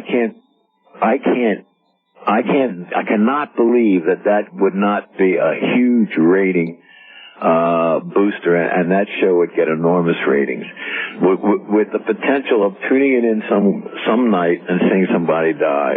And if what you're telling me is true, where these shows like The Survivor or whatever shows you're mentioning are pushing contestants to the point where they're really risking, they're getting a little more dangerous, that to me would be a logical conclusion. Well, because ratings are the name of the game. And the show that has the biggest numbers of homes gets the biggest advertising budget, and it goes on and on and on from there. It makes sense. It wasn't Survivor, but it was an offshoot of Survivor, and a man on a bike trail did a flip and had a branch of a tree go right through his chest. And that he could have died, and they showed that. And I'm presuming that had he died, they'd have shown that. Yeah, so I wouldn't doubt it in a million years, and I don't know whether that would have been a cause of jubilation in the networks. I mean, this sounds awful, but maybe it's because I'm tired. But I still think that networks in their race for ratings and their greed for ratings are pushing shows to the point where, and it would be acceptable. There are certain acceptable reasons for a death to happen on television. That's incredible. Yeah, no, that's incredible. Was it like that? Was it politics? I mean, I watched Quiz Show, fascinated with the politics of the network. Was that depicted reasonably, do you think? Oh, it's always been that way. It's just that it's the same thing with me back in the 60s where I couldn't say toilet seat or making love. Yeah. The politics of language and of objectivity. What are you trying to accomplish? How are you going to get the biggest number of ratings? The $64,000 question got enormous ratings, and so they cheated to keep those ratings going. This is old shoe for network television. Anything for ratings eventually? In my opinion, yes. Even death? In my opinion, yes. I want a few people to get a few people in here and let them ask you questions. First time caller line, you're on the air with Chuck Barris in New York. Hello. Hey, how's it going? Pretty good. Where are you? I'm in Sioux Falls, South Dakota. Okay. It's quite an honor. Every time I watch a football team where a team's really poor at home, they always have people with sacks over their heads. And it always reminds me back to when I was 6 or 7 watching your show with the guy that came out with a sack over his head. Yeah, the unknown comic. Yeah. Oh, that was hilarious. He was great. About? Who was it? He's still around. His name is Murray Langston, and the reason he wore the bag was he was a comic in L.A., and he was trying to make his way career, and he was too ashamed to come on the Gong Show. He didn't want his buddies to know that he was doing the show, so he created an act where he could come on with a sack on his head, and he was hysterical. He was really a funny guy, and he could never take that sack off his head, so he never was really known. And when he did, he always had a sack underneath it. Yeah, that's right. Okay, thank you very much. This is something that I've wondered about, Chuck, with like 30 Seconds to Fame, which is sort of the modern version of the Gong Show. It has to be true that some of those acts, and so I'll ask you about your show in the Gong Show, some of those acts you knew well beforehand absolutely flat out were going to be gongs. Oh, no question about it. Right? Absolutely. We remember the premise of the Gong Show was, I went out to do a show of really good talent. I couldn't find any. All I found was bad talent. So I decided, why waste it? We'll do it the reverse. We'll put bad talent on with a couple of good acts. But we knew we would program acts that we were sure would be gonged.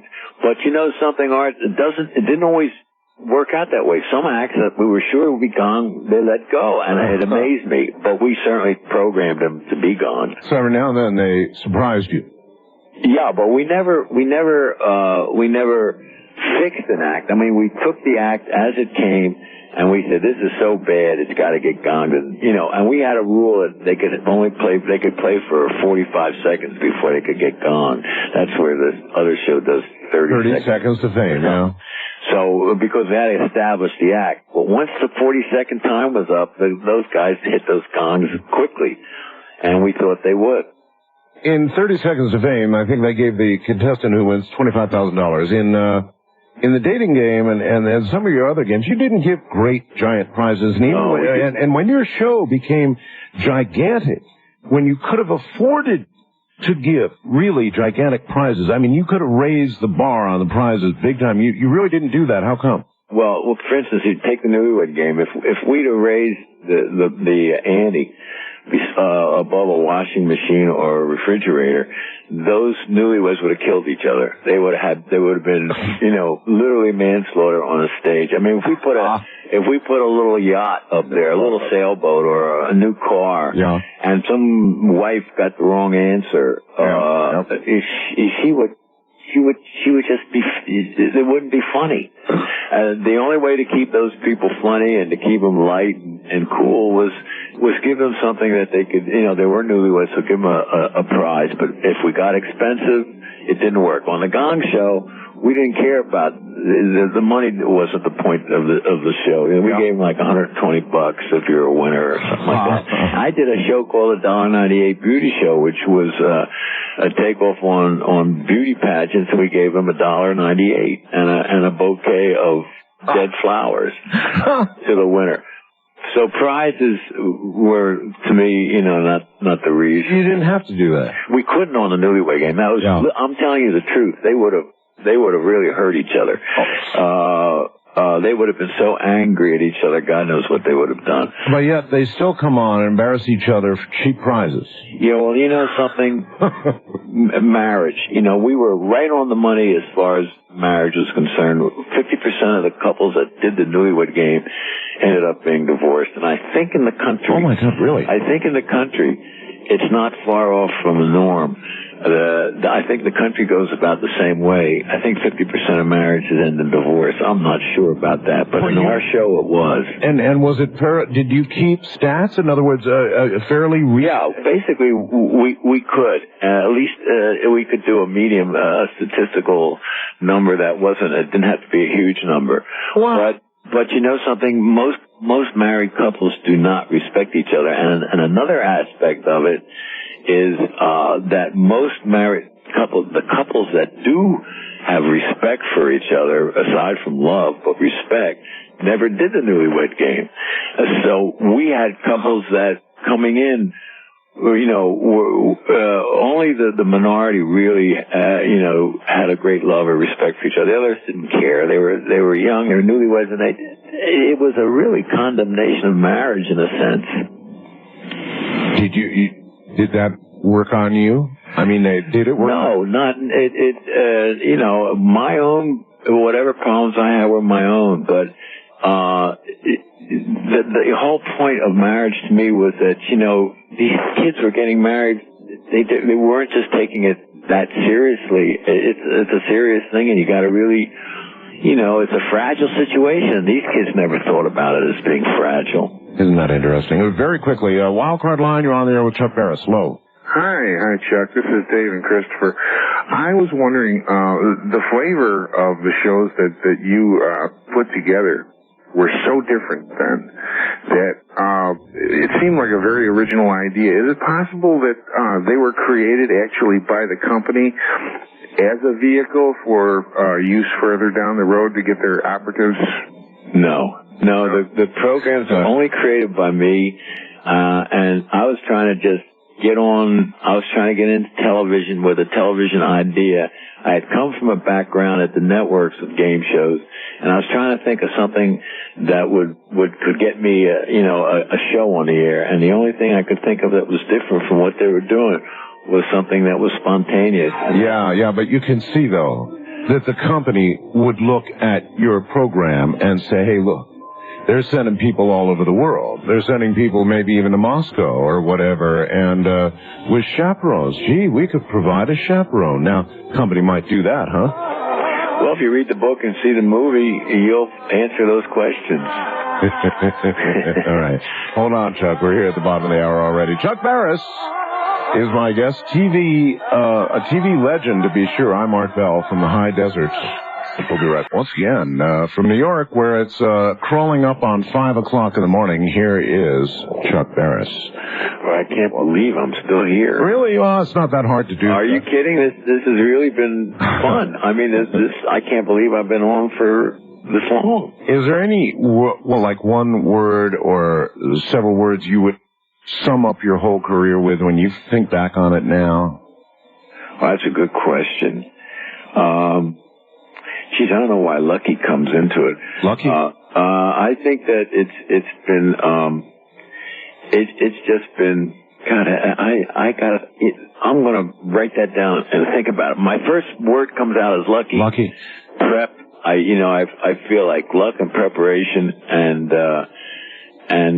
something else I can't remember right now. There's always talent, Chuck. Well, it's always talent. I mean, timing. I understand what you luck, say. Preparation, and timing, and I've just always, for the most part, been able to hit on those things. If you get the luck and the timing, you better be prepared. And so if I could sense that I was coming up on something like that, I would prep for it.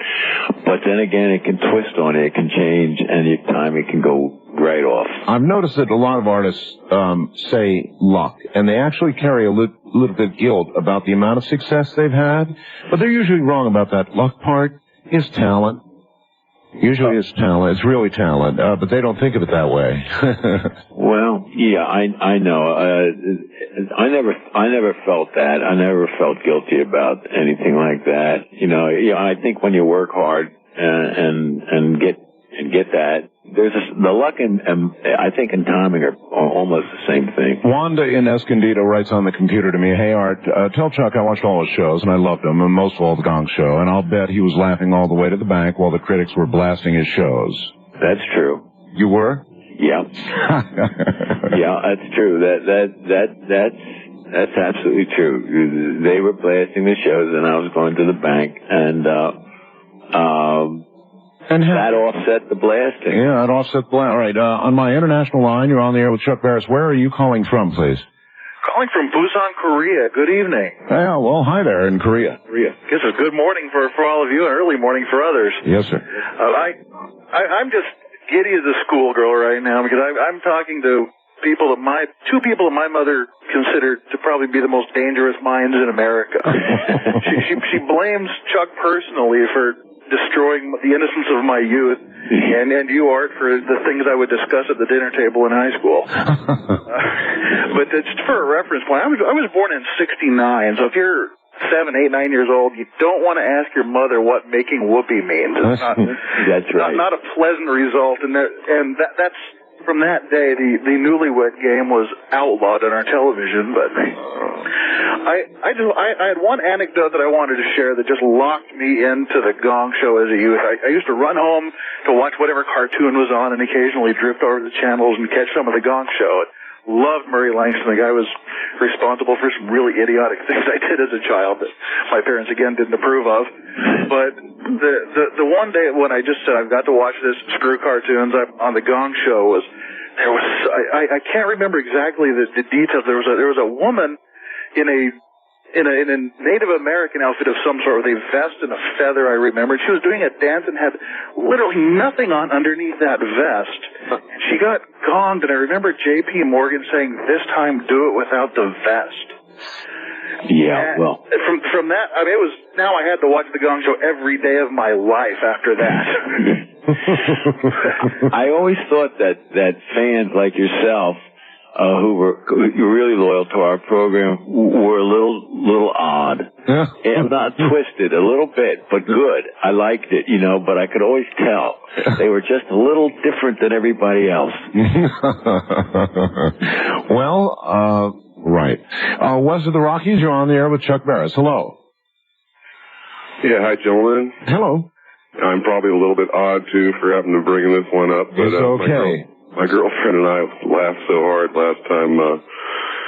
Art asked Chuck, I think what the most embarrassing time in his experience on the Newlywed Game was. I think something to do with having to change the format of the cards after that, and maybe it had to do with Whoopi and where Whoopi was the most weirdest place. Oh, yes. Can we hear that one more time, just for old time's sake? Not on this show, you know. Art, please. No. Well, just ask a little bit of it. All right. I think probably most people by now know what it is. It was actually revealed on national television here. I don't know, the last several months, somebody did it.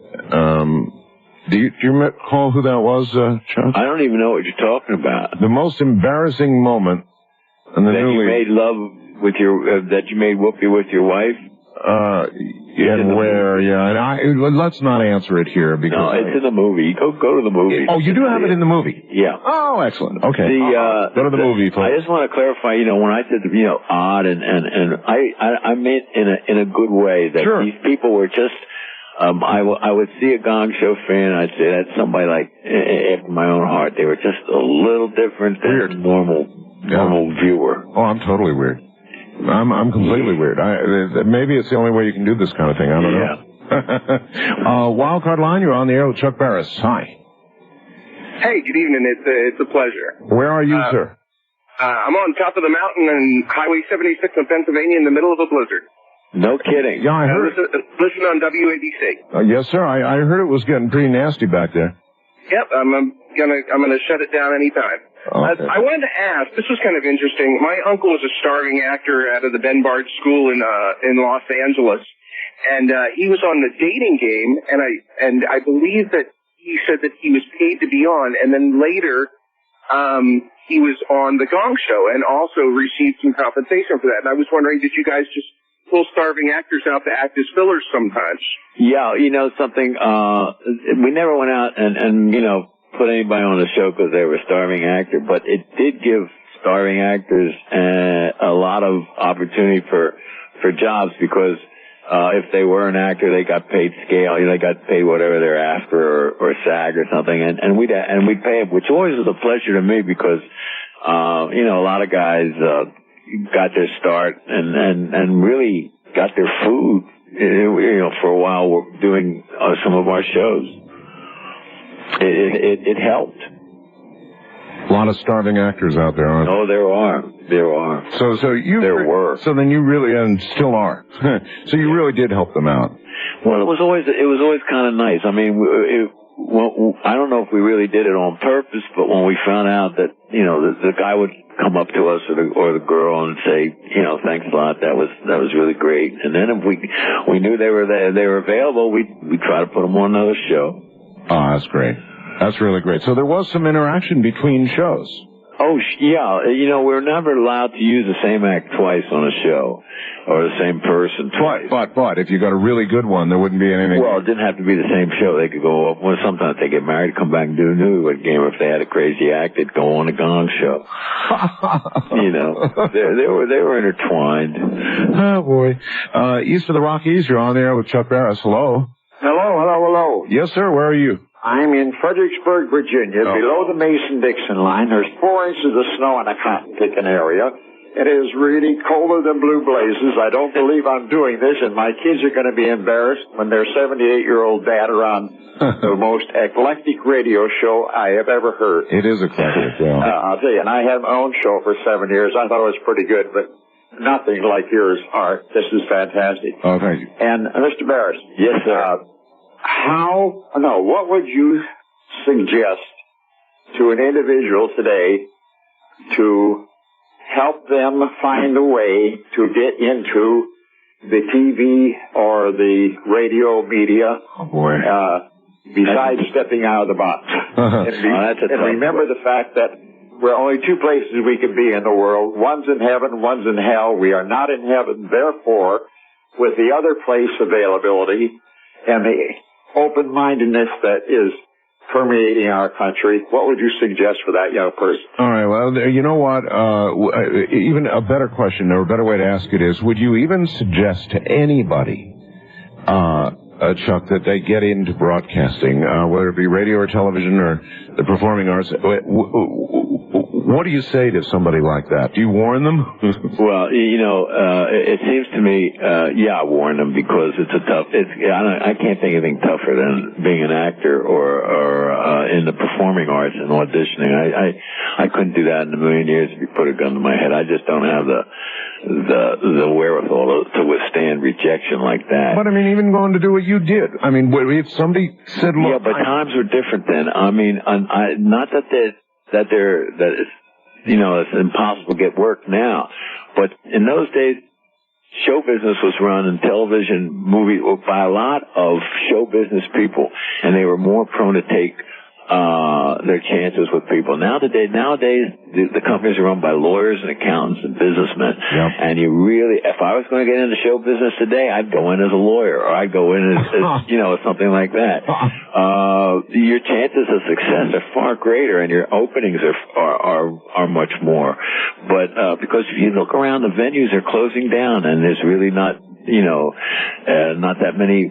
In one sense, the cable is burgeoning with new ideas. So that's probably where I'd go. I'd probably try to find myself, link myself up with some cable company or cable station and get my start there. You'd warn them, though, about the path. I mean, it's one hard path full of a lot of heartaches and more losing than winning. Oh, you're not kidding. All right. West of the Rockies, you're on the air with Chuck Barris. Hello. Hi there, Art. This is Dave over the hill from you here in Las Vegas. Las Vegas, yes. Hi. Hi.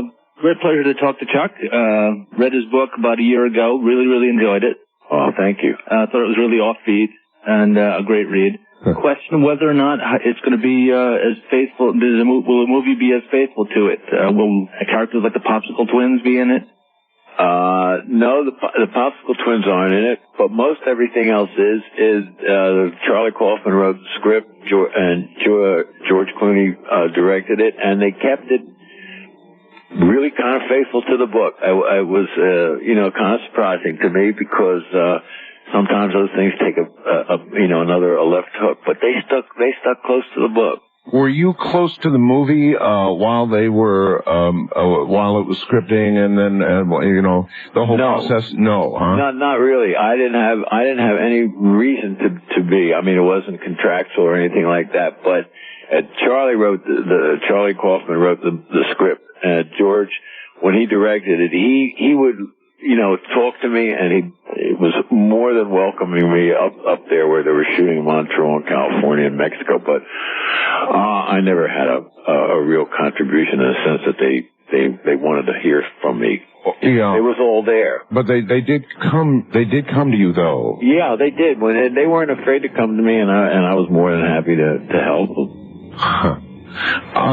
It must be something to have a movie done of your life.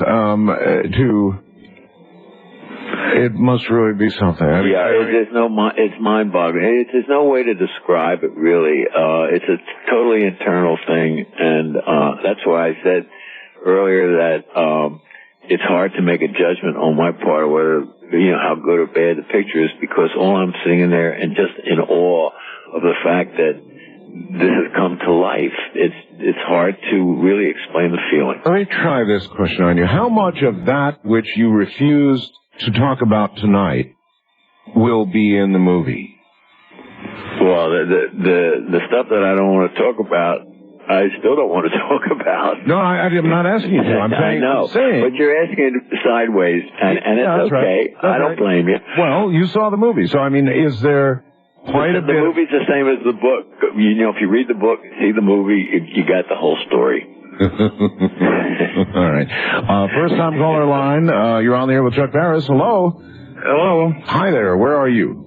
I'm in the great northwestern Lower Michigan. Yes, sir. Yes, sir. This is great. Great going back and remembering all this. Love the Unknown comic.